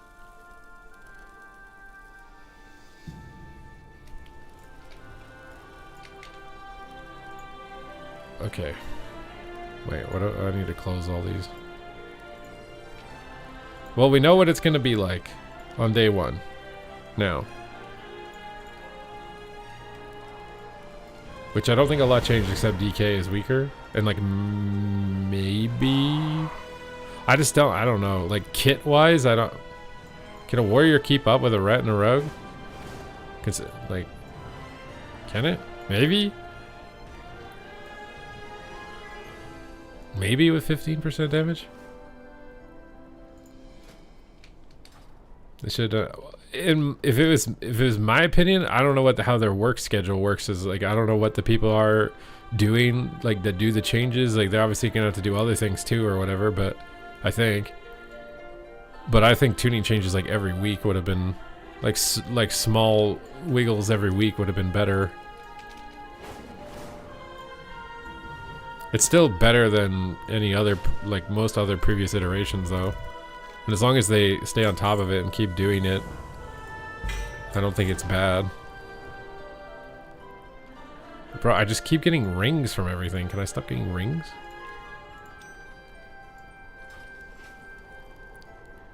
Does Arena Skirm estimate show for you? I mean, I'll try and queue a skirmish for you, my guy.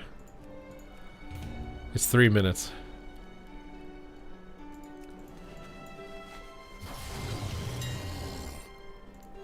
I need pants. Oh god, this new thing is so...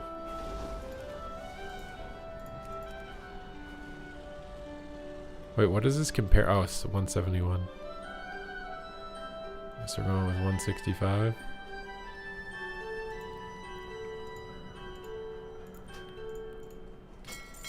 Get this out of here. Yeah, we already covered the changes. I have a video on it. Exclamation point YouTube. I wish that I understood the piercing howl sprint that Piff said beforehand, because I swear when I read that I was like, what? We're nerfing what?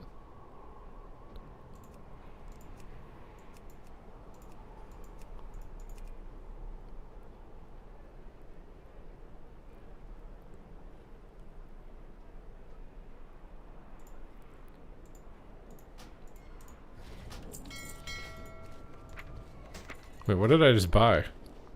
Oh, 171's fine. I kinda need a weapon and a chest piece too. What's up, J-Law? I'm having fun in the expansion. I think it's good. I do think that these tuning changes, a lot of the continued success, like I'll still enjoy the game regardless because I can easily play whatever. But I think for a lot of other people, their enjoyment of the patch is going to be determined by the tuning. And obviously that matters a lot to me. If everybody decides I'm not playing because Mistweaver's super OP and I can't queue, then that impacts me more than if my class gets nerfed or something, for example.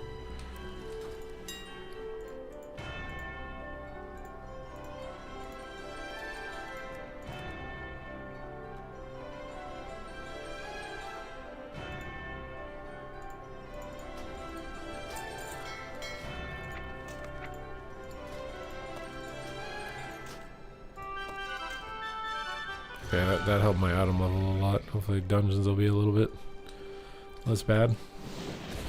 Your bags make you OCD, Spike? We need our boy to come in here that gifts subs for me to clean my bags. That's about how long the skirmish queue time is right now. What just happened right there?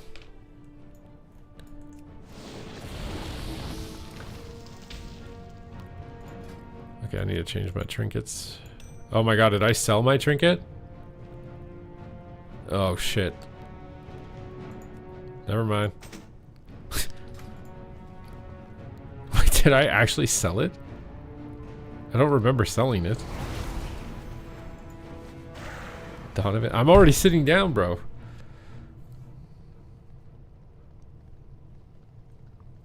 Why do you have all of the things? I don't even know what that is.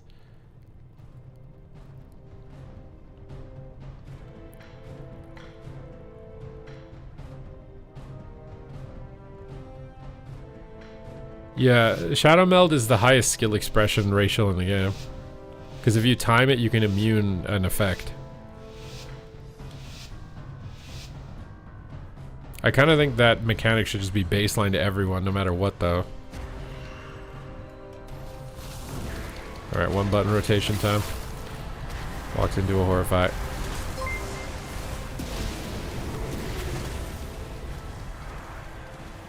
Come on, man. You push my butts.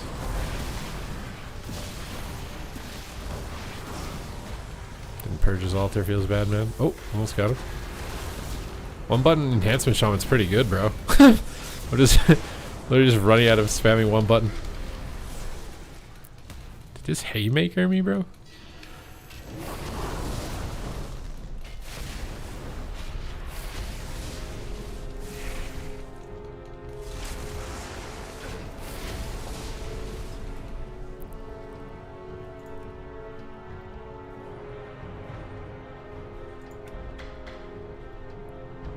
How's the workout journey been going? It's doing quite good. I'm down 17 pounds. I've lost 17 pounds.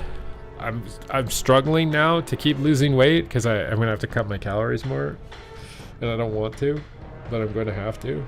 So I'm kind of just hanging out right now at the weight that I'm at for a little bit. I'm not gonna use a peptide, bro.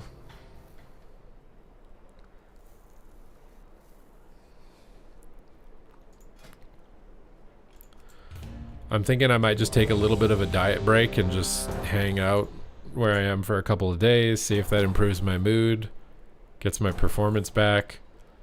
And then I'll go to losing weight again, because I think doing like a prolonged deficit after like I've been doing it for like a few months now, so I think it's good to just take a break, a little diet break, and just eat at maintenance and just hang out. A large attack only causes the light bloom to spread. A few striking the most dangerous. No, I don't do cheat days per se. Like if I do a cheat day, I'm still like counting my calories.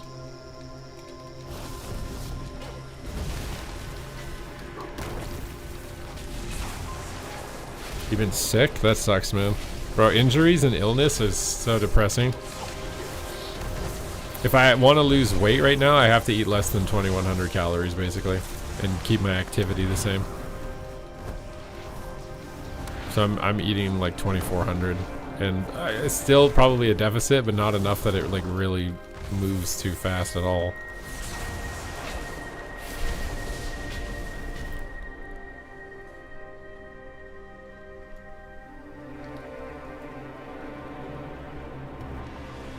Yeah, I'm hoping they fix the High Mountain Tauren bug. I think they need to fix the fear bug on Warrior. That would help them be viable if their fear actually stopped the person from casting spells. I think there's a lot of bugs right now that are like pretty major.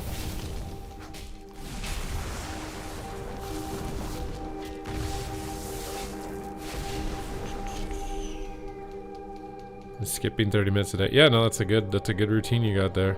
It worked out well for you. Maybe the nerf will fix the bug. Hey, maybe that is true, that the duration was the reason you could still cast abilities in it. I don't know. I'm surprised it doesn't affect monsters. I would think monsters can also cast while feared if players can, no?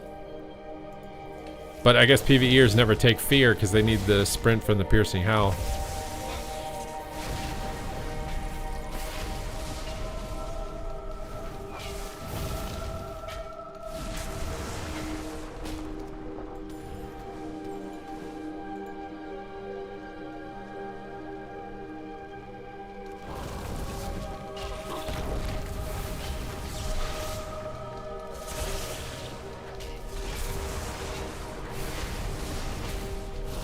The main issue I have right now is that my sleep is bad, and I'm technically getting weaker. So I think that those are two major cues that I have to stop being in a deficit for a little bit. Because bad sleep and getting weaker combined together is going to mean that I'm probably losing more muscle than fat at that point. So I'd rather chill on it. I've already lost 17 pounds. Chill on it for a week. Fix my sleep. And then get back into it.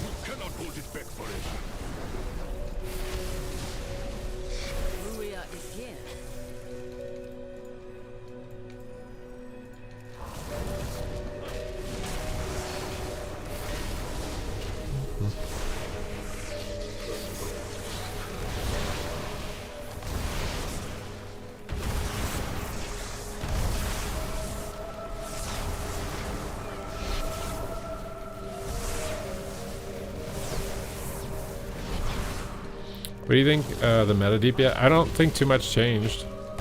Other than, I don't know if Warrior, I kind of doubt Warlock, even with how much of a buff they gave them. I kind of doubt AF doesn't come up too much. Sadly, I think Enhance is the only spec that could see like significant rise. And Unholy DK is the only spec that sees significant fall. And then everything else is pretty much the same. I think, if I had to guess.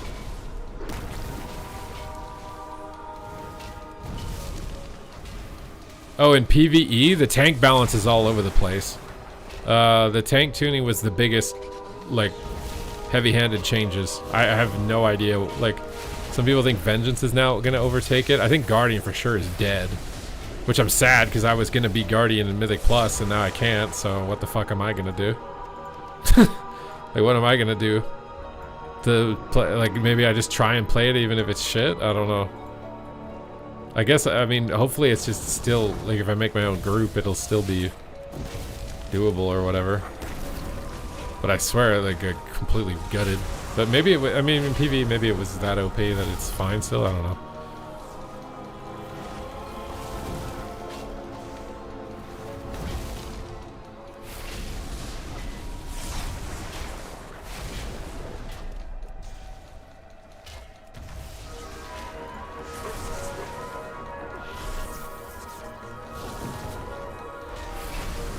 There's still time I could re-roll as well, right? Like Mythic Zeros go daily.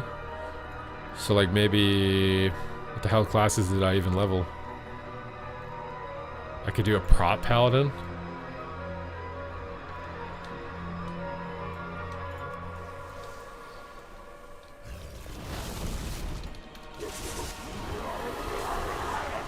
The bare necessities. I'm a bit worried that Guardian won't have the firepower to do the Delve boss though, because it lost so much damage. I might have to go Feral or something to try and do it. I don't understand how someone could so good at PvP be so nub at PvE. Wait, why am I nub at PvE? I'm just using the one button rotation and talking to chat, bro. What do you mean?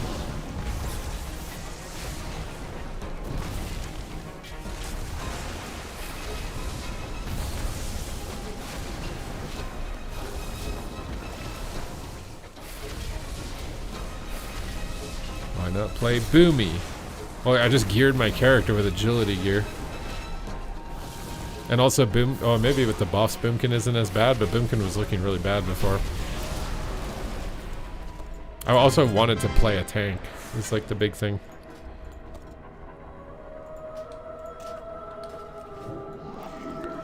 I wanted to play a tank. And the tank that I picked got gutted.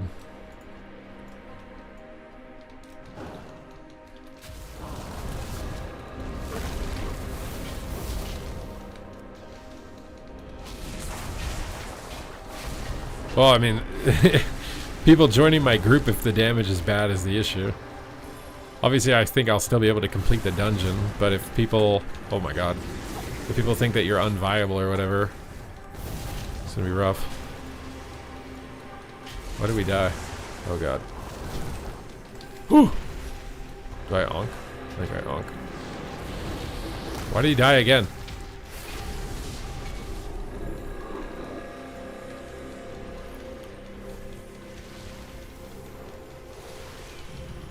Nope, I can't keep him alive. Oh. Think I can run him back to the group? You think I can? Oh.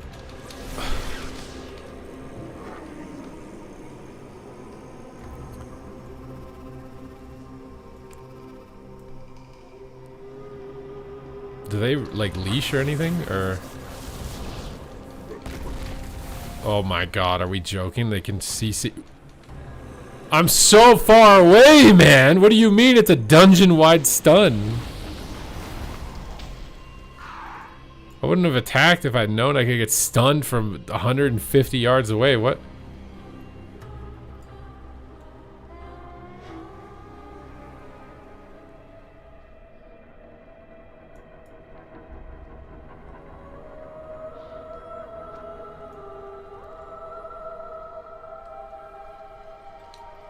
No, the changes on the top do affect PvP unless noted otherwise.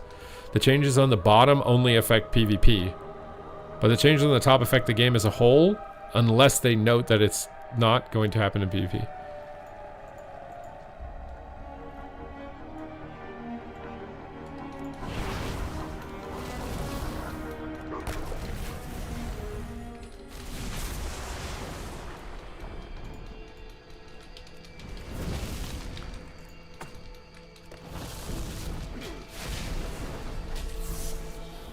What is the new meta? Honestly, there isn't one. I don't think there is a major new meta. I mean, I thought most things were pretty close to balanced, except healers. The healers were pretty more, like, a lot more obviously imbalanced.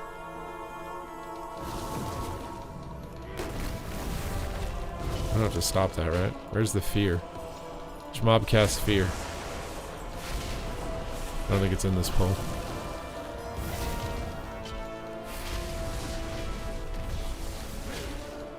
There's the, yeah, they nerfed damage by 20% and then buffed your dots by like 10%. You can type !YouTube and watch my video, watch my reaction to it if you want.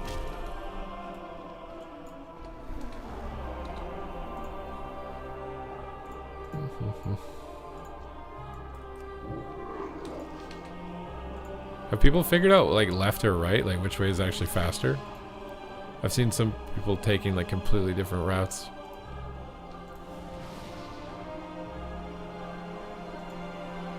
One button rotation's really nice if you like, I swear one button rotation's better than 80% of the players in the game. Like literally they should use it unless they have intent to actually get better.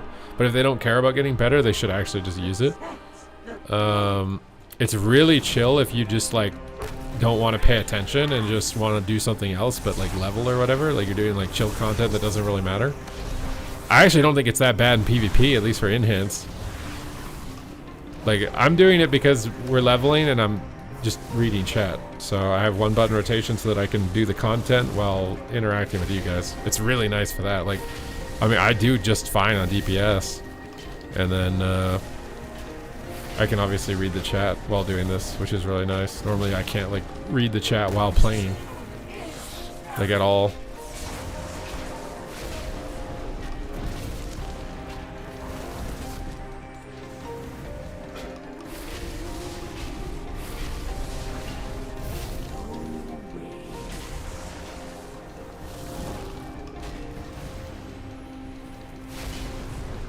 Yeah, the fire, yeah, some of the one buttons suck. Enhance doesn't though. Enhance one button macro is actually pretty lit.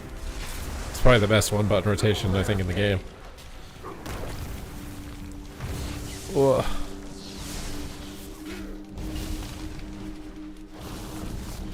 I kind of want to do like a solo shuffle one button challenge. See how high rated I can get on enhance using the one button.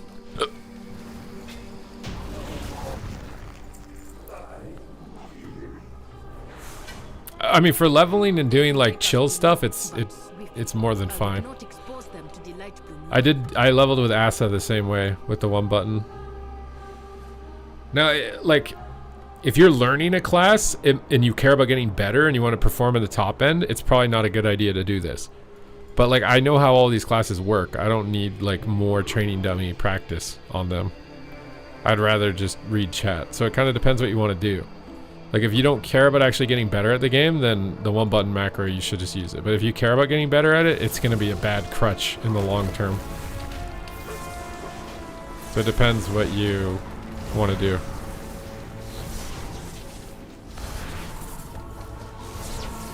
Oh, I did solo shuffle with Sub Rogue. I did get 1800 with Sub Rogue in last expansion. Oh my god, Sub Rogue would actually probably be the easiest now in this expansion. So it really depends on what you want. Like if you're intending to like get good and you want to try and get like high rated in something, I don't think you should use the one button, especially if you're new.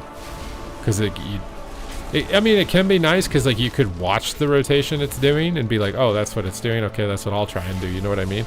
You could learn something from just watching it, but you'd have to be paying attention to it. Whereas like me, I'm literally reading the chat. I'm just running close enough to the mobs that I can hit them and I'm reading the chat. And I'm just spamming the one button.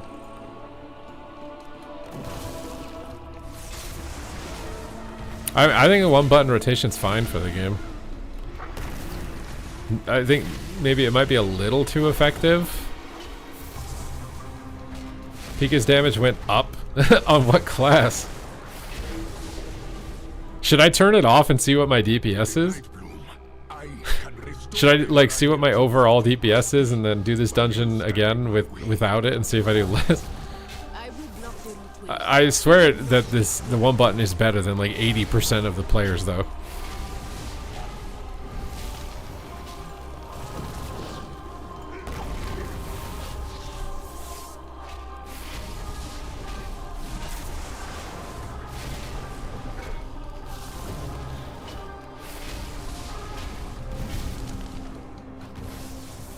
He's doing his rotation. He wasn't probably using black powder or something if he's playing a rogue, because you don't keybind it in PvP, unless you're Trill.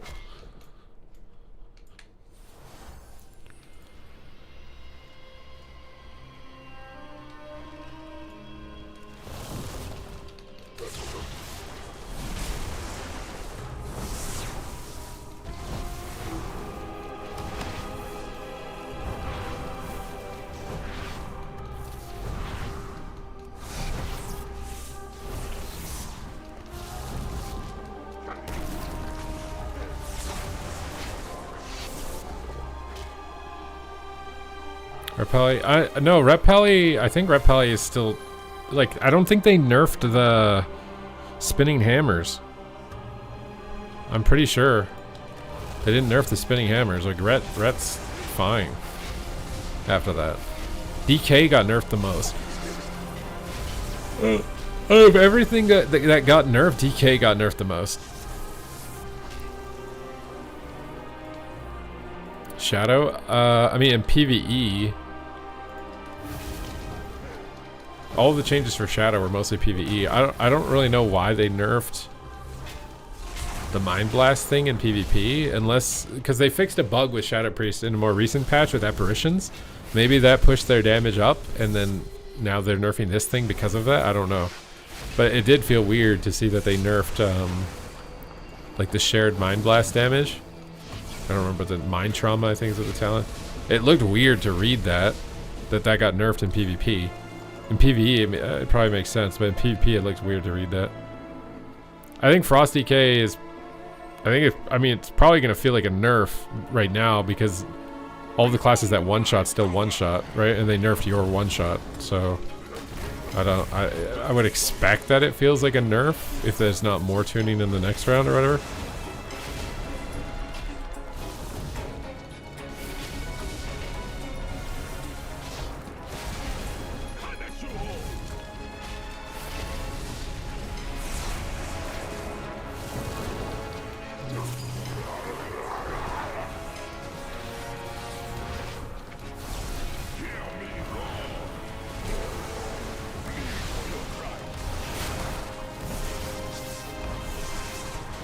Oh, interesting. His ability is literally the Guardian Druid hero ability too. I guess he's a bear. So it makes sense that he'd have bear buttons.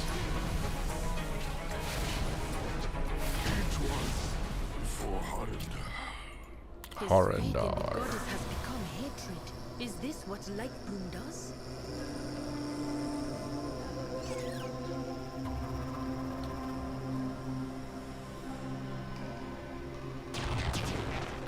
A precision attack. I should have called for everyone. Yoshi.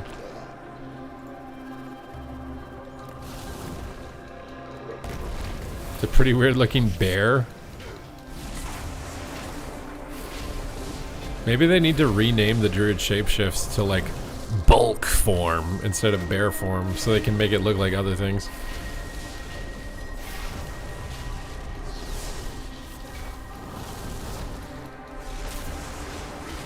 Take on the physical manifestation of a bulky animal. Is that too weird?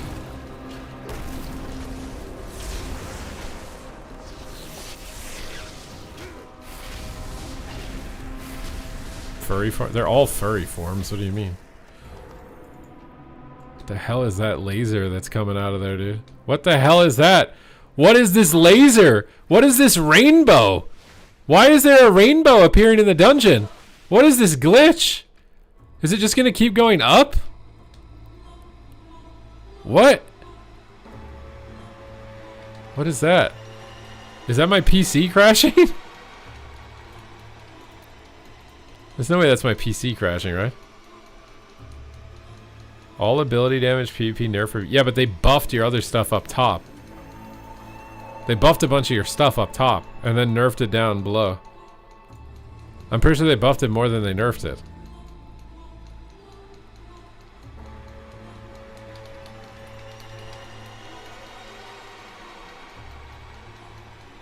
Yeah, imagine having hippo form. You could just run around as a hippo. That's why I said, like, rename it to bulky form so you can take on the, like, appearance of a bulky animal, and that's what the bear form is.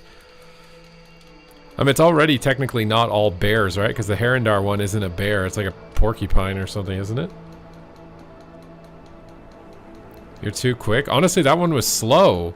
That upload was slow. One, because it took me 40 minutes. And then two, because I did encoding while streaming. That upload was actually slow. I usually am faster.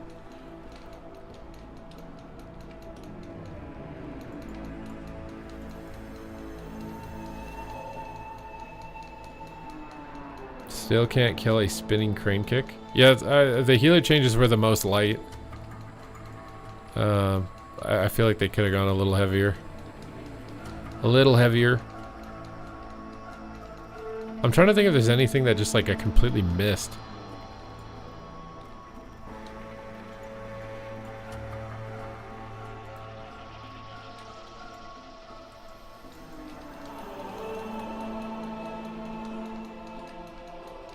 What a bingo bambo.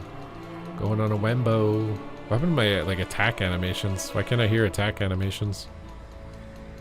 Yeah, yeah, I think Monk is still the best. I don't play a lot of Monk, so whenever there are changes to it, I'm gonna know like the least about it. But it felt like off the numbers I was seeing there that it should still be pretty insane. I don't know if they want a Monk meta in PvP. You can have a Monk meta, but it's like it can't. Again, if it's 30% stronger than every other healer, everyone else quits playing the game. Like you could have Monk technically be strongest. It just needs to be by a smaller number than like 20%. So it doesn't feel impossible, right? Like as a healer, if you play in your main and you're fighting some like Monk that's 400 rating lower than you and it feels completely impossible, you just quit playing the game when that happens. When you're playing against somebody, it feels like they're making a lot of mistakes and you're playing perfectly. It's been your main your whole life, and you just end up quitting. What if the balance is like that? You can have Monk be the best. It's just needs to not be by as much as it is.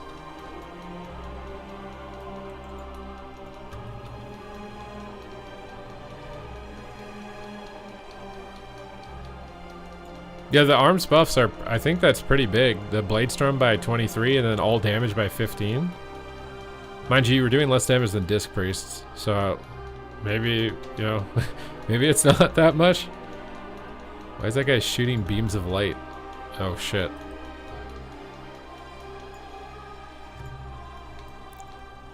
Why did you pull it, bro?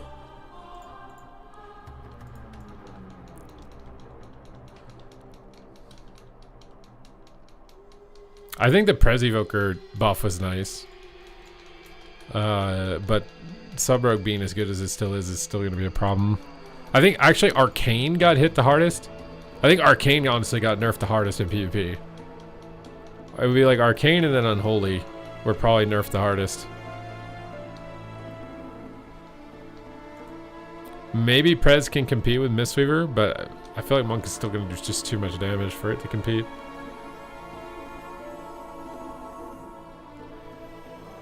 Okay, well, we have to see. We have to play it out and see, but I feel like it could. Where did the healer go? Has the healer like just not been here the whole time? I love the Herondar music, bro. It's so good.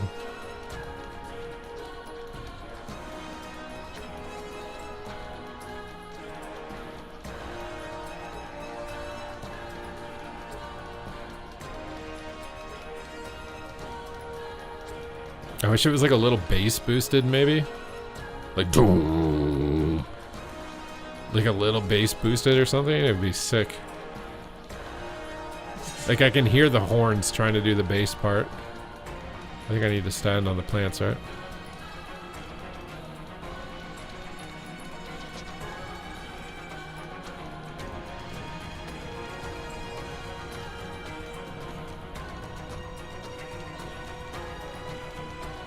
I mean, the Arcane Dream is dead in PvP, my guy.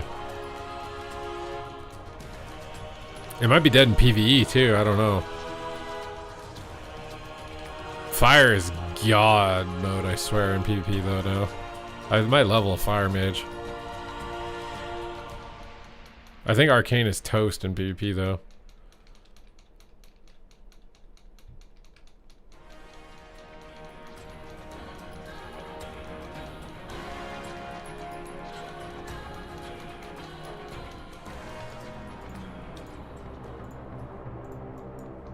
Oh, I dinged. Ding, ding, ding, ding, ding, ding, ding, ding.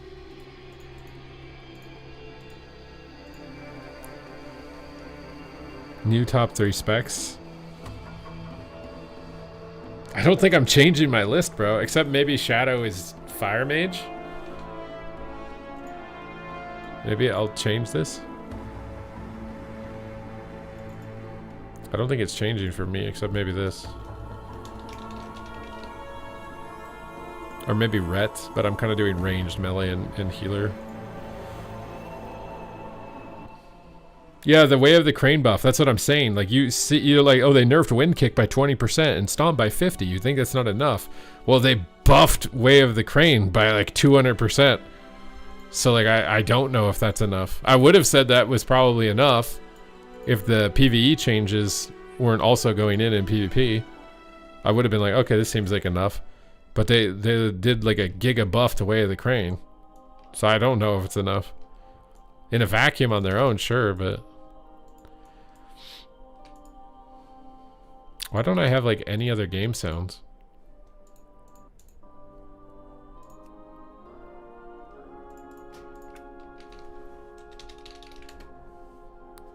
Yeah, it's single target, but I feel like that's even better for PvP, isn't it? Isn't that even better? You have a virus. What do you mean I have a virus? What happened? You're gonna try a Shadow Priest? I hope you enjoy it, my guy. I hope you enjoy it.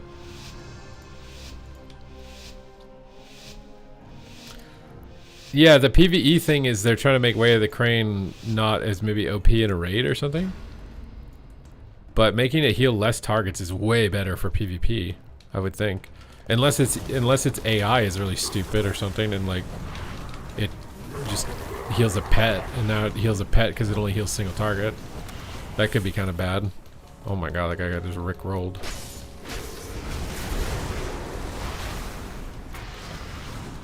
One button, 1v2? One button, 1v2? Oh my god, he's actually dead. Okay, I'm gonna have to heal. I'm gonna burrow his cooldowns. From his pets. Root him. Heal. Drop an earth alien. Drop a grounding. Jump to him. One button rotation time. Bro, there's no way I beat these guys 1v2 with one button rotation. There's no way, there's no way, there's no way. I'm stunned. Oh no, it's actually not gonna happen. He soul reapered me. Heal! Oh my god, he's dying. Root him. Get on him. Oh my god, and my partner left the game, bro. My partner left the game and I'm gonna win, bro. Oh, please. Come on. It's 1 HP, man. Come on. Oh.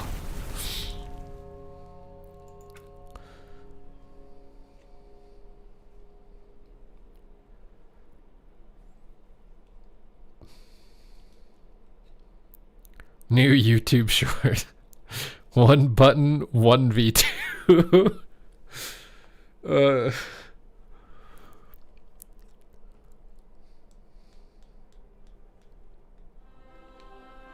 If you want a tank in PvP, what spec would you recommend? I will tell you right now that you're going down a dark path, my friend. You're going down a dark path. A path that very few come back from. 2 glads, 1 button.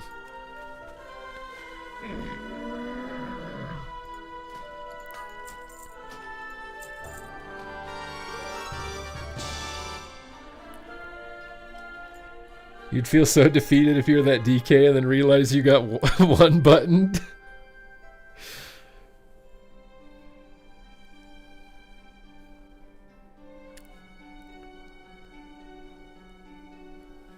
Yeah.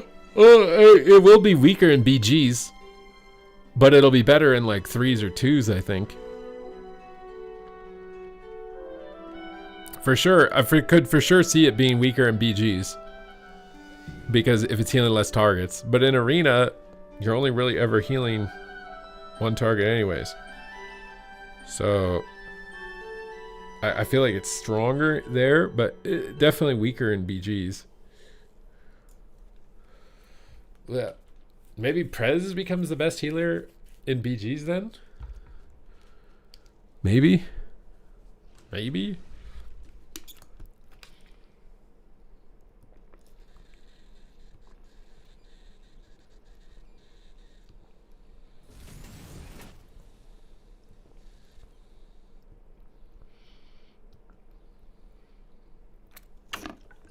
I mean, Destro, I think Destro will still be fine.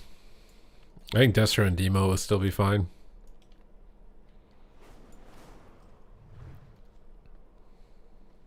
Well, I mean, what would they have changed? I think Og. Oh, Og actually got nerfed the hardest. Og is complete trash in PvP after that.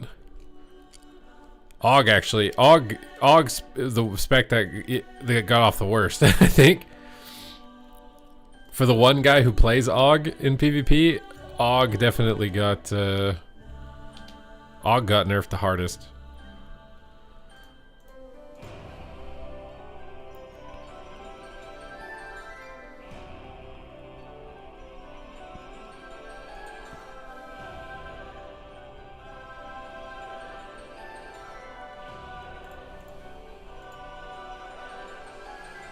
They should just remove it. I mean, they kind of did in last expansion. They picked a patch where they're like, yeah, we're just going to make it bad. I swear. At least in PvE, they literally were just like, yeah, we're going to tune it to be bad.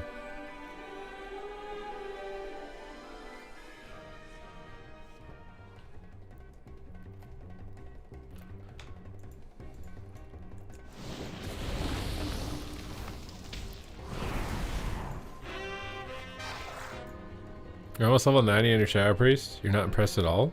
It is very build specific. I've noticed with Shadow. You can't like veer from the meta builds.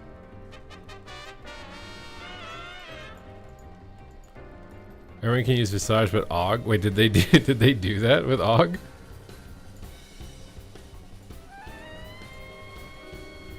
Yeah, Og is probably the most weird spec in the game.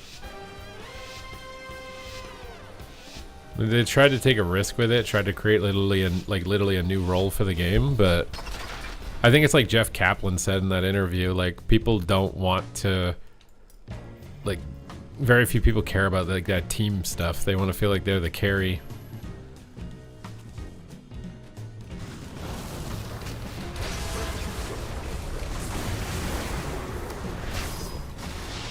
I don't have a PvP trinket, bro. I 1v2'd with no PvP trinket. Oh wait, is he letting me 1v1? Is that what's going on? One button 1v1?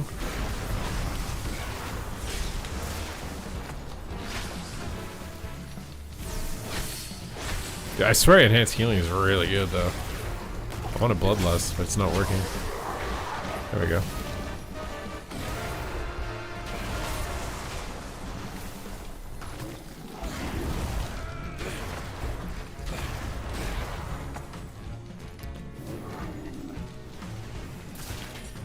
I thought I'm supposed to have a lightning slow. I feel like I'm not. It's not getting applied. Just gonna wait for his Soul Reaper, I think. Oh, he just got it. I'm gonna burrow it.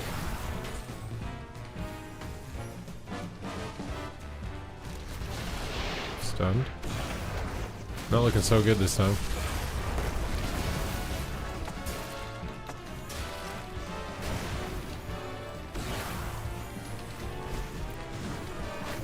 Ooh.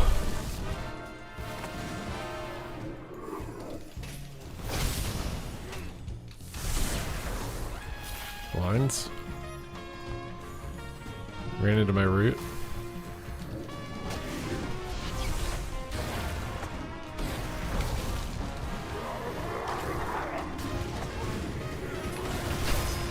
Probably shouldn't have walled. Oh, he popped into the wall anyways.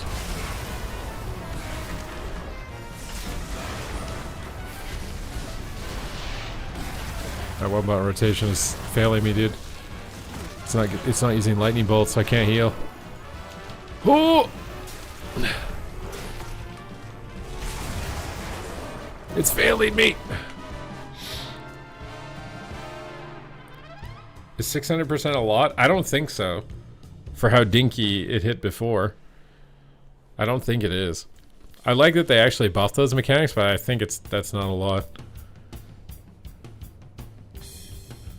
Havoc is back. If he loses to this DK right now, I don't think it's back.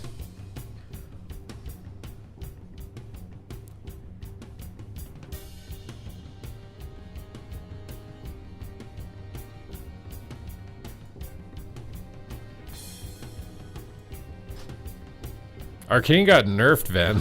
What do you mean? Arcane's dog shit now, isn't it? I was just saying, AUG got nerfed the hardest out of everything in PvP. Arcane got nerfed the second hardest, and Unholy got nerfed the third.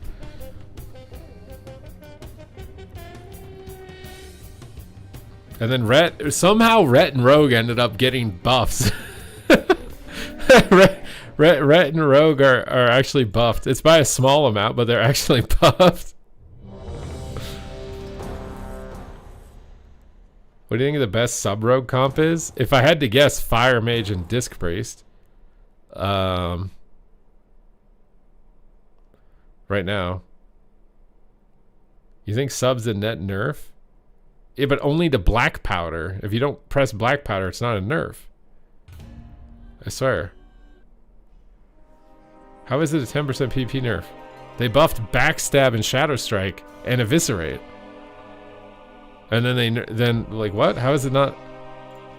It's either exactly the same or a very minor buff.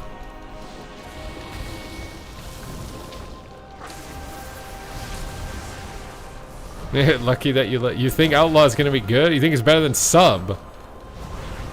Outlaw would have to probably do like 30% more damage than Sub to be better.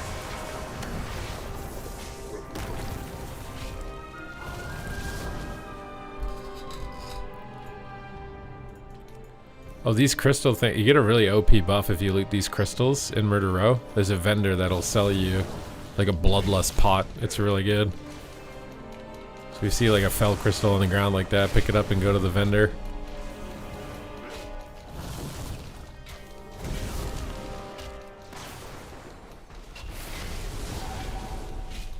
I think the vendor's down there. It was last time. Maybe he moves actually. Yeah, he's down there. I'm gonna pull the mobs by him. Oh, someone marked the vendor. Oh, it glows to let you know that that's where the vendor is. Are warriors playable now? I think defensively, I think the damage will be good, but I think defensively it might still be kind of sketch. Yeah, the Resto Druid one was really weird. I swear they literally did that because of markers. But you guys were also saying Resto Druids do like 600k DPS in the opener or something. I have not seen that, so I don't know where that's coming from. But I've not seen that.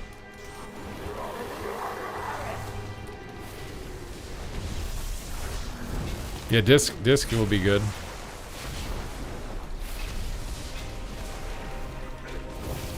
You're excited to play disc? Yeah, disc will definitely be good. I should have leveled my priest. I honestly think Holy Paladin got like nerfed hardest out of all the healers.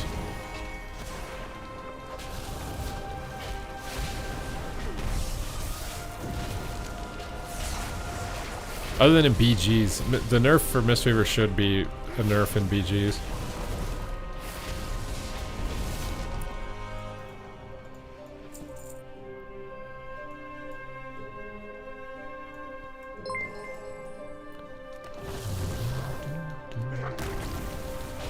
Where's the video? Dude, Vinricky streamed 9 hours all day, thought the changes were gonna come while he was live, and then probably had to pick up Jackie or something. Ben's probably pissed that the changes happened so late.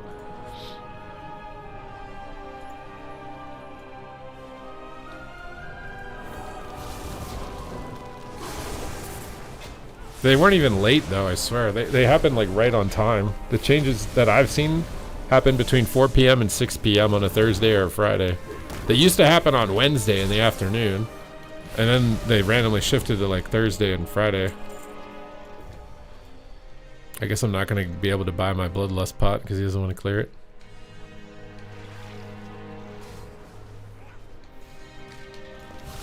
Prezivoker was the most buffed healer, but I still don't know if it's enough. I swear there were changes on Wednesday. Maybe it was only the beta, but it might have been a long time ago. I swear they used to be on Wednesdays. It makes more sense they'd be on a Friday if they work Monday to Friday, because by Friday you have the most amount of data.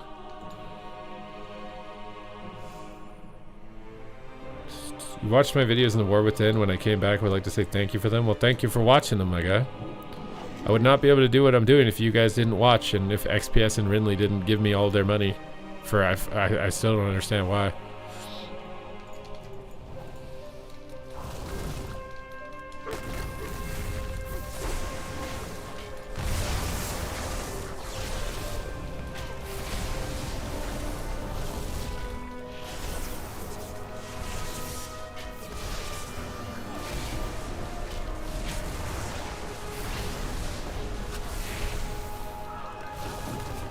Yeah, dude, I am eager for the season to start, bro. I am eager for the season.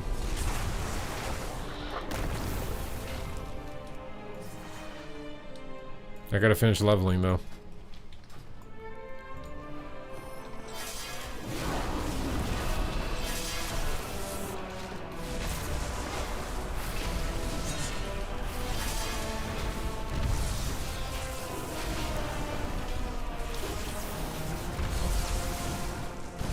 Class has a solid tank spec and PvP spec.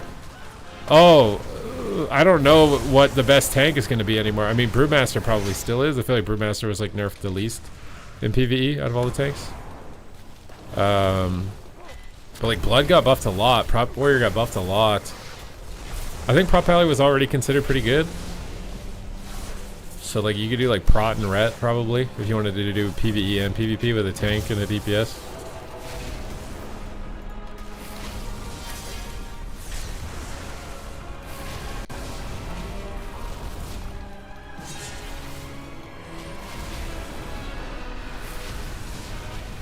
I really like this boss.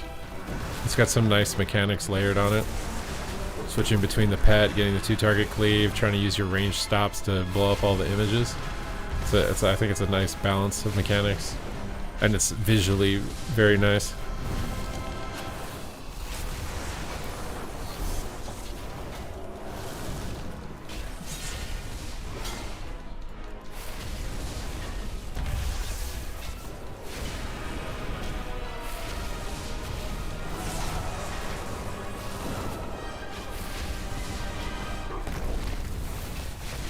I give him a little nudge.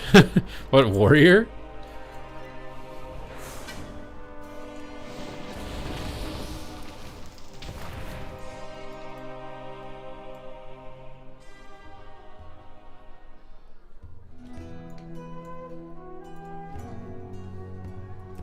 I mean, it's 15% overall, and then 23% additionally on Bladestorm. What, and what else? I think there was something else. Or was that it? Okay, what am I doing? What's my job?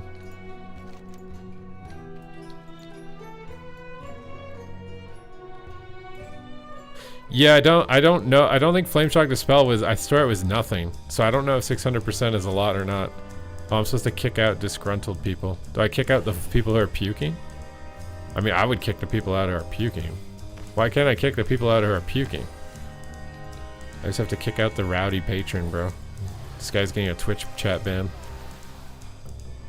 If he subbed, I wouldn't have kicked him out. So, you know, if you guys want to sub, I won't kick you out. You gotta pay to be rowdy, though.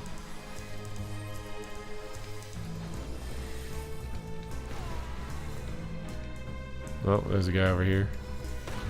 He's cranky. Why so cranky?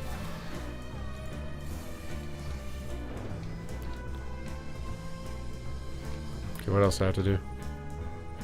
We only have 3 stars, guys. You guys gotta mop the vomit, bro. There's too much vomit. Who's in charge of mopping, bro? You're fired. Where's the mopping, dude? Oh, we didn't even get... Did we get 3 stars? Oh, we actually got 5. Okay, Pog. 1,000 subs to shave my head? Bro, 1,000 subs, I'll shave my head on stream. Think about the value. Think about the value of that.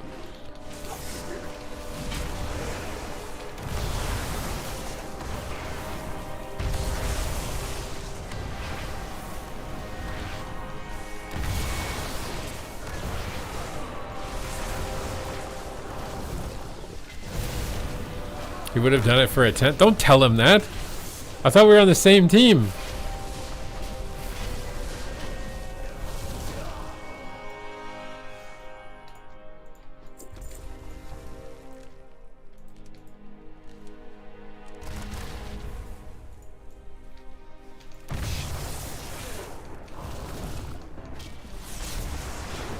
Won't UA or anything?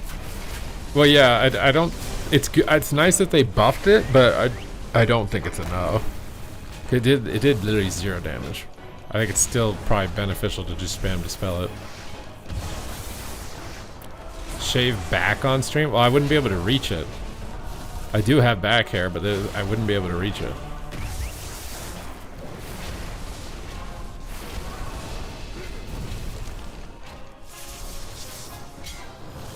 I don't care if you hit me with this, bro. Hit me with your best shot. I'll tank all of them.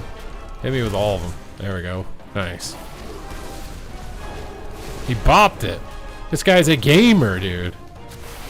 This guy's a gamer. George Costanza hair. If you want a George Costanza cosplay, 1,000 subs.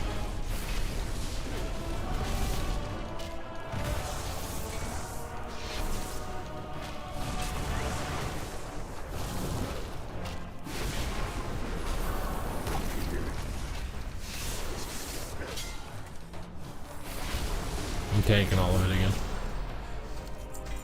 Get the janky fell pilates.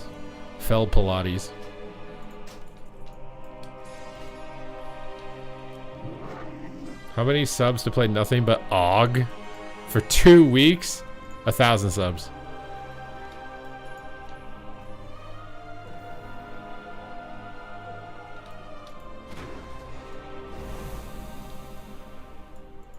I would be giving up my delve challenge. It would be 1,000 subs for me to switch and play AUG for 2 weeks. You'd be boning me so hard. So unless you want to bone me hard, do not do 1,000 subs for me to play AUG for 2 weeks.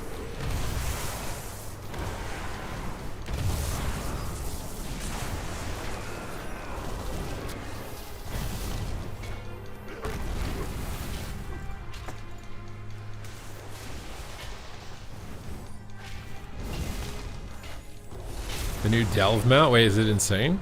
I only know about the title. I didn't know what the mount was. If you get gifted 1,000 subs, it just gives it to random people on Twitch. I don't even know how it determines who it goes to. It might be based off if someone's been in your stream before and they're not here now. It could just be completely random. How many subs for a wig? Well, you'd have to buy me the wig, so I don't think wigs are cheap.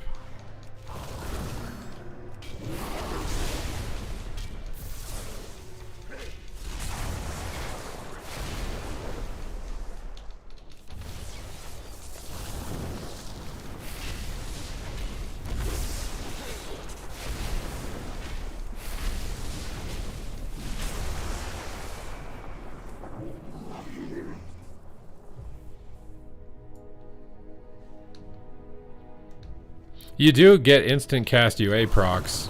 I don't remember what the talent is. There's a talent that gives you instant UAs though. Did that guy's hunter pet just charge into them? Is that a fell capybara?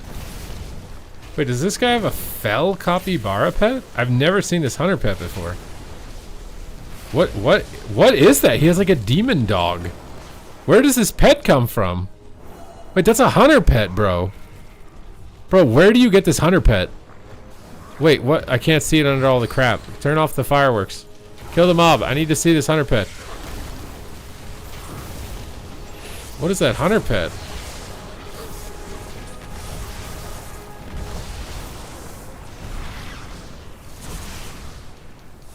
Is it a Dragon Isle thing? I've never seen a hunter pet like that. Look at this hunter pet. It's so cool. It looks like a Diablo, dude. This guy's got a capybara Diablo. I swear it's a capybara Diablo. Look at it. That's a Diablo capybara. You can't convince me otherwise. Why is it moving around so much? Look at it. It's a capybara Diablo. Capybara Diablo hunter pet right here. Capybara Diablo. That's what I call him. I call him Cappy Below.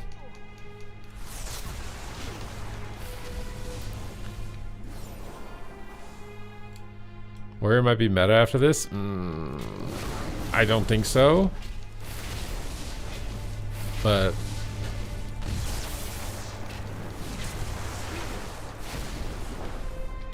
found the dragon expansion.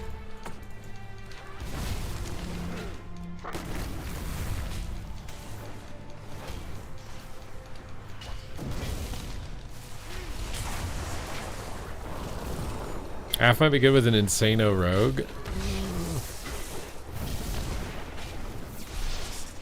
I think Fire Mage is going to be the go-to for rogues. Ugh. Unholy got nerfed pretty hard. I don't know how it's going to do after that. I do think it got nerfed pretty hard.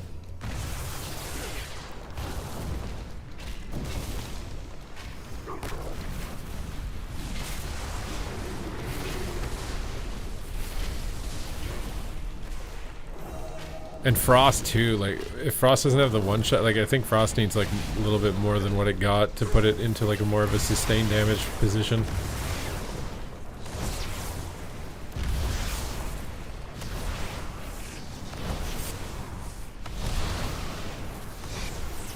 Boom. But I'm still way happier with these changes than what we got in like BFA or even Shadowlands.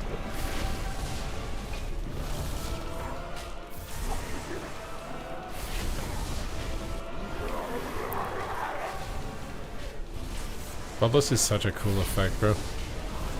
It's always it'd be my favorite sound effect. Probably my favorite ability of all time.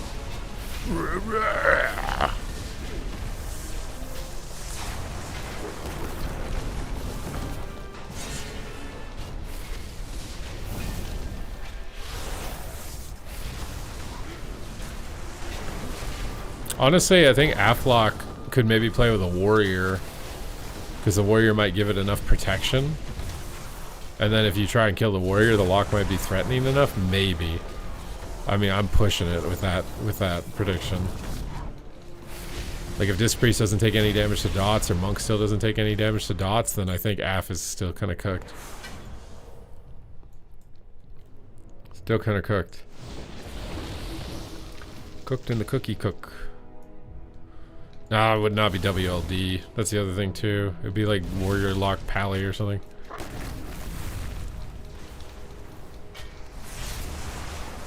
Again, I could be wrong. That's just my vibes off of what I've seen so far.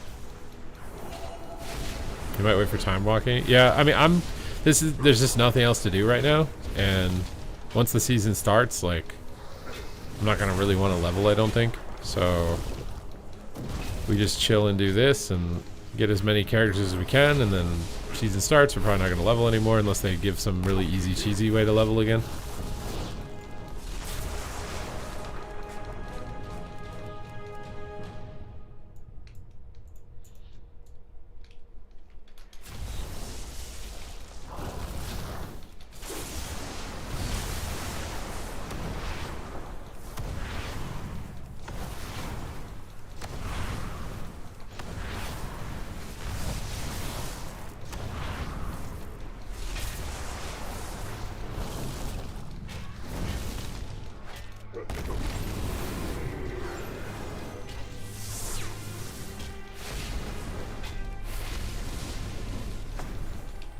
Where are we going? Oh god. We just aggro the entire dungeon. I want to pick off these imps. Oh, I have a mob on me. Pick off the casters. Kick this guy, stun this guy. This is gonna be fun. By fun, I mean total hell. Oh, they can knock us off the side, bro. Oh, God. Oh, God. I'm going on these imps, dude.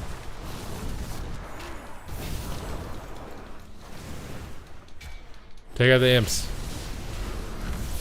What's up, Odic? Going 2K to 2200 Andy back in the day in rap mop days. Came back to retail the Wars Win. I did hit 2K again. But yeah, no glide level player. You're gonna try. Just keep going, bro. I didn't get my first gladiator for 2 expansions.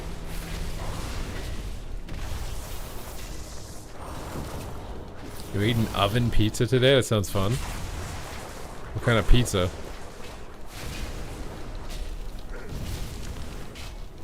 Describe flavor. You get some pepperoni. You get some bacon bits. Oh, I see. I knew it. You were a pepperoni guy.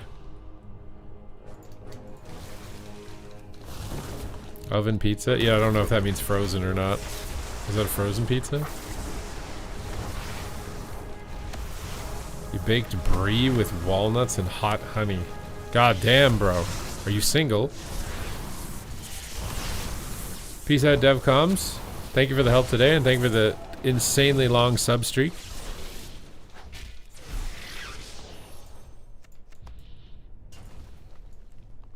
You have a wife and 3 kids. Well, I understand why.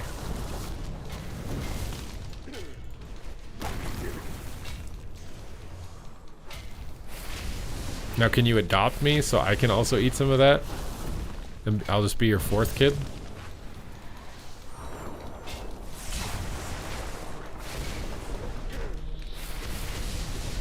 Yeah, Rhett looks really good, I think, with everything that's happened.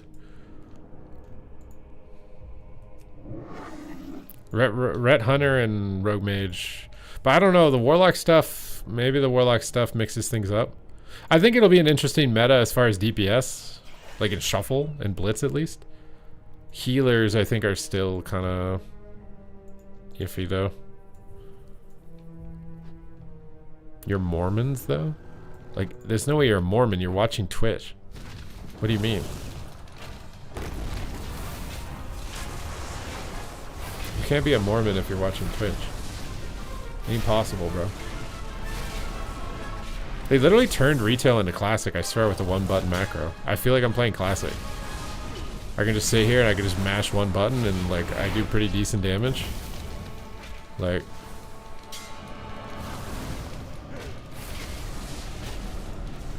I don't have my cooldowns up. As soon as I get my cooldowns, I'll be doing better, but...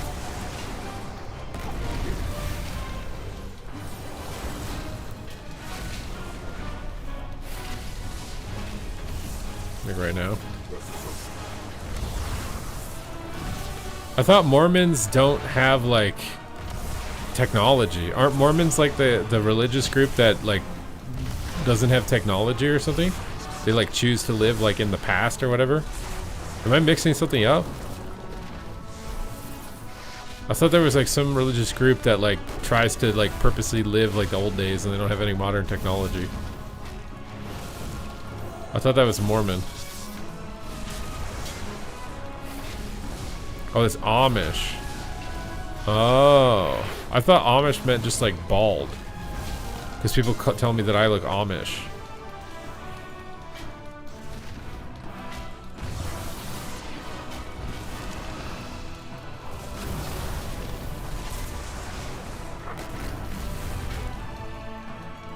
It's because of my beard.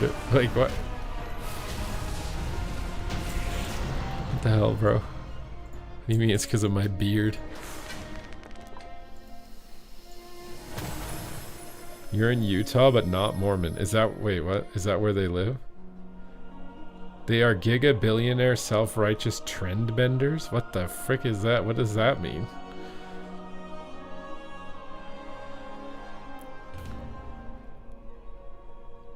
Utah is the Mormon motherland. Wait, so they have a server? Wait, so you have a Mormon server.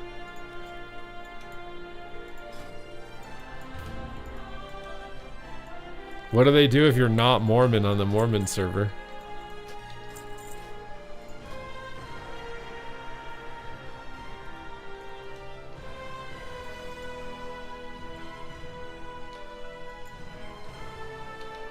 Is it the same type of look that like Death Knights got when they walked into Stormwind for the first time?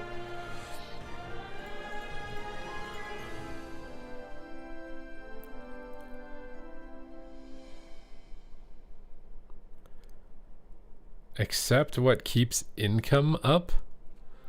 I'm so confused. I don't even know if I want to not be confused. I think I'm just happy being confused, to be honest.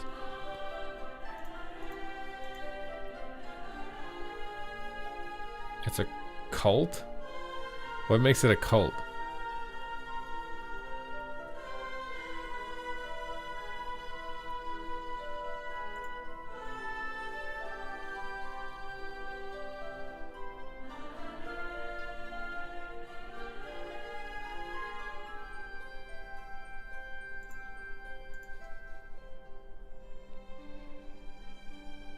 Ignorance is bliss. Exactly. I'd rather not understand. Don't explain it to me.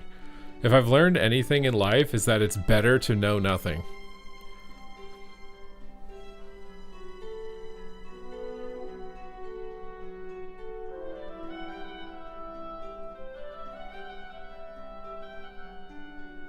Wait, was Asa actually buffed 4%?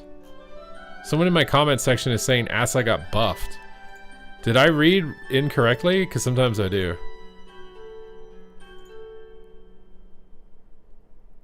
No, it says reduced. Was that a typo and they meant to say increased? Because that would make more sense, nerfing the implacable one-shot than buffing everything. That would have made way more sense for Asa. People are saying the official Blizzard Blue Post says they buffed Asa damage by 4%. But on what I'm reading, it says reduced. I went and double checked.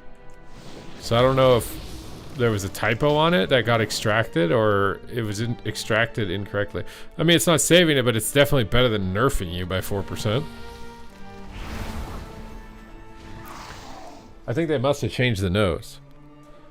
I wonder if they changed the Shadow Priest thing too, because I felt like that change was weird to have that, like the one thing for Shadow Priest went into PvP as well. I thought that was weird.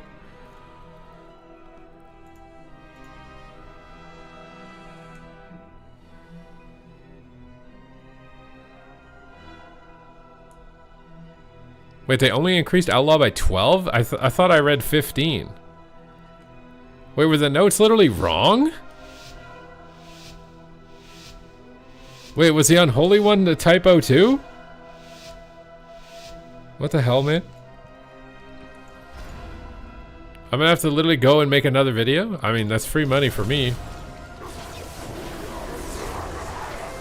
Oh my god, he just aggro bopped me so I can just go ahead. Bubble is karma, bro. Bubble it, you won't.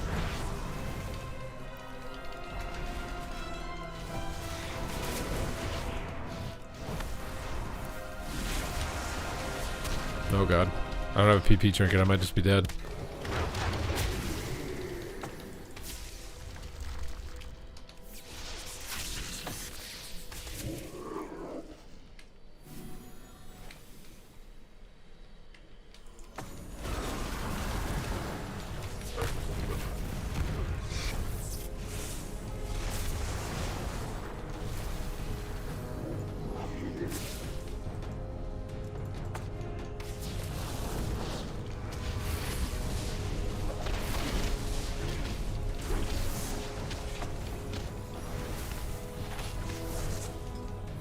Top damage 1 button.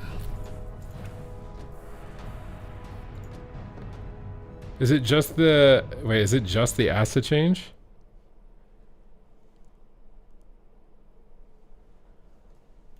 Hey, just because I'm bad at reading doesn't mean I'm dumb. Okay? No, the DK one is still 20% nerf. I want to see the Shadow one. Was the Shadow one also a typo? No, well, the Shadow one is still applied. It's literally just the Asa Rogue one.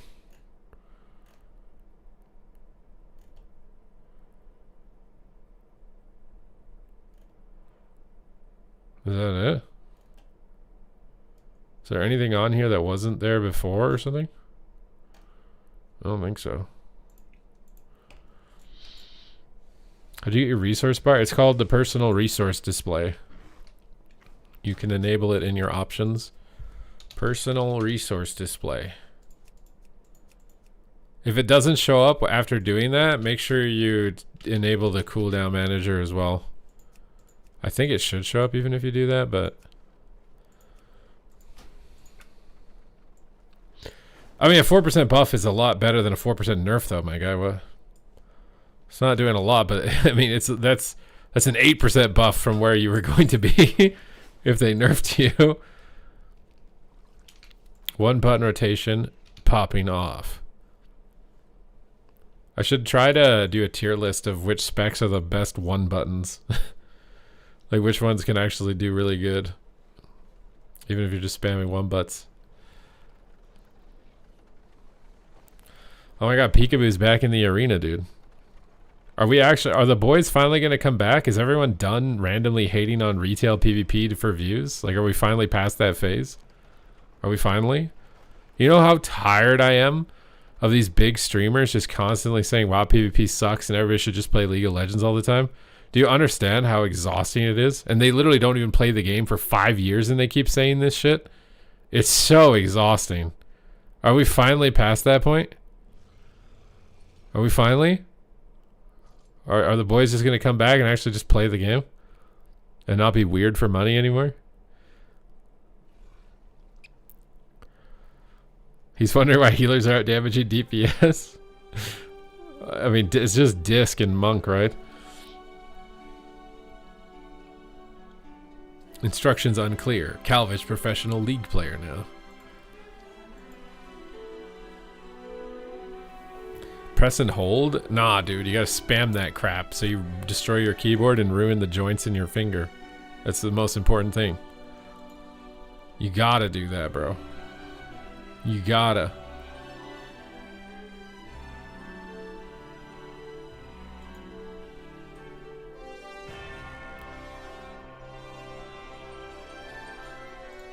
I don't think these changes means they don't care about PvP, my guy.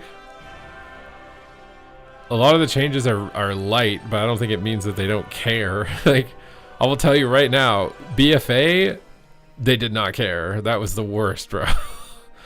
BFA was so bad because of it. They just they took a stance in BFA that they're not going to make any PvP changes at all. Because that's how Classic was, and they believed that that's why Classic was good. It was so bad. I swear it was so bad. I hope we never do that again. I hope that that was so bad that we never think that that's good to do again.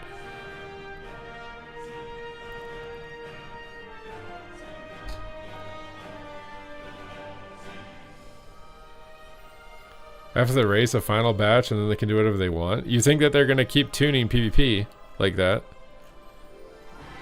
I thought it was just they're going to do these 2 changes, that's it. The patch is what it is.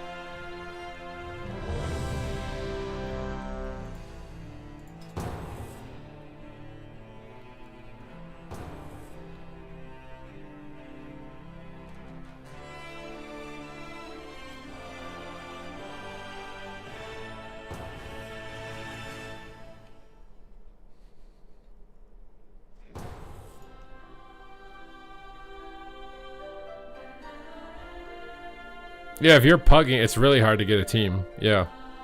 It's just like trying to find a job now, right? Like, you can't just like roll up into the office and get hired on the spot, right? You could literally find an arena team dueling in Duratar back in the day. Now to find an arena team, you need a resume of 5 previous rank 1 titles, your current rating in solo shuffle, and you have to be playing an OP class.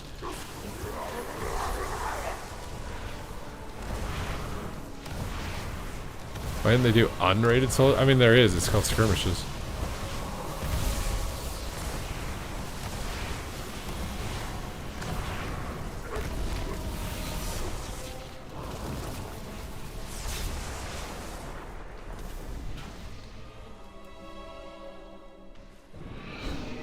PhD is the new BS? Wait, what does BS mean?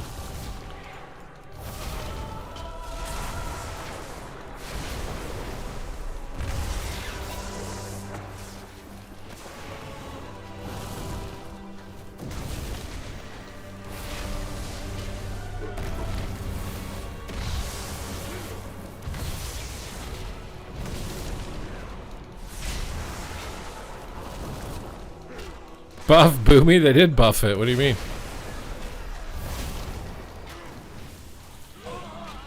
You need 35 years of experience. to push for Glad. Is it like you? I don't know, man. I mean, if you look back when I tried to push for my first Gladiator, it took 2 expansions to get it. I don't think it takes that long now with how developed like educational courses are that you can watch, like in streamers. I feel like it takes way less time to develop that skill. And people still don't want to do it. I think you 100% can find a team in LFG as long as they're willing to play a good comp and play regularly. I think you can get Glad. Maybe not in one season, but I think you can get to Glad eventually. And like I said, for me, it literally took 2 expansions. Those expansions were freaking long, bro. It's literally like, took me like half a decade to get my first Gladiator.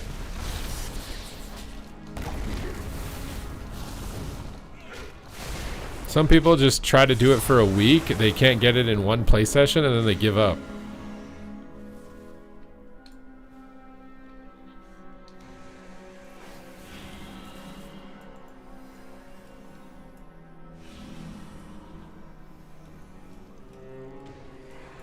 I mean, most people do just want to do solo shuffle. It's because they're in their 30s and they can't get a regular schedule with other people. It's not that, like, I think 3v3 is a better experience. Like getting Glad with the homies for the first time, nothing's gonna beat that. But it's, if you can't get homies because they can never be on at the same time as you, then you're kind of just screwed. You just, the mode doesn't exist for you.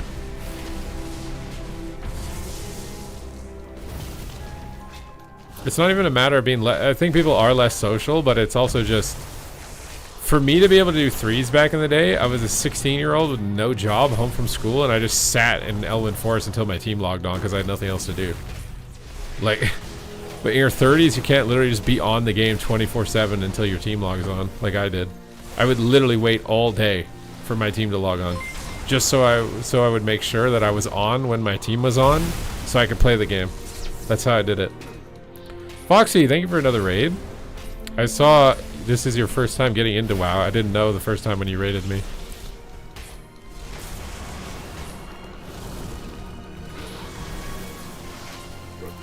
Are you being welcomed, or are people being mean to you?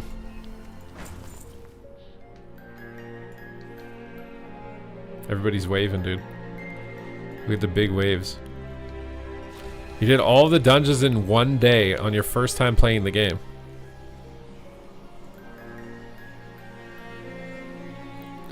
Beard, you're thinking of a different Foxy. This is not that Foxy.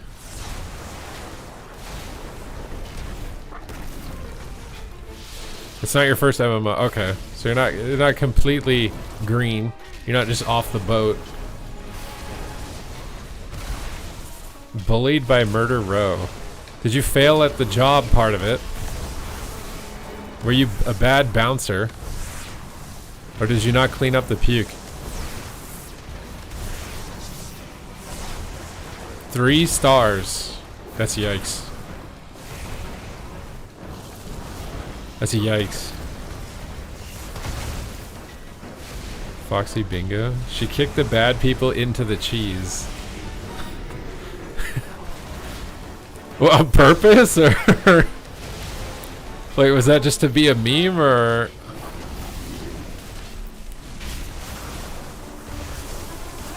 What is the bar that shows boss attacks called? I don't even know what this is called. It just turned on by default, and I don't even look at it. It's literally there because it just kind of looks cool on the side of my screen. I literally don't look at that on the right. It just exists there. I think it kind of looks cool, but I don't know what any of the icons mean. I just attack the boss and don't stand in fire. You didn't know what to do. Think about the people you're trying to kick out. They're just like, what the fuck is she doing? Why does she keep kicking me into the table? Like, I know I'm being a jerk right now and I need to be kicked out, but why is this person kicking me into the wall? What the boss gets shielded?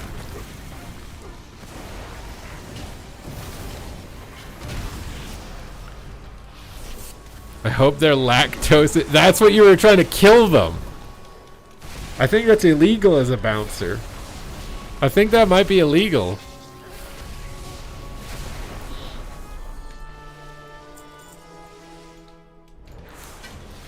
You're trying to commit a felony in Azeroth. You're trying to get like a 5-star GTA star.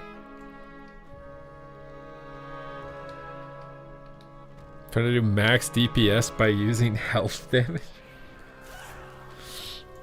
My funniest story of my friend when he played WoW for the first time, he came from Dungeons and Dragons and he made an orc warrior. And in Dungeons and Dragons, if you don't know, orcs are considered lower intelligence. So you have to like stat intelligence, otherwise you can't like speak or understand anything in the game. So he thought that because his warrior was an orc, that meant that he needed to put intellect stuff on his gear so that he would be able to like understand people in the game. So he was a warrior in TBC walking around PvEing with full intellect gear, which intellect gives you spell damage. It doesn't do anything for you as a warrior. So he's just running around in gear that does nothing for him because he thought that it would make his character smarter from being an orc.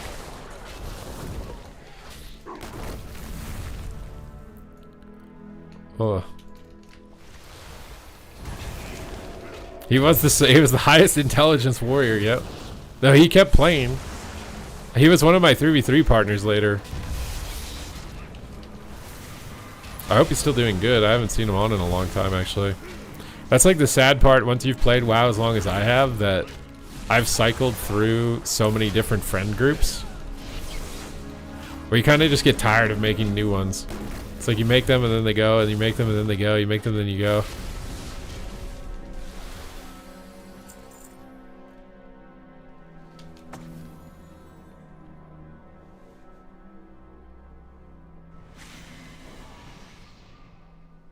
Yeah, and that's why solo shuffle.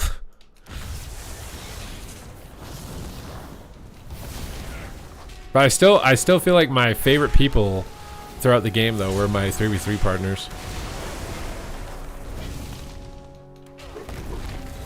Although I feel like I've kind of developed that relationship with Big Dam on Enhance just because he cues into me so much.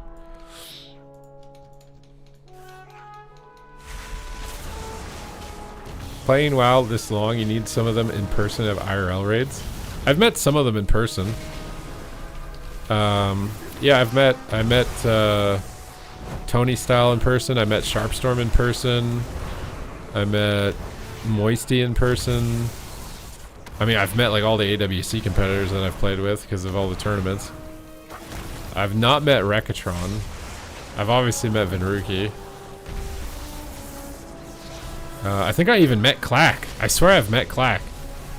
I'm trying to remember. I swear he was at BlizzCon or something. I swear I've met Clack. Or I'm tripping balls. I think I've even met Asmongold. For a very small amount of time. At a BlizzCon. I'm pretty sure. I met SSDS. He was drinking a lot of alcohol. Mind you, most of the WoW PvPers were drinking a lot of alcohol at BlizzCon.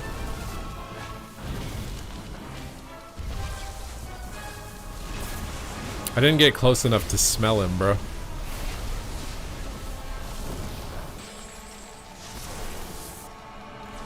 I think Guardian Druid's pretty dead, yeah. Damage-wise, it's dead. It's probably still decently durable, but damage-wise, it's pretty dead. In Dragonflight, you wanted to push Glad ASAP day one and the game felt dead. Also, every healer would leave after we won, so I just quit. Yeah, it's hard. It's hard, that's what I'm saying. Getting people who will actually play past the first loss is really hard.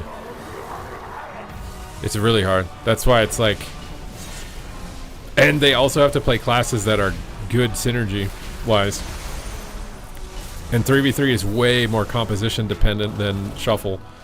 Like if you try, you can't just play random comp. Even if you're playing with your friends and you play regularly, random comp will be so much harder than playing a good comp.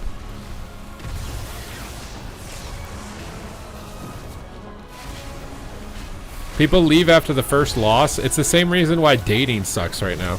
It's because you think that you can just replace them. Right? Whereas back in the day with a 3v3 team, you were limited to your server. You could only play with people on your server. And if you had a bad reputation, people wouldn't play with you. So if you would like leave and join and leave and leave, you'd get a bad reputation, people wouldn't play with you. Now you can play with anybody in the game. So it's like, oh, this team sucks. I'll just find a better one somewhere else. Oh, this team sucks. I'll just find another team better somewhere else. And that's what they think. They think that they can just leave and it'll just eventually they'll get boosted. Basically, they'll get the team that can just boost them to whatever it is that they want to get, rather than actually work with somebody to get to that goal together. I swear it's the same thing in the Tinder market too. It's like people just match and it's like, well, I can't get boosted, then fuck it. I'll just find somebody else. I'll go again. Roll again.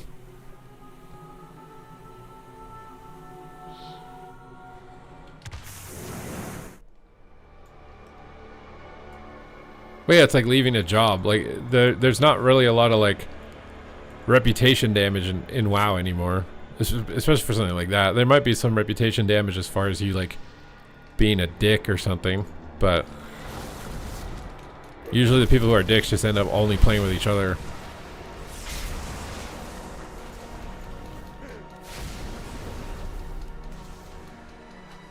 Oh, it's boss ability timer?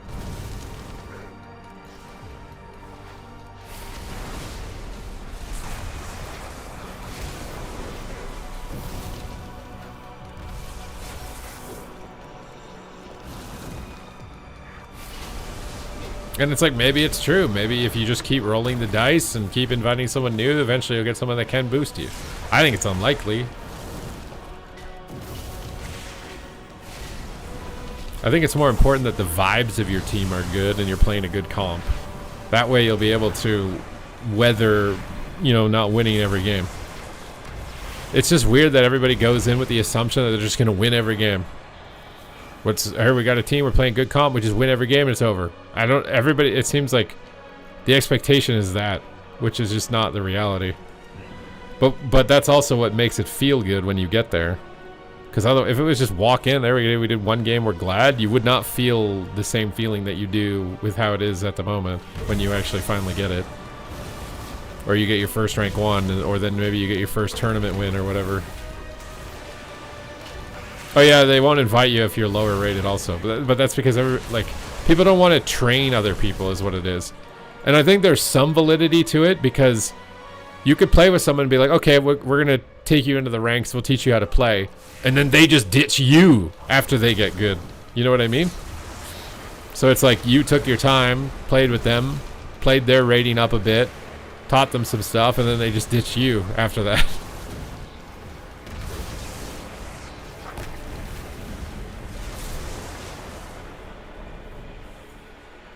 You got your OG Twitch back? I'm not trying to be mean, but I don't remember that name. I sort of remember someone named Davis, but I need like Tremor Totem in this dungeon so I can Tremor the Fears. I swear Tremor in this dungeon is so good.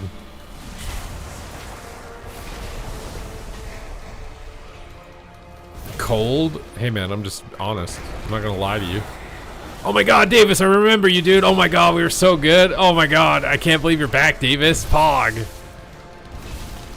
I don't remember at all. Like, is that what you're supposed to do? Is that how you socialize? Maybe if I pulled up his chat history on that character, I might remember.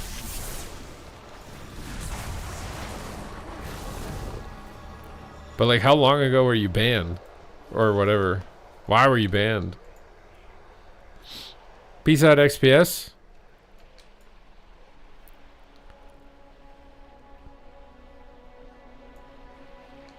That's what Johnny Hem... Who the heck is that? What's a Johnny Hem... What?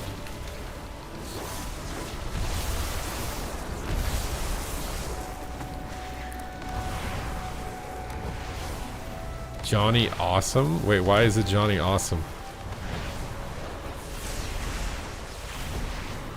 You're missing shoulders and helm, and I'm done with honor. You're pretty much there, bro. You got more than enough time. You're chilling. You've never been banned. Sorta is good enough for me.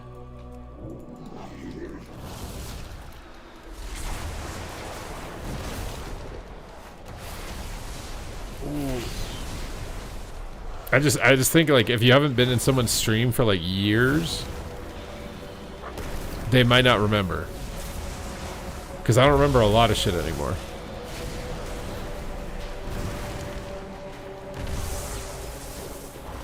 What's up, Diamond? Hello. Remember the quest in Silverpine Forest where you are the quest giver and Johnny Awesome comes by? There's a quest like that? Can you still do it? I need to see what this is. What's the fastest way to get honor? I think right now it's the brawl. I've seen a lot of people doing this brawl because it's really fast and you one-shot people. So like right before the brawl goes away on the reset, I think, right? So you have to get it done now basically if you want to do it. But I think it is really good honor.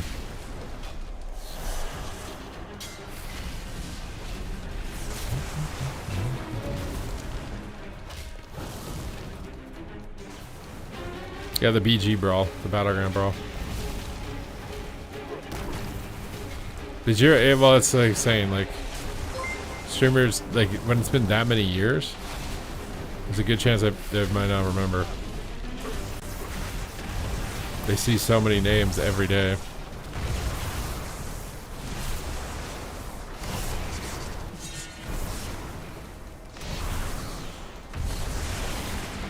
Yeah, if you make sure you use an honor flask also, so you get more honor. Oh my god, this thing is clapping me, bro.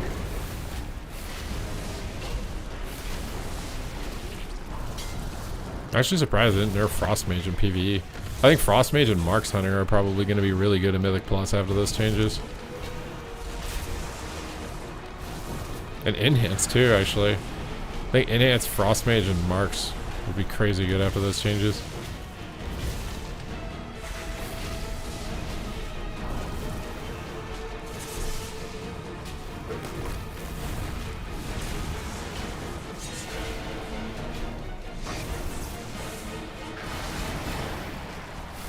It works in Arena? Oh, nice. So we're just gonna be flasked up, bro.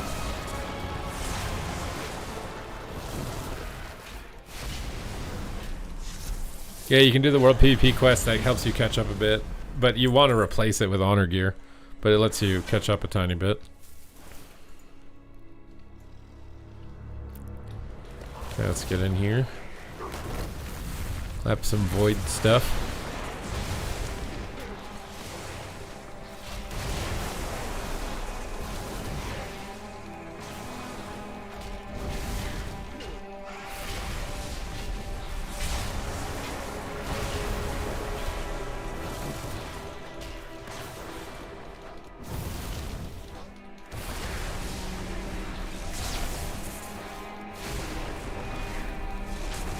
Do we really need honor to socket crafted PP? I think so, yeah. What's up, Bloopy? What are your thoughts on embellishments? I'm gonna be honest, I haven't even looked at what the embellishments are. Because I didn't make crafted gear on the beta. I assume there's just one that's really obvious and everyone will stack it. But I don't know.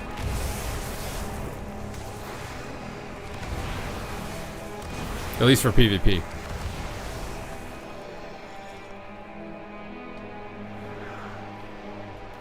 Their set pieces do work in PvP, yeah. But they're nerfed by like a flat percentage, I'm pretty sure. Welcome to the Machine is the quest. Maybe I can look it up on YouTube.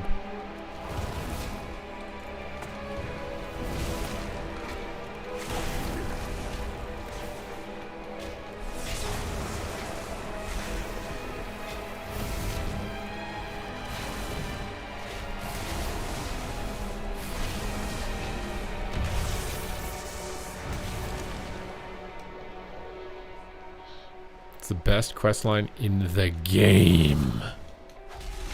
You're very confident about that.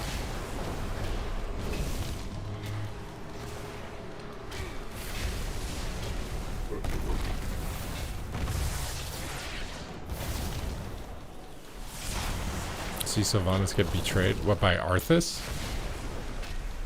That's the only betrayal I remember. That was in Warcraft 3.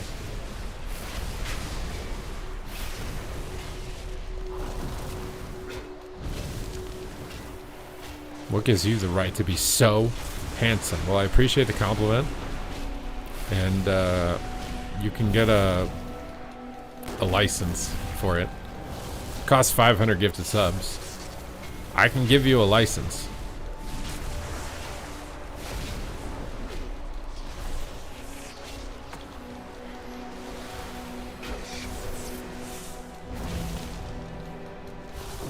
If you can only do one sub, it'll give you 1 day of the license.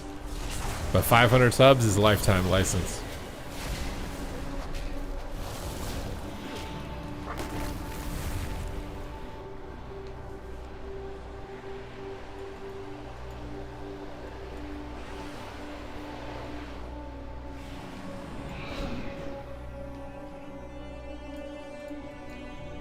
Alright, here we go.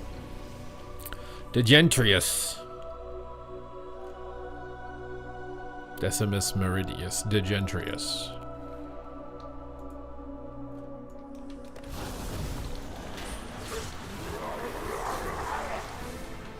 I think I need to be on this side if no one's on this side. So I can bounce the balls. This is my favorite boss, I think, out of the whole expansion. It's like you're playing tennis or something. You gotta bounce the balls back and forth onto each side to do big damage to the boss. Wait, can I bounce the ball twice myself? I literally just laid the... Can I go through? No. I swear this boss is so cool. I kind of wonder... It's weird that he's named Degentrius, but he's like tennis, you know? Like, I don't think tennis is very degenerate, you know what I mean? Like, how is like the sports boss the degenerate boss?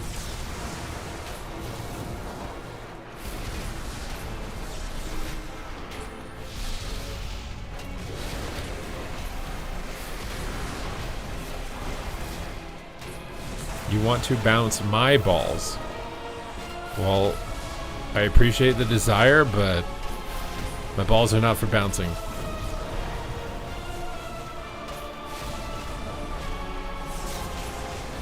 Volleyball. Yeah, whatever, bro. Tennis, volleyball, same thing. I just offend people who play volleyball. Unless you have 500 subs.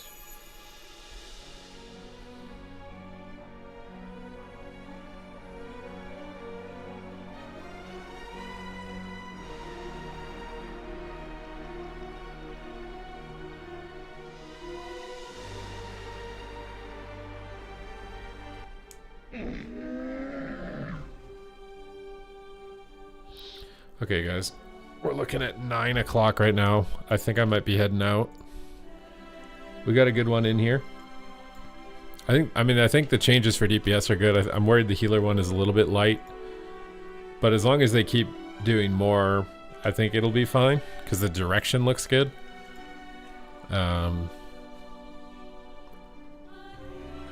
if not, I'm still having fun. So we'll have to see. We'll have to see. But I appreciate you guys hanging out. Everybody that came over from the Foxy QT raid, if you want to hang out with me in the future, make sure to hit the follow button. Thank you guys very much for the support as always. I'll pass you guys on as well. Let's see. What do we pass you on to, though? Is the question. I'm gonna pass you on to an old friend. Okay, this guy is the kindest streamer. Okay, we're gonna pass you on to the kindest streamer.